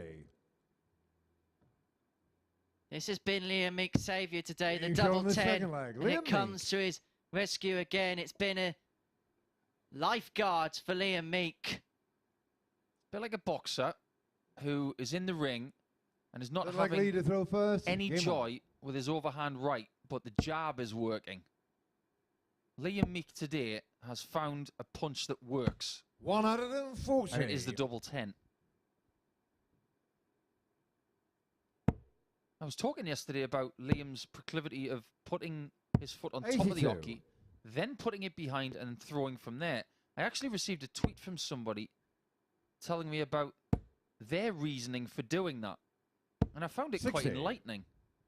They said, in order to get myself ready for a throw, to stop myself from being too quick, they started stamping on the hockey at the 43. top, then bringing their foot back, and it gave them an extra 2 or 3 seconds to compose themselves before each visit, which makes a lot of sense to me. 85. Whatever you do, just do what makes you feel the most comfortable on the approach to your visit. Rushing does nothing. Make sure you 60. feel comfortable. Obviously within the parameters, you don't want to be going down the realms of that guy who threw 3 darts in 2 minutes again, but... You're talking about Davis Schneider of America. 100. Yeah. Indeed. I found out yesterday that when I wrote an article about players you don't want to play 76. against, Lee it was Newcar actually 116. taken by a national newspaper a couple of days ago. I was quite proud of that, actually. Double top. Game shot And on the that's third much more leg. like Lee it. That's a Shewan. 15 darter to add to the 16 that he had on his throw in leg 1. This is a little bit more assured from Shewan. Try saying that Fourth leg Liam to throw a first. little bit Game later on a Friday night. I just wonder the gap after the game against Payne, the fact that he won it from that position, that he's just maybe just gone backstage, maybe had a bit of a word of himself. Words to effect of maybe get a grip 70. or something like that. And that's just given him the impetus to come out here and play closer to his best game. Sometimes when 57. you've gone through a really nerve-wracking game in this format, you come into your next one and you think, I don't feel anywhere near as bad as I did at 23. the end of that one. It's almost like you've reached your threshold of nerves for the day, and everything after that is really simple. It's not really simple, 98. but if it feels easier for Shewan to play now after that nerve-wracking game, fair play. He's not showing it here immediately in leg 4, but 140. that's a bit better with those very distinctive barrels, which are short, bulbous, grippy, 140. very individual. They look very Peter Manley-like, don't they? But I think with Lee, the way that his action is, you can 42. tell when he's Liam Newcar playing well 66. because there's just a nice flow to his action and to his rhythm. Whereas you've got Liam Meek, who's throwing 27-gram darts, Game shot on the and all fourth he's leg. doing is Liam pushing Meek. them through the air. He doesn't give a lot away, does Liam? But even I saw this one, Mr. Meek. There was a little eye roll there, wasn't there? Because you finally hit tops. Fifth leg Lee to throw first. Game on. He's found a way in. You know what they say, Henry? If you keep knocking on the door, will get answered. 115. But if nobody answers the door, you do have another option. Knock the door down. And that's exactly what he's done here. 41. That's what I say to young players when I'm doing coaching sessions or talks with aspiring pros. If you want to be a success in any sport or any 100. vocation, within the rules, of course, keep knocking on the door, make yourself noticed, but eventually there will be a time where you'll think, you know 93. what, I don't want to wait for somebody to answer this door. I'm going to knock it down. And you should remember that if there's something you want to do in your life. Yeah, here. 44. Now, we have said that players that have played here and elsewhere have been in touch with us today. Richie Howson has got in contact with us. Ah, the owl. 58. Indeed, he's saying that the seniors are watching. Indeed. Such a lovely bloke, Richie Howson. 59. Just don't go head-to-head to him when fishing or drawing or darts. Most of the time, he's a very good dart player. Always has been. But I've never known anybody 99. fish with ease like Richie Howson. You ever seen any of his drawings? I haven't, no. Richie Howson art is amazing. He does a lot of commission work for household pets and 59. things like that. Absolutely incredible stuff. And what a vehicle the Seniors Tour has been for him this year. 96. It's not bad when you're playing on your doorstep in the World Senior Championship at the Circus Tavern. Home game. Looking to get home for 3-2 double 11. Game Look shot at on the that. fifth leg. Lee Shewan. He's trying to get himself to that fourth leg and to 12 points for the first time in this group. And that is a bit more like it. Wasn't as good a leg as leg 1 or 3. Game on. But is he scoffing at it? No, he isn't.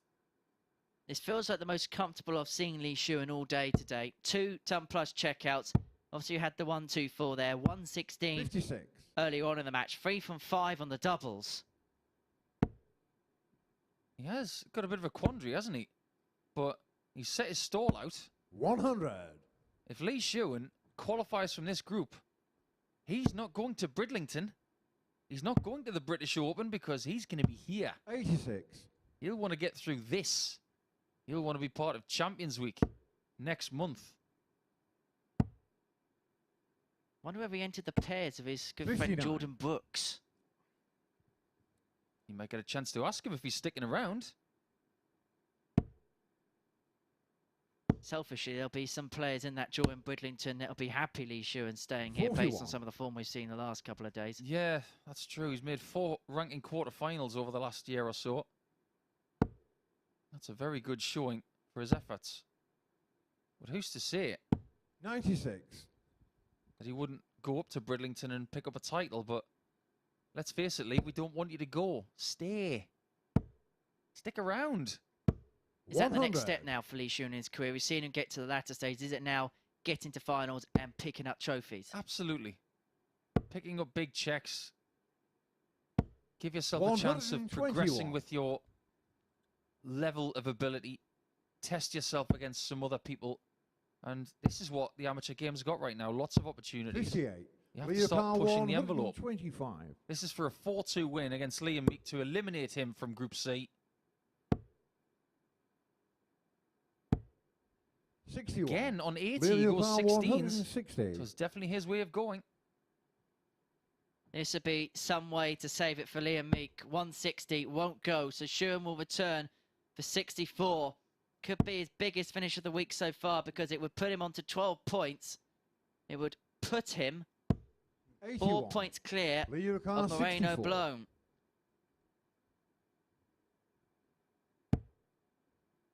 Good dart.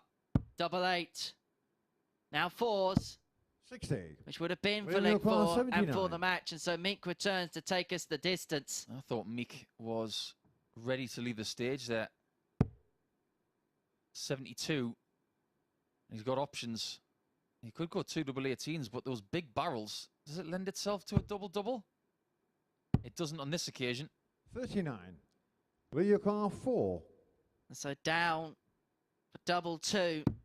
Game shot And of the that'll match. do Lee it Shewan. for Lee Shewan. And that puts him 4 points clear of third place in Group C. Lee Shewan can almost touch the final tomorrow night. And he did it with a 4-2 victory against Liam Meek at 84.12 average. 4 from 8 on the checkouts. 2 ton plus finishes, a 116 and a 124 being the highest checkout of the match. He is almost there. He just needs 1 or 2 things to go his way to confirm it. But Lee Shewan is almost in the finals tomorrow night. We're going to take a short break. When we return, it's Last Chance Saloon for Moreno Blom and Steve Brown.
Welcome back to the MODUS Super Series, where it's all happening. The only thing we know so far is that Liam Meek is now out of contention. He cannot make it to finals night after that defeat to Lee Shewan, who's just taken a step towards it. A quick recap of what happened in that game. Meek, well, he was a little bit meek, wasn't he, in that performance? And Lee Shewan, beneficiary of that, and a couple of decent checkouts for him. Yeah, I get the feeling that maybe Liam's just found himself in that mid to high 70s range a bit too much. He did a really good job of trying to claw his way back into contention, but ultimately he's just come up short. But there were some really good legs on throw there from Lee Shewan. Some good checkouts as well. That 124 was really good on double 11. I think he needed that at the time. We'll have a look at how that affects the league table, because it means that Shewan is top of it now, but crucially 4 points ahead of the pair we're going to see next, Moreno Blom and Steve Brown. I mean, we thought that Scott Walters had done enough. Has Shewan now done enough, do you think? I don't really want to say yes, considering what we said about Scott Walters overnight. I think you got to think that Lee Shewan is going to be there on 12 points, and the other 4 are just scrapping for that second position. But as for what happens next, Murph, why don't you just put your hand in a mystery box and see what comes out? Yeah, even defeat here for one of these players doesn't rule them out of contention completely. So still all to play for in this last batch of matches. I've got no idea which way it is going to go. Come on, Paul, prediction time. Who's going to go through? I said that if Moreno Blom comes through this challenge and gets to Saturday night, I'm going to have to call him Lazarus from now on. But I'm impressed with the way he's responded. But as from this, I don't really want to see Scott Walters fail to have one of those days where you've been perfect on a Thursday and then not qualifying on a Friday. I wouldn't wish that on anybody. So I'm going to go for Scott Walters. I'm going to put my pin in him. Is still in his hands, but now back to the capable hands of Henry Deacon, and you're not getting away with it either, Henry. Who do you fancy? Oh, Murph, you are so cruel. I think Lee Shewan is as good as a shoe-in now to qualify through Group C. I've just got this really weird feeling, and there's no analysis to it. It's just a hunch from my gut that Moreno may just sneak through. Possibly. Inconceivably. Anything can happen to the line, but if Blom or Brown are going to qualify, since they have to win this game, it's as simple as that. If Blom wins 4-3, him and Walters will be level on points and level on legs difference. Okay, Scott Walters would then have a game in hand. 81. On the young Dutchman. But anything from here can happen. 135. Now, to set things up and tee things up, if Steve Brown wins this game, he'd be 60. On to 10 points. And you would have the potential, if Kevin Painter beat Scott Walters in game 12, 95. Of a shootout for the last spot between Walters and Brown. 180. As I say, this is going all the way. There's absolutely no doubt about that. 46. Blom has taken the darts here in the first leg. 140. That's an excellent visit to set up tops. And he is going to get a go at it. This has been his best day by far, Moreno Blom. He's perhaps peaking at the right time. And gets the tops for a breaker throw in the opening leg to lead by a leg to nil. And I don't know, there's just something about him today. Something like Moreno to throw first. It's as if something has clicked. The blue touch paper has been lit. This has been much better. A marked improvement. And as every day goes on, he seems to be getting 57. Incrementally better towards this point now. 96. Steve Brown is in for some task here. But he keeps playing to this level. 96.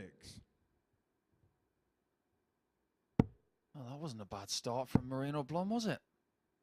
It was okay, I suppose. 101.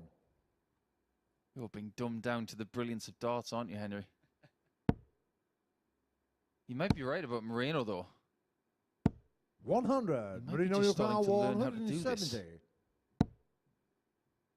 Could he be the person 96 to eliminate Steve Brown? Well, Chris mentioned that even with a defeat, these people will not be out, but it won't do them any good. 83. Moreno Blom can still win 74. This group. We'll explain the scenario in a second. 20 for tops. 54. A rare double miss for the Dutchman this week.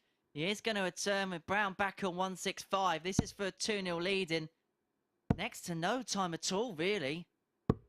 65. Moreno car 20. So the darting den of double 10, and he has to go up for double 5. That's a nice marker. Shot on the second it was a perfect marker. Laid up nicely for Moreno Blom, and he opens up a 2-0 lead. I'm sure Brown was feeling really chip up. I'd like Steve to throw first. After match 7 when he beat Liam Meek with a 94.34 average. But how that's 96. All been forgotten now. Blom is playing better than that. And he seems to be using the advantage of youth. He's a young man who has a lot of energy, playing his 5th consecutive day against an opponent that's beaten him 3 times already this week. Now, I mentioned the scenario that Moreno Blom can still win the group. If he wins this, he's on 10 points. He'd then 100. play Lee Shewan in his final game of the group. If Scott Walters stays on 10, and he could maybe go on to 12 and possibly win the group, at the start of the day, you could have got odds 100. of 80 to 1 on Moreno Blom winning this group. I don't think I've ever seen anything that unlikely. Even the 9-darter last night was 22 to 1, which is long odds for something to happen. But 80 to 1 for Blom to win this group. I don't imagine anybody 52. Marino parting with a pound on that one. 121. It was unthinkable. It was unconceivable. And if he got the 78. ball, it would have been very much possible. Steve Car 153. This is unlikely. And now impossible. 45. Marino Car 43. Pick your route and hit it. 23. Didn't look Steve Car likely. 108. The single was low. The tops was low. The 10s was wide. That was all a bit ragged. He thought about it. Steve Brown steps back. Just has a moment to compose himself. He knows how crucial this 108 is. This could be his entire week on the next 2 darts that he throws. And Blom is going to return for the double break, a 3-0 lead. Marino Car 20. And Steve Brown knows he's in a heap of trouble. Now Blom's in trouble, up for double No one, score. and that's Steve got Brown incredibly 60. messy very quickly. And Steve Brown could be right back in it here.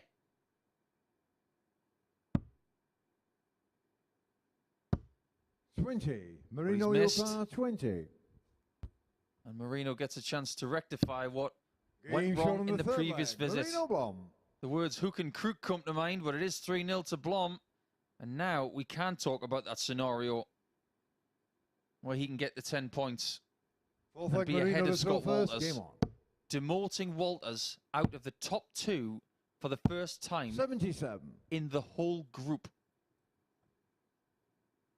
And if he wins this leg, he'll have the best legs difference of everyone in this group.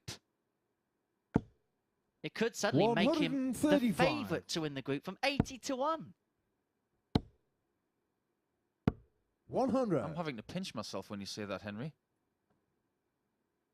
Let's have a look at his head-to-head record with Brown this week.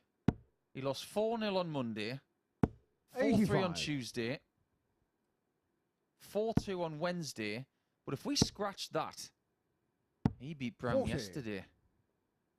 His record against him in Group C is really good. And that's all that counts right now. Everything that happened in Group A is inconsequential. 135. It's all about the here. It's all about the now. And right now, 140. he's finding a purple patch, and I think he may have got away with that. Oh, I think going for that maximum was a real risk. But look at this from Browner. Where's that come from? Leg. Steve Brown. What a finish from Steve. That's a real perler. Beautiful double 13. Maybe in the knowledge that Moreno was ready This to leg, hook Steve him out to of throw this first. Game on. competition with a 1-4-4. That was like a snooker player being confined to his seat 97. for a number of frames and then finally get an opportunity to come to the table. And then he finds a century plus. 96. Just to say to your opponent, you may have restricted me, but I'm still here. 108. Oh, he's still here, all right. Do you remember Shewan Painter? 85. How can I forget? Shewan still won, right? I suppose that's the thing. 122. If Moreno remembers that game, that's what he would be thinking of. 81. Steve Car 102. Could have been 4-0, potentially, but Brown got rid of that possibility. Game shot And on the 2 fifth legs in a leg. row with Steve 2 Brown. tump plus outs. 1-4-6 followed by the 102. All of a sudden, he's on the charge. What a lovely show of resistance from the chairman of Six the leg Junior Moreno to Darts throw first, Corporation, game a on. man who has transformed the junior game across this planet 100. and is looking to do the same in the amateur game with the amateur dart circuit, of which he is a very big part. 100. But don't forget about Steve, the player. We have to emphasize that. As much as he spends time on emails, behind a 140. desk, having Zoom calls, he's still a player. He can still do this. Tour card holder just last year. 21. Somewhat unexpectedly. He went to Q school speculatively. 140. And he did get a card, but he didn't expect to get one.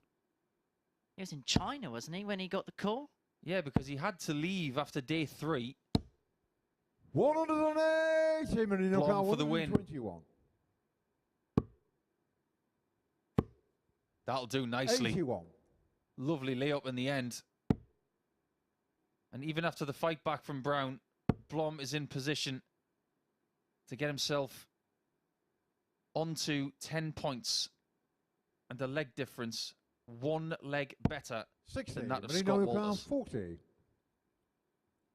On the bottom Game of showing Group the A, match, Moreno Moreno Blom is in with more than a shout now, qualifying through Group C. He beat Steve Brown by 4 legs to 2, and this has been his best day here at the Super Series, a 93.68 average, a maximum in that match, but it was the 140 plus department where he came into his own, and ultimately what swung the match in the end. 6 compared to Steve Brown's 1. 4 from 12 on the checkouts, a high out of 40, and a huge shout out to Steve Brown for that 1-4-6 out that he had to bring the game back to 3-1. We're going to take a short break. When we return, Scott Walters is in action looking for his first win of Friday when he takes on Kevin Painter.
Welcome back to the MODUS Super Series, where there are 4 games left in Group C, and still nobody has made certain of joining Andy Hamilton at finals night. And don't forget, you could be here at finals night as well. Tickets available from dartshop.tv for free. Now, let's just have a quick recap of that previous match. It could prove to be a pivotal one. Moreno Blom beating Steve Brown. Both players posting decent averages, good performances. A 146. Check out the highlight for Steve Brown, but it was Blom who managed to pick up the points. And here is what it does to the Group C table. Lee Shewan top of that table on 12, but now Scott Walters has dropped out of the top 2 for the first time since the group started. He's going to play Kevin Painter next, who can't afford to be beaten and probably needs heavy victories himself to have any chance of making it through. But Lee Shewan is looking like he's almost there. Blom in second. Walters can go back into the top 2 with victory here. The best way to work it out is just to sit back, put your feet up, and watch it unravel. That's what I intend to do now. I'll leave the work to Henry and Paul. Thanks, Murph. Go and get those size 11s up and just relax for about 5 to 10 minutes, because this is a great fixture, but the point of no return really for Kevin Painter. If he loses here, he's not going to be going to Saturday. Walters will have a second crack, but he doesn't want one. What he wants to do is to finally win a game on Friday. Get himself to 12 points with Lee Shewan, and then fight it out in the final round of matches to see who wins the group. I didn't conceive that this could happen on Friday, but it just goes to show how unpredictable sport can be, Henry Deacon. Absolutely. At the start of the day, Scott Walters was 2-11 to win this group. Moreno Blom was 80-1. Both are probably as evenly matched a bet now to win this group as each other. That is how crazy and unpredictable Friday has been here at the Super Series. And we're still no closer to knowing who is going to progress through First to leg is the Kevin finals. to throw first. Game Lee on. Shewan is the heavy favourite from here. 12 points after 9 games. 2 points clear of Walters. 4 points clear of Moreno Blom. Still not over yet, though, in those stakes. Because 3 players could still get their way on to 12 points. In fact, no, 85. they can't get on to... No. Yes, they can. If Moreno Blom beats Lee Shewan, yes, there's still a possibility 3 players can get on to 12 points. I was overthinking myself there. And that's one thing the players can't do 70. in that situation. We haven't really been talking about Kevin Painter the last few matches, because all he can do is get to 10. And the legs difference doesn't help him at all. It really doesn't. 60. I said that it was around 25% for Lee and Meek to qualify when it came to his last game against Lee Shewan, where he lost and was eliminated ultimately. 140. I'd go so far to say that the likelihood that Kevin gets through this group is about 5%. It's that slight. Because the last game is Scott Walters against Steve Brown. Brown's on 8 points, he can get on to 10. And Walters with a victory can get on to 12. And Steve Brown, at this present moment in time, has a better legs difference than Kevin Painter. 83. Kevin, He's you're going to have to need 60. the tarot cards of all tarot cards to get through this group. He's going to have to win, and win big. And so this tops may have to go even at this early stage, but that's a wide. And that's not going to help Kevin Painter one little bit. You don't have to be the most 28. masterful lip reader to Scott read Lucan, what 92. Kevin said there. He said, "What is that?" And funny enough, that's exactly what I was thinking. You can see the frustration on the face of Walters, who is feeling like a bit of grated 38. cheese today. He's Kevin, been you're absolutely 32. scythed from his confidence block. 16 still. No score. Oh, that's Scott just the Lucan, tail 54. of what Kevin's gone through over the last few hours. 4 missed starts to double in this opening leg, and Walters can pick up the pieces with tops, which has not been a friend 40. at all today. It isn't Kevin again. Lucan, 32. So Painter will return for the double 16. Perfect guide. 16. I Scott just get the Lucan, feeling 40. that the 55-year-old right arm of Painter is starting to tire. Walters, who is under the age of 40, You shot on the first leg. Scott Walters. showing a bit of youth maybe. He didn't celebrate that one for good reason. It was only 20 darts, but he's very, very happy that he took that break Scott to throw first. Game on. Is there a danger here that Scott Walters might be trying a little bit too hard? Completely. I know exactly what it feels like to try too hard, and it's a very hard thing to get out of. You have to say to your mind, just relax, and then you have to relax your right shoulder as well. Just let it dangle, let gravity take its course, and just let all of the tension fall away just for a few seconds and see if it works. And sometimes it can just be a leg 55. like that, 1 in 20 darts that can spring you into life. Sometimes the unspectacular can lead to the spectacular. You 77. can just flick a switch in the back of your mind. Let me paint a picture for you in regards to that. The greatest shot ever hit at the Masters One at out of Augusta 40. National was Tiger Woods on the 16th green. Think about the tee shot on the 16th tee before that. It wasn't a very good shot, was it? 137. To put himself in that position, it should have gone in the water. But the fact of the matter is, he was put in that position by his own ineptitude to find the green. But then after that, it was genius that was Coming found. your car 152. Maybe what you said, Henry, could lead to Walters finding a little bit more. 60. Scott your car 121. Made a bit more of a push here in the second leg. Having obtained the break in the first, this is for a 2-0 lead.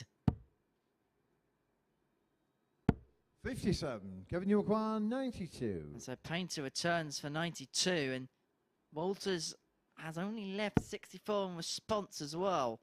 72 remaining. 60. Scott your I think he car was going for 64. double top there with the second dart to leave double 16. Didn't work out. What Walters needs is a clean kill. First time of asking. Game shot on the And second it leg. feels like Scott that's the Walters. first time it's happened today. 2-0 Walters, exactly what he required. If you are to analyse what's happened today to Scott, it's the fact that Kevin he to throw hasn't first. scored Game well. on. His doubling has been, I hope he doesn't mind me saying this, atrocious. His percentages are way down on what he's done here previously. But what he does 97. need are kills like that. Get a shot, take a shot, and the confidence. Whereas it might not be as buoyant as yesterday, it will be better than it was earlier today. 96. Yesterday's history and the future is a mystery. And for Scott Walters, all that he needs to care about is the here and now. Sort out the here and now. Try and get that victory, 128. puts you onto 12 points. And then try and secure it in your last game against Steve Brown. Because Blom and Shewan play each other in game 13. 121. So someone's going to knock points off the other. If Painter is to be defeated in this match, it means that his final fixture of the week will be a dead rubber against Meek. 85. So the fixture against Meek is going to be a bit mild. I can hear trombones in the distance. 60.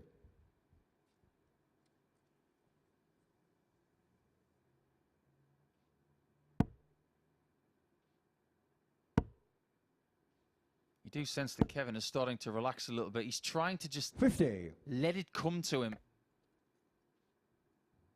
Sometimes that's the best way to do it, just to play instead of thinking and playing.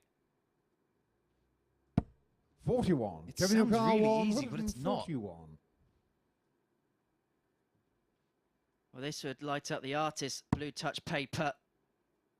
141 won't go. Ah, the old John Lowe route. 17's first. I used to love going that way. Not really sure why I changed. 93. I might start doing that again, actually. They were the days. Got a few weeks to practice it. We don't know how many weeks, 45. though. Kevin Yorkar, 48. That's what I'm going to be doing on Saturday during the day before we come back for finals. I'm going to be on the board. Double top. Game shot on the Ooh, didn't third need the leg. guide. Kevin Painter. But he found the target. That's not the first time he's found that bottom left corner as well. He's thrown a lot of darts at tops this week. this one is to get his first leg of this contest. All flags and Scott to still, first. Game on. we're not going to get a 4-0. We might not get a 4-0, the whole group. Surely that's never happened before. I can't think of a time where there's not been a 4-0 over 24. the case of a group. We'll cross that bridge if and when we come to it. I will contact the powers that be to see if there ever have been any groups with no 4-0s. 27. We've been playing in this format for quite a long time now. I'd be shocked if we haven't had a group that was gracing a 4-0, but anything's possible, I suppose. Talking about 55. bridges, it could be a bridge too far for Kevin Payne to qualify, because even with victory here, he's got a lot of ground to make up on legs difference. Well, it's always a pleasure to have 101. a legend like the artist here at the Super Series. If he's not going to qualify, I suppose what we were seeing on Monday morning still rings 96. true. He hasn't done here what he would expect as of yet. He does have ambitions of being world senior champion. 140. Getting majors within the senior tour as well. I'm sure he's got a really good chance of that over the next couple of seasons. But coming here, he doesn't want to make up the numbers. He wants to get a first weekly title. He wants to get into a Champions Week. He hasn't done that yet. He dearly wanted to be the first person to win a £20,000 prize in the Champions Week, but it's not going to be him, based on what we're seeing so far at the climax of Group C. 100. What he can do, though, is pressure this 130 from Walters. He needs a treble to do that, and that look said it all. 65. That was a sensible Scott switch Car there. 130. He wanted to stay straight on the 20s, but 60 was blocked. 25 still gives him a more doable out than, say, a 131 or a 132. 65. Kevin O'Carr, He'll go back to the bullseye here. 125. This is where we all want to see a bullseye first dart. That'll do. So will that. Game As shot on will the fourth that. leg. Kevin Painter. 2-2. What a beautiful shot from Kev. And really good thinking as well. That was a great check out, but think about his thought process Fifth leg, when Kevin he's to sitting first. on Game on. 150 points. Single 20 leaves 130, but you've got no treble likelihood unless you can smash your dart 140. through. What did he do? He said, what leaves me something gettable? 25 a bull is my best play. That fourth last dart from that leg was, in my opinion, the best dart of that leg. 26. And that little slip from Walters has let Kevin in with the darts. And I feel like for Kevin today, he's played some great stuff, but it's been in patches. 180. Check. Check. 135.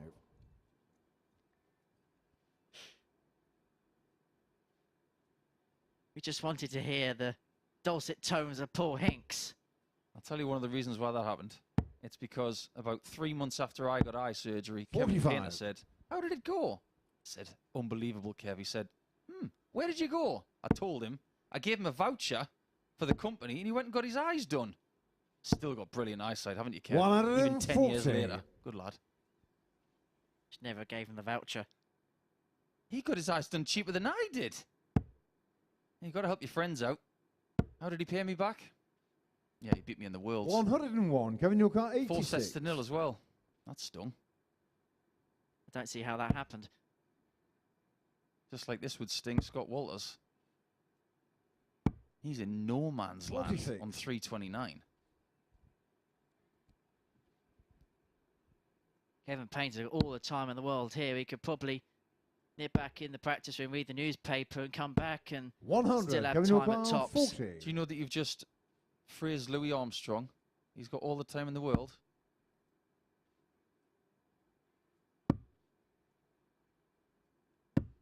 Game shot on the fifth leg. Oh, Kevin there you go, Painter. 3-2 Painter.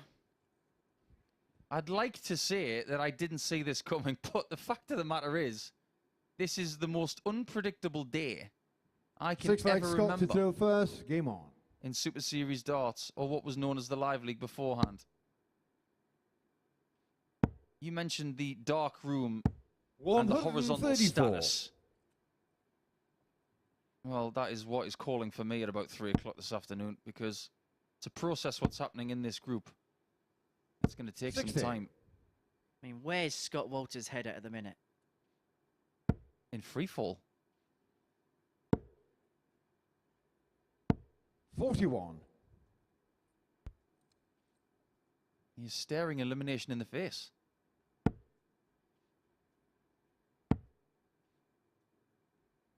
If you 96. consider how good he was yesterday and just what he will be going through right now, I wouldn't wish this on anybody. 58. It's like he's in quicksand and he just can't get out. But the more you fight, the less likely you're going to get out. Somehow you've got to find a relaxed nature, and he 99. looks dizzy at the back of the stage. It's as if he doesn't know what's happening. He needs Lee Shewan now, if he goes on to lose this game, 46. to beat Moreno Blom. There's absolutely no doubt about that.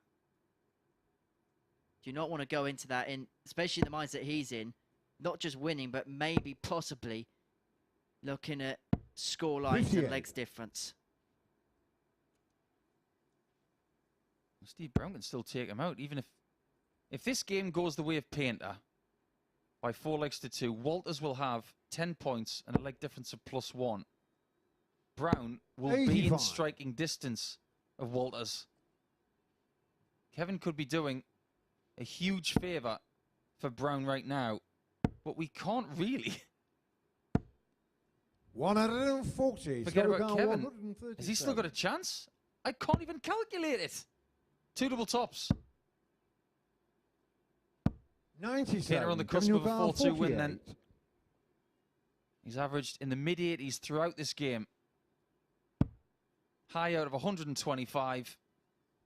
That was the big separator. Tops. Game shot in the For match. Kevin Painter. And this unpredictable Friday at the Super Series continues. Kevin Painter has opened it right up again with an 85.33 average and a 4-2 win against Scott Walters, who was 5 from 5 yesterday in the wins department. He's 4 from 4 today in the opposite department. He can still make his way through. He's still in with a chance, but you sense it. He has to rely on results elsewhere to go his way and to beat Steve Brown in the last match of the day. The 1-2-5 checkout was the highlight for Kevin Painter. We're going to take a short break. When we return, it's Moreno Blom against Lee Shewan, and this has all sorts of consequences.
Welcome back. Still all to play for here in Group C at the MODUS Super Series. After that last match, a 4-2 success for Kevin Painter that kept his faint hopes alive of somehow squeezing into that second spot and making it through to finals night alongside Andy Hamilton. And somehow Scott Walters is looking like an outsider all of a sudden, having won all of his matches yesterday. He's lost all of them so far today, still one to play.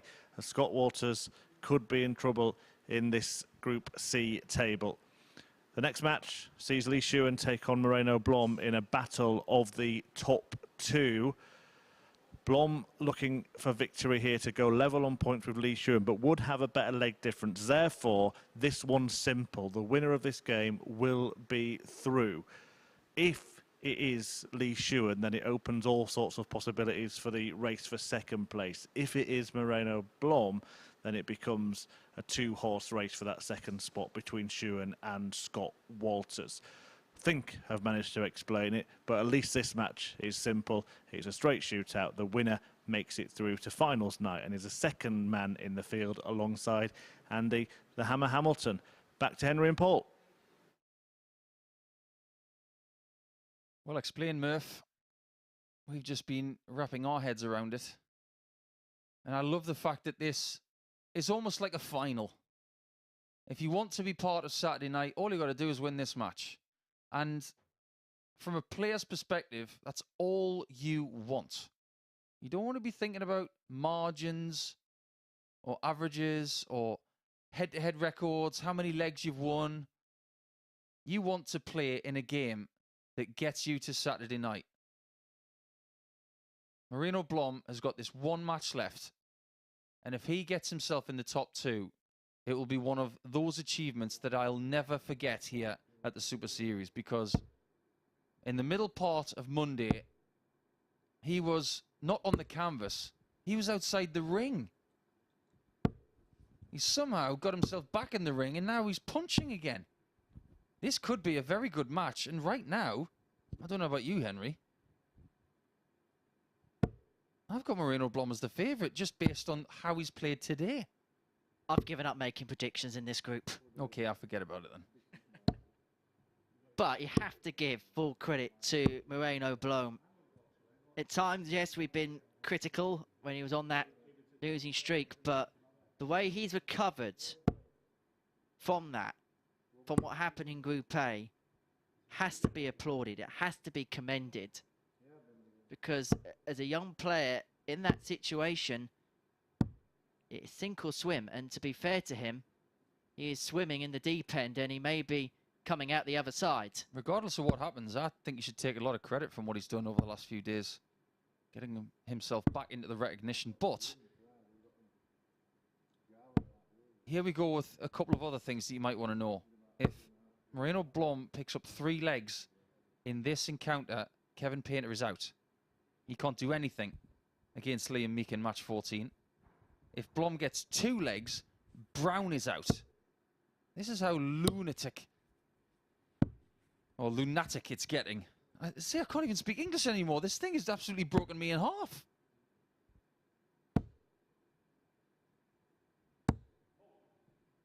I think it's broken the computer as well.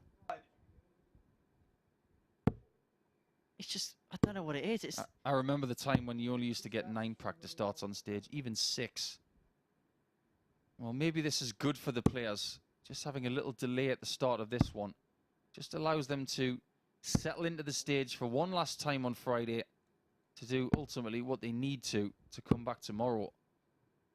because we've been racking our heads all day about the scenarios. There's no doubt the players will, and obviously they've got the pressure to then go out and perform. Do you know what? I think if I was a player in this situation, I would say, do you know what? There's no reason for me to get bogged down with all of the different permutations. I just want to play.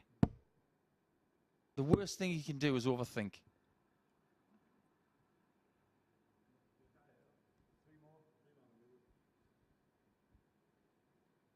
Don't waste your good darts, Lee, that's for sure. What an eventful debut campaign. Looks like it's for Lee Marino Shewan. to throw It's been first. Game on. You won't forget it in a hurry, put it that way. What an eventful day. We're not going to forget this in a hurry. 140. And just to make your head hurt more, we could be back in this situation again tonight. I'm pretty sure we will be. 100. So if you are just joining us, the winner of this game through to Saturday night, the loser of this match has to wait for what happens in 100. match 15. That's between Walters and Brown. They will not be eliminated regardless of the score in this match. The score doesn't matter. It 96. does depend on what happens in the last match of the group. So we are going to match 30 in Group C. 40. We are going the distance. The winner of this game won't have to worry about that. They will go through. That's the only certainty in a sea of uncertainties here in Group C. 45. But it is Blom who has the advantage of the throw in the first leg, who has got off to 140. a better start. Leads himself 81 after 12. He's first to a finish with Shewan back on 260. When they played on Thursday, it was Lee's debut match. 50. Moreno Blom 81. And it was a win for Moreno Blom with an average in excess of 90. It was a decent display. 41. He's been putting in more of that in Group C than he did in Group A. Let us remind you that he only got 4 points in the first 3 days. Moreno Blom 40. He's got 10 from a group that is only 2/3 the size. 30. But he hasn't got the first leg yet. Win Lee 110. And this would be some steal if he can get the 110 here, Lee Shewan. He's been out the leg. Been outscored in the leg. Well, he nearly could have saved it with a 38. treble 19 ball, but Moreno Moreno Blom will Blom 10. return for the double 5. Now it could get a bit tricky. 1-2-2 is the MO, and he goes Lee inside and leads 72. Madhouse. You could say it was the MO no.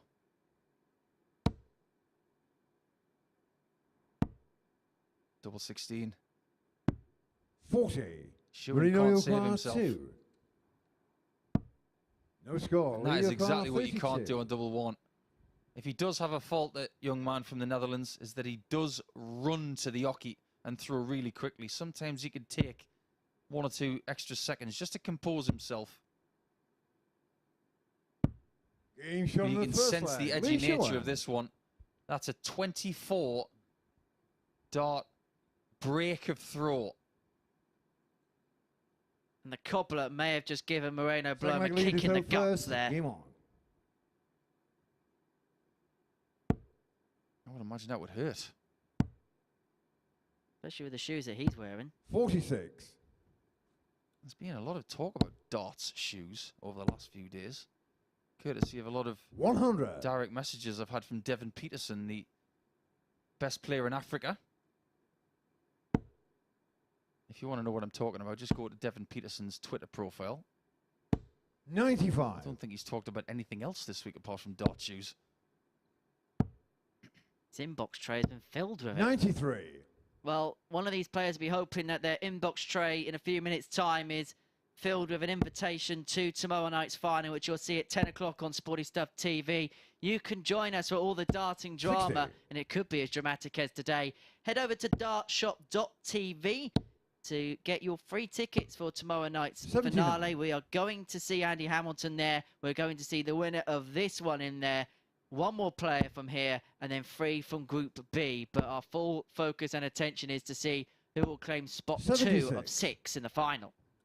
Andy's thinking right now how shattered these players are going to be for tomorrow night. 97. Mentally, they're going to be through the ringer. Just think how fresh Hamilton's going to feel come tomorrow night at 10 o'clock. And if he's up against, for example, Blom and Shewan, or 44. Shewan Moreno Blom and Walters, 132. they're going to feel very differently to Andy. I certainly. 40. It's not the best lead from 132, 92 for Blom. So it has opened the door up here for Lee Shewan to open up a 2-0 lead, and it put him halfway towards 25. tomorrow night's Moreno final. Blom, But that 92. 25 leads on 155. Treble 16 for double 12. 68. The right play there from Moreno Blom. 155. So Shewan needs something big, something inspired and he may need it now.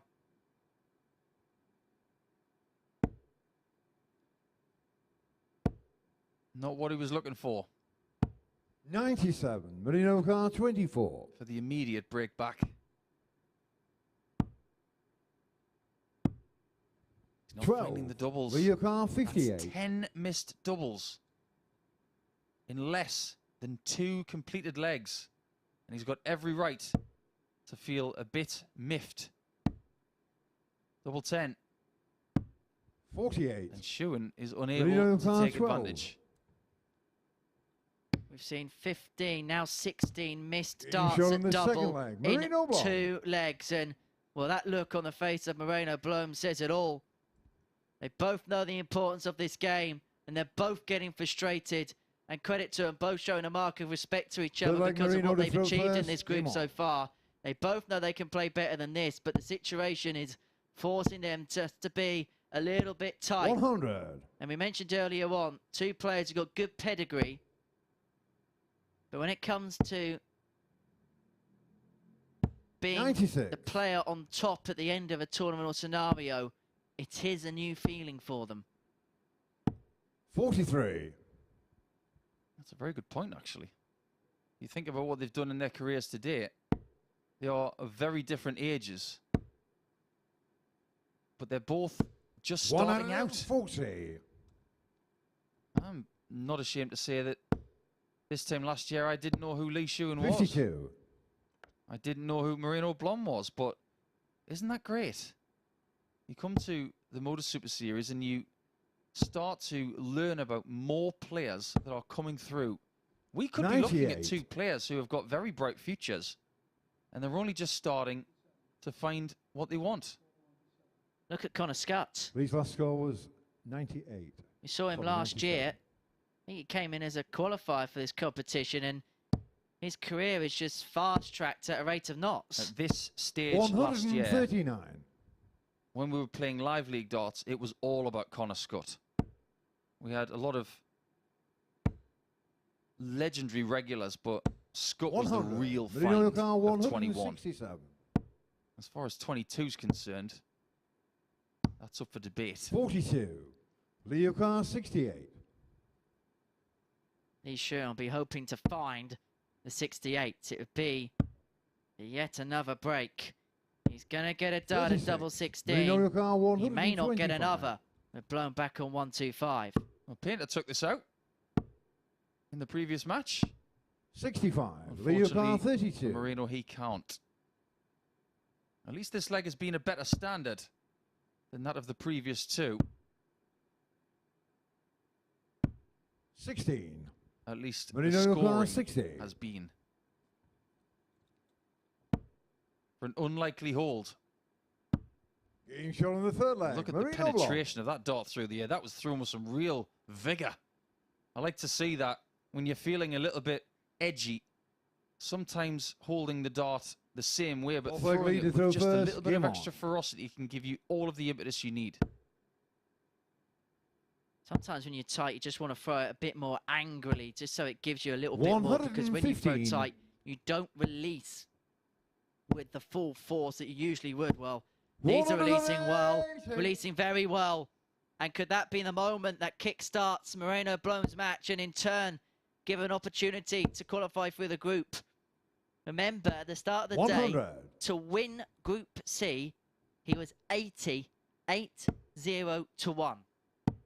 131. Which is staggering. Absolutely staggering. If my communication is correct, and Lee Shewan wins this game 84. from here, and Blom stays on 2 legs, Steve Brown 100. is out. If he gets another one, Blom, it means the Painter is out. So many permutations. Probably best not get too confused with them. 145. This game is constantly improving leg on leg. Double 15. 78. Leo car 57. That would have been for an 11 dart leg. That's how the standard has gone up over the last couple of legs, but Shewan's missed a big number. It means he's only going to get 1 dart. Well, that is 45 plus 2. Leaves that. 47. That was Moreno all Blom, very 12. messy. So Blom returns. Double free. 9. Boy, is this getting Moreno edgy. Blom, 10. They both know what's at stake. And you can sense it. You can feel it on the stage. Shewan returns for double He's showing the 5. four flag. There was Shewan. nothing tense about that dart. It was well thrown. And we are at 2 apiece. And we're no closer to knowing the second identity of the finals field tomorrow But night. Moreno to throw first. Game on.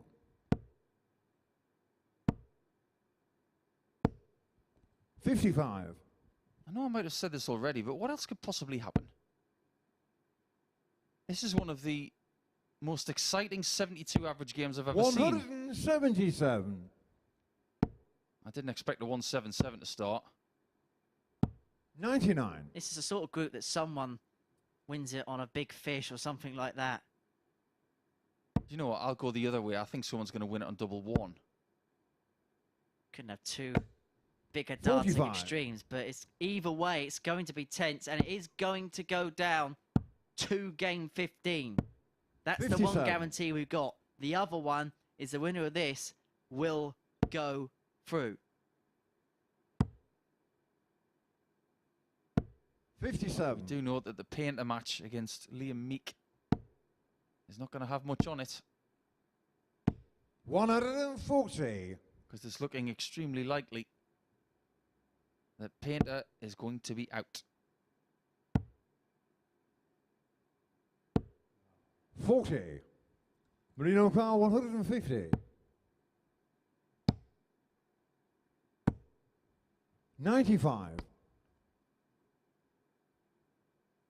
Here's himself on 55. He's going to get a poke at it for a 3-2 lead, and that would eliminate Kevin Painter from the running. 135. Moreno Blom, 55. The opposition is being whittled down one by one. Game shot And on the fifth Moreno leg. Blom Moreno Blom. gets to 3 legs. A crucial mark for him, because it means one more opponent has been sized out in that race for second place. Did you see Six when he leg hit lead that to tops first. there, Game on. just how much of a furious nature was covering his face? He is fully aware 61. that he's in with a really good chance of getting through this group now. He needs one more leg to be through first. 85.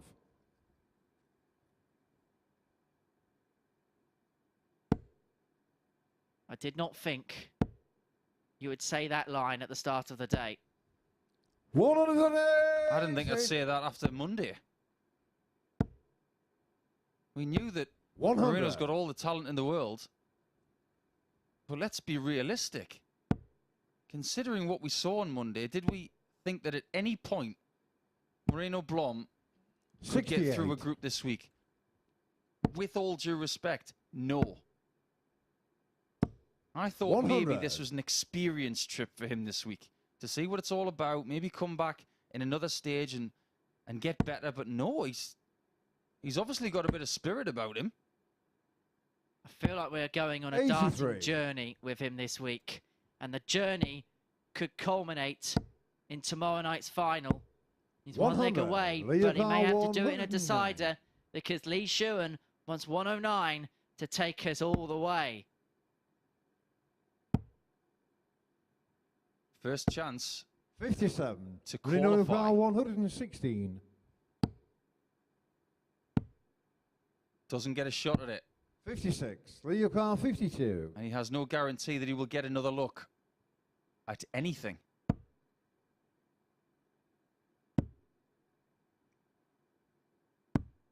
$36. But he does get a Moreno look at Carr, 60. 60.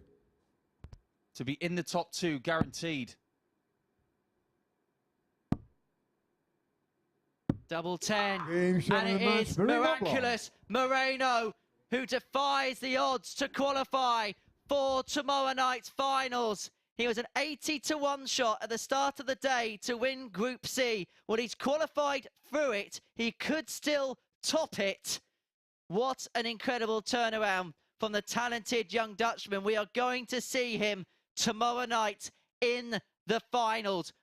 courtesy of that 4-2 victory over Lee Shewan. It wasn't a classic, but both knew what was at stake. And it was Moreno Blom who claimed the victory. Lee Shewan now has to wait until game 15 when Walters takes on Brown. But before that, we're going to see the final games of the week from Liam Meek and Kevin Painter after this short break.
Ensures his spot at finals night alongside Andy Hamilton.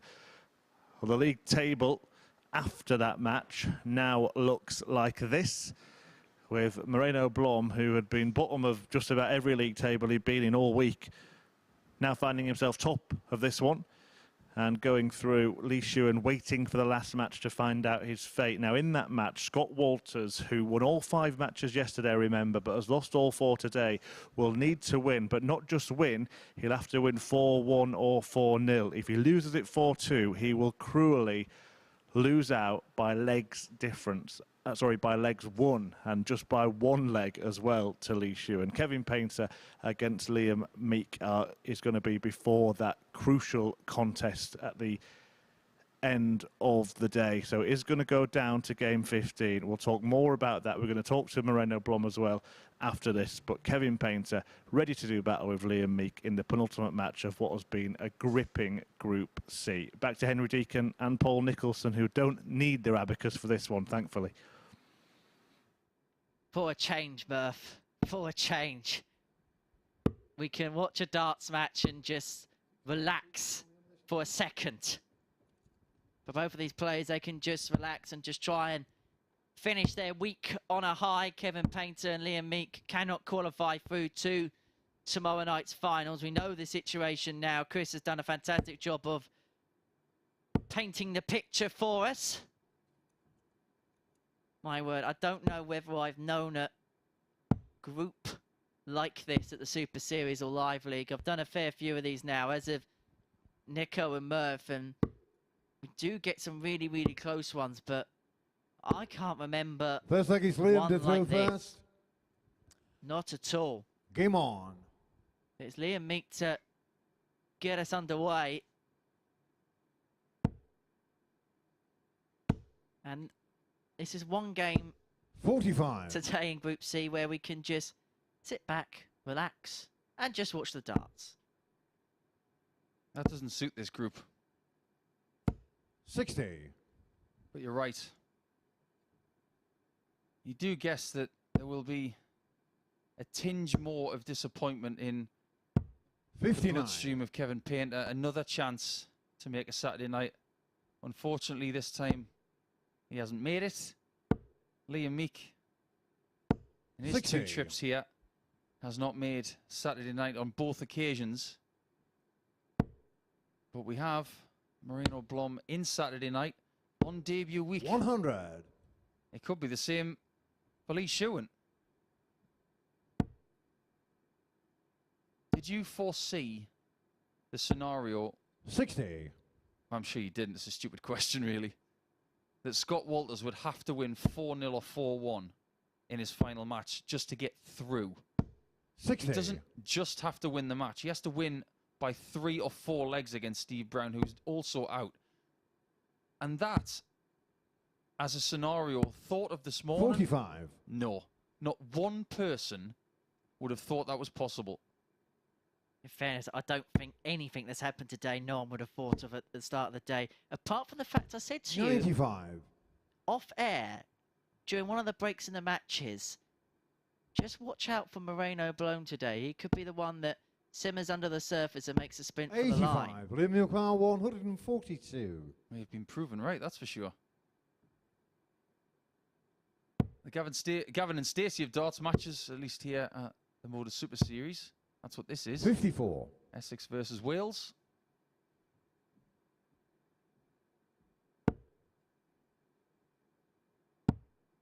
Well, Kevin there is wondering what's occurring. 57. Liam Your Car 88.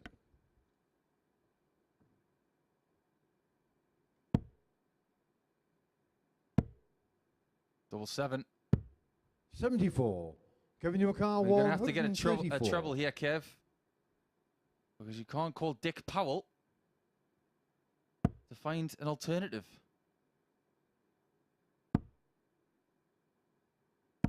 94. If you don't know who Liam Dick Your Powell Car is, it's because 14. you've never seen Gavin and Stacey. Anyway, double 7. Game shot on the And first Meek leg. takes the Liam lead in Meek. 22 darts. A bit flat of a start. That's exactly what we got in the previous match, isn't it? And ultimately, it was Blom who came out the winner. It's all the drama, Meek. I love it. Second leg Kevin to throw first. Game on. We shall stop there. Kevin's put in a big shift this week. 55. A lot of effort. Just wonder who Ipswich Town are playing this weekend, because he's going to be able to watch them now. 121. They're playing Chris Murphy's Sheffield Wednesday. Oh, well, we're not going to go down that route. It's probably a good thing that Kevin's not speaking to Chris at the end of the show. 100. I'm glad Kev's booked for this week and not a couple of weeks' time, because Ipswich would play Portsmouth. And that could be a top 2 battle at the top of League One. What it does mean 100. is that we'll have to suffer social media if Ipswich have a bad time of it.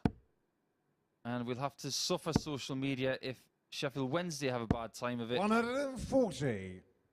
Because here we've got an Ipswich Town fan and a Sheffield Wednesday fan. So either way, us neutrals in that match, 100. just turn Twitter off.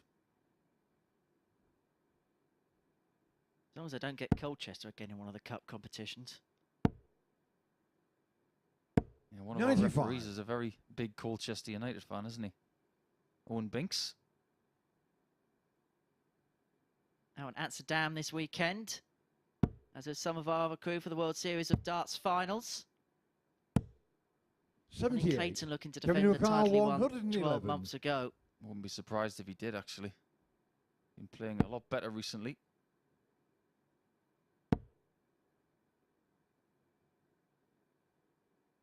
Kev Painter's not going to get the 43. Umpire Liam Shepherd O'Connell, shot. 102. I once saw Eric Claris hit this with 3 double 17s.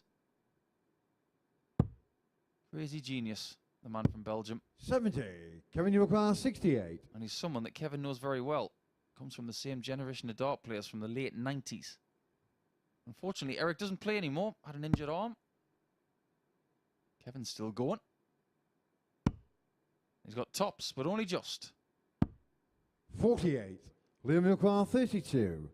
And so this is for a break and a 2-0 lead. Game shot on the second And leg. Liam Meek does open up that advantage. 2-0 up, halfway towards victory. And it is a tough one for both of these players because they know that there's nothing to play for apart from pride. And they're both players that run on adrenaline, that run on that fuel that they need to get their game up to the best levels. And when there's nothing at stake 100. in terms of the group, it's very hard to then get yourself up for that last game when you know that, in essence, there's nothing really to play for. Yeah, I can imagine how that feels. I've never been in that situation myself in this building. I never played in Southampton. I've never been in a dead rubber in the Grand Slam either. I was always involved in match 3. 43. I don't know how these guys are feeling right now. Yesterday, 4-2 was our favourite result. We got it 10 times. Today, we had to wait 135. all the way through to match number 7 for our first 4-2, which was a 4-2 defeat for Liam against Steve Brown. 140. Since then, we've had 4 more, and they've come in the last 4 matches. We still haven't had a 4-0. No, we haven't. 85. I'm not even sure. Could you have got a price on that? For there to be no 4-0s in the whole campaign? If you'd have gone for that, the odds would have 96. been Kevin Yokar, scary. 141. If you went for Moreno Blom to top the group and that's special, I want your lottery numbers. Only Matt Groening could predict that. 44. Liam Yokar, Even Mystic Meg could 122. have predicted that.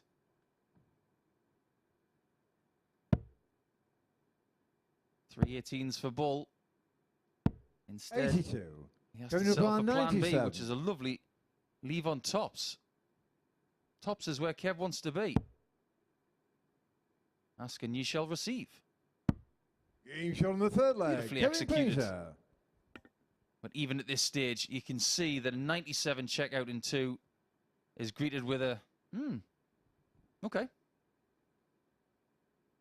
Fourth leg, Okay, Kevin so did where well was that a little first. bit earlier Game on, perhaps? Yeah, but the body feels different now. That you're more relaxed. The adrenaline's gone. You haven't got as much in the way of nervous energy. This is just 100. active practice mode when you're in this kind of game. Is it a double-edged sword then, these sorts of occasions for you? 100. In what respect? In terms of the averages, in terms of what we see from both of the players, could it be something that inspires them because the pressure's off, or it can go the other way because there's nothing to play for? 100. All I can tell you is how I would potentially feel, and for me it would be, I've got one more game to play this week, I'm going to give it everything I've got left. That's how I would play, and I'd enjoy it. 85. And it seems to me like Kevin is starting to enjoy this game. The average has gone up towards 87 now. His first maximum planted with his last visit. Do yourself a favour. Leave a 170 because we haven't had one this week yet. Pretty much the only thing we haven't had. May as well get it out of the way with. Maybe we'll get it tomorrow night in front of a 92. crowd, and you can be here for it. Dartshot.tv to claim your free tickets.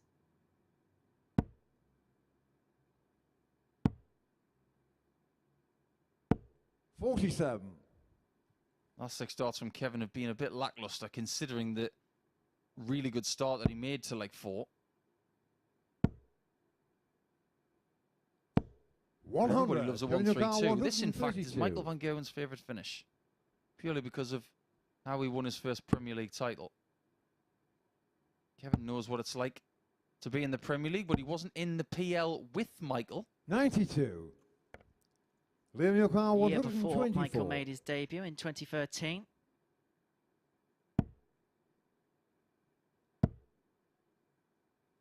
We're going to see a 56. debutant in Kevin the Yokar, final of the 40. Super Series in Moreno Blom. We're going to find out who joins him in game 15, but Painter here wants Tots a 2-2 in this one. Now down for double 10. Well, he's had to move over. Top off. 30. Just clip the dart on the way through, but that was a really 68. good try.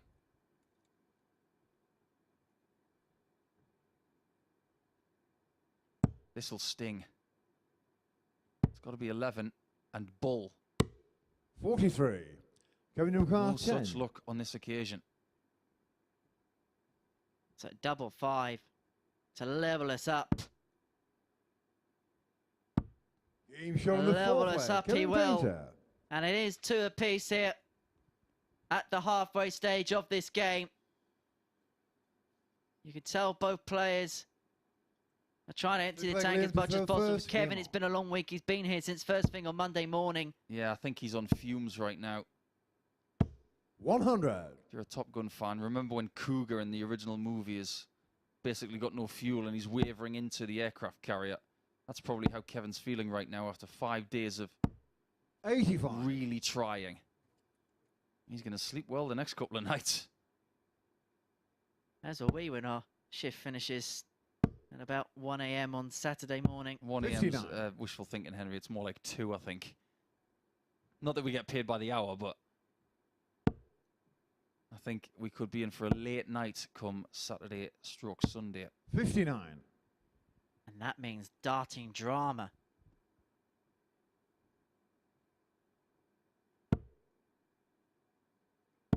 I already like the 44. dynamic of finals night. We know 2 of the identities. We know there's going to be 1 or 2 from Walters and Shewan. You've got the experience of Hamilton, who's been there on the 60. biggest stages. Moreno Blom, who's coming as a wild card this week and has performed really well today and in Group C. And Walters and Shewan, 2 players that have been around, but maybe not always had the big experiences on the 60. big stages in front of a big crowd. The dynamic is being set up nicely. We haven't even spoken about Group B yet. Yeah, let's save that for later, shall we? There'll be plenty to chew on. 97. Plenty of meat to chew, plenty of fat on that bone. Choose your analogy. But later on tonight, 45. it's going to be sensational. I wouldn't be surprised if we get another 9-darter, actually. I wonder what the odds are for that. Could be one of the assets 57. ace bets on Sporty Stuff TV later on. Yes, I'll be on Sporty Stuff at about 8:25 tonight. Speaking with the guys, 83. figuring Kevin out Newcastle some of the picks that you 143. could possibly get your teeth into. Kevin's looking to get his teeth into a 143. Not that we would level a criticism at any of the 37. players, but you'd have to say that Newcastle both of these guys 110. have been hovering around that 80 average too much.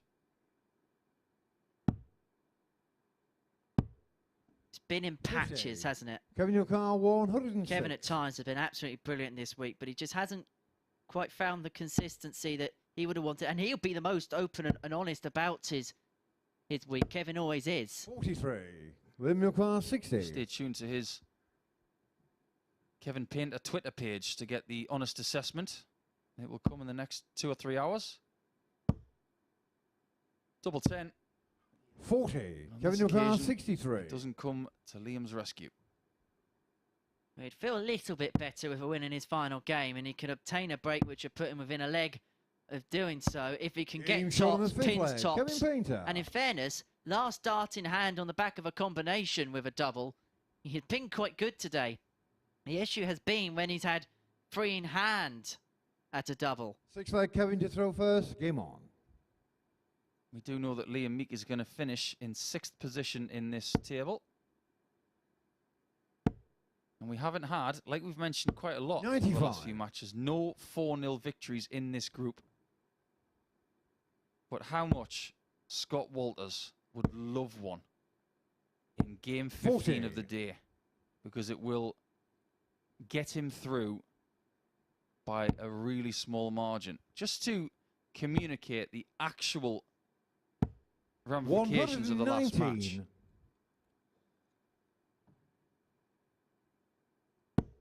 Walters needs to win by 4 legs to 1. If he wins 100. by 4 legs to 2, he misses out on legs 1 by 1 leg of darts. We've talked about it over the last couple of days. 100. Some games where you're 3-0 down and you bring it back to 3-2 and you lose 4-2, you think, well, it's just a loss. Oh no, legs 1 has 34. come into play this time. Every leg counts.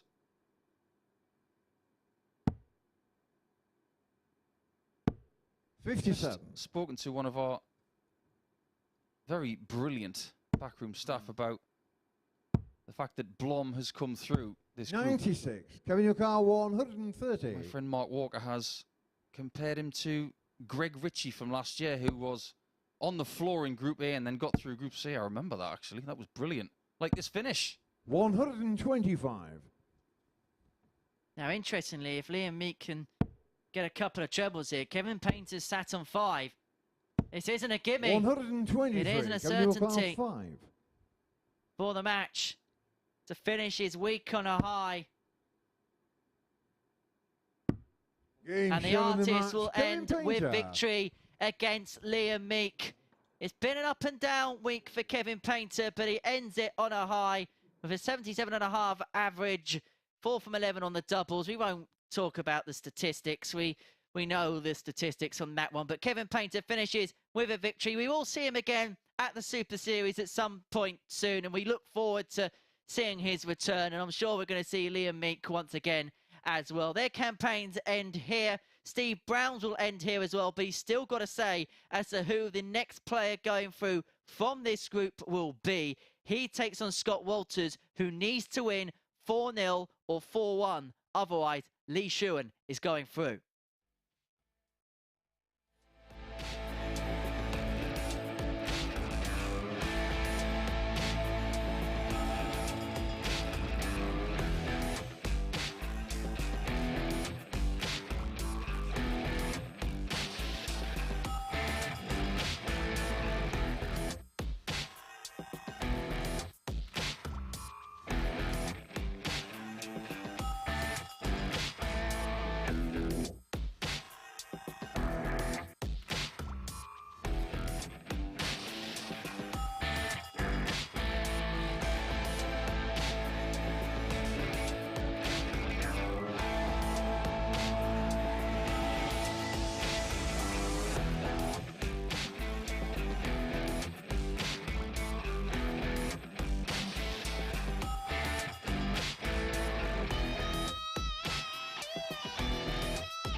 Welcome back to the MODUS Super Series, where I have alongside me Moreno Blom. Moreno, first of all, congratulations on making it through. We're going to take a look at the league table, and it looks pretty good with your name at the top of it, doesn't it? Yeah, thank you. It was a tough group. Yesterday I played 2 good games starting, lost 3 after it. Was not happy with that, but today I was thinking it's all or nothing, and I'm just play really well today, scoring power, missed a lot of doubles, but I'm just a lucky one to go through. I'm just happy with it. When you lost that first match today against Liam Meek, did you think that this was still possible? Yeah, I was thinking it was possible, but in my mind I was thinking need to win 4 out of 4, and I know I'm capable of it, but to do it is just something else, and I'm happy to just do it. So yeah, quite happy with that. It's your first appearance here as well, and you'll be playing in front of a crowd tomorrow night. Kieran Tierney, a couple of weeks ago, he finished bottom of Group A and then went and won finals night. You'll be looking to copy that. Yeah, someone told me yesterday, he say, if you go through, you were on the bottom of the 3 first days, and he said,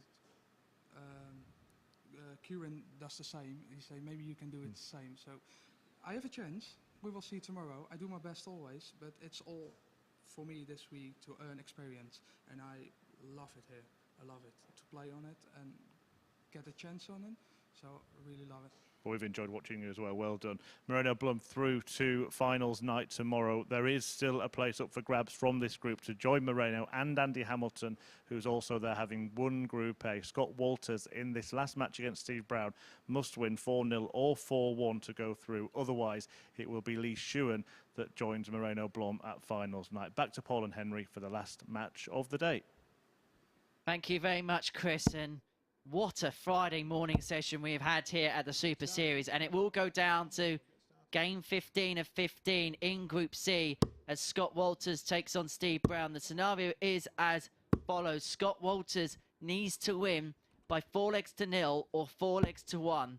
A 4-2 victory is not enough. He'll go out by 1 leg on leg difference. That is how tight this group has been. So Lee Shewan needs Steve Brown to win 2 legs. Anything other than that, it doesn't matter for him. He would then go through. He'll be sitting nervously in the practice room, wherever he's placed himself after his final game of the day against Moreno Blom. For Scott Walters, really, you just try and go and win every single leg. Absolutely. We haven't had a 4-0 all group. Now's the time. First leg is Scott Now's to the throw time, Scott. first. Game on. But you fear for his chances. Brown today has won 2 games from his 4. Walters has not won 1. Which, when you think about what happened 81. yesterday, is incredible, really. And he didn't. In fact, I'll rephrase. 100. Throughout the course of yesterday, he went from his best level to his worst level from match 1 to 5. 81. He needs to reverse that trend, and right now, otherwise he is going to go home to Winchester and watch tomorrow night. The possibility of him being here and bringing some of his fans with him, it's dwindling. He is only 45 minutes up the road, so there will be some support for him tomorrow night should he get through. But it is a tall order. But in this first leg, he's given himself a chance. Steve Brown comes up for 1-2-3, an opportune time. Walters needs 2 trebles here, you feel. Definitely needs 1 now. 45. And that's a slip because it's left 1-6-3, and it's left Steve Brown 6 darts at 1-3-8. And already at this early juncture, Scott Walters could be behind the 8 ball.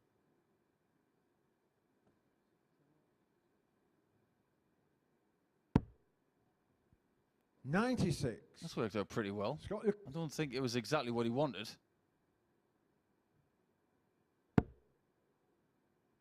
Walters has had a good 10 to 15 seconds to think about the fact that he left 1-6-3. Super car 42. He needs an error from Steve.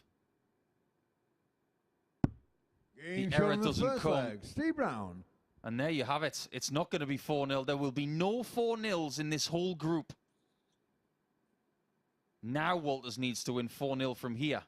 Second leg, Steve to throw One first. more leg for Brown, and Lee Shewan will join debutant Moreno Blom in the finals on Saturday night. It will be a week of the debutants. 93. What must Lee Shewan be thinking right now? I don't know where he is. I don't know if he's in the practice room, whether he's left the building, but wherever 97. he is, if he's watching this, whatever room he's in, I bet he's pacing up and down it as we speak. He's probably thinking, if Steve Brown gets another leg, 76. I'm going to have to find a hotel for tomorrow night. Because he was scheduled to go to Bridlington for the British Open. It's looking increasingly likely that 19. he is not getting in the car.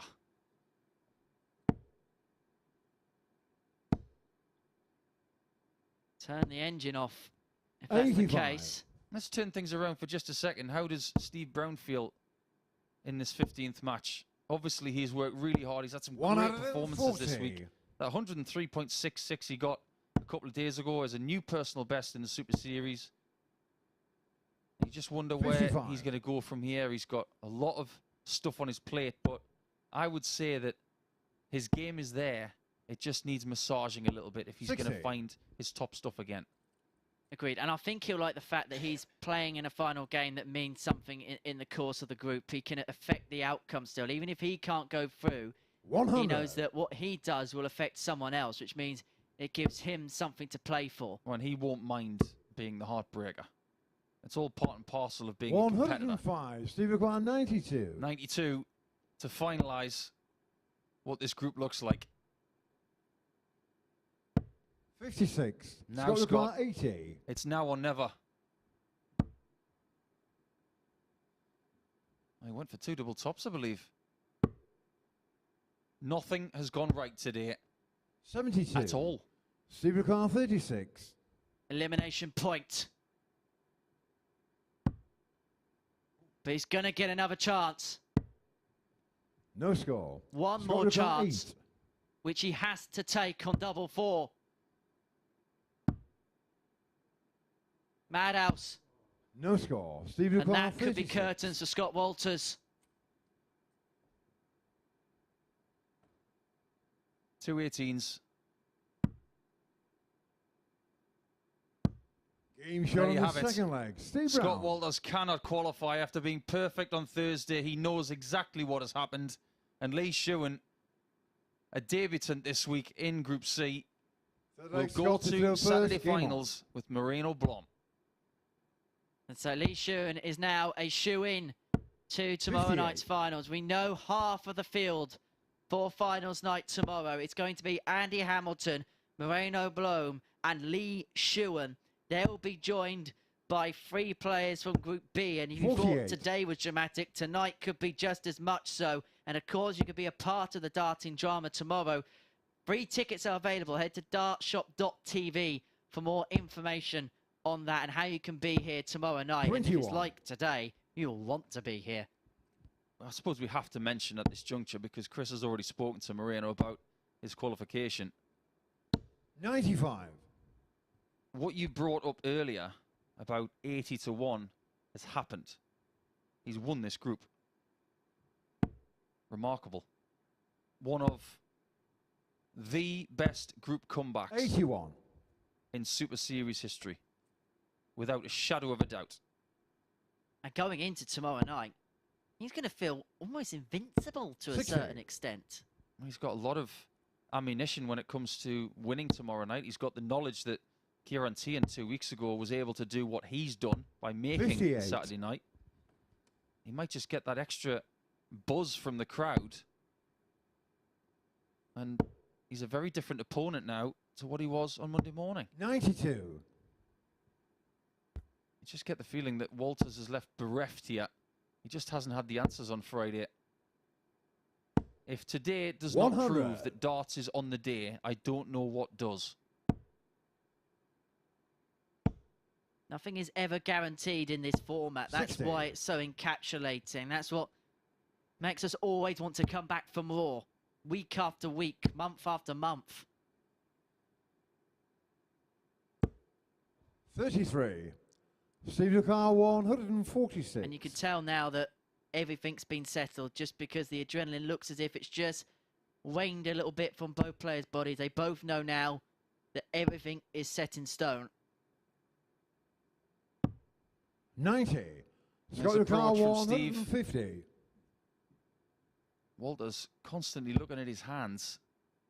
Maybe just a bit too much perspiration. Sometimes you tend to find 90. in Steve rooms Lucar 56. that are changing temperatures, your hands tend to swell up. Maybe that's happened. Game shot on the Tell you third what has leg. happened. Steve It's Brown. 3-0 to Brown, and we could still get a 4-0, but not the one that was needed. And Steve Brown has Well, the thanks, Steve, darts to in the throw fourth first. to do Game on. it. And it's starting well. 100. One word that describes this performance. merciless.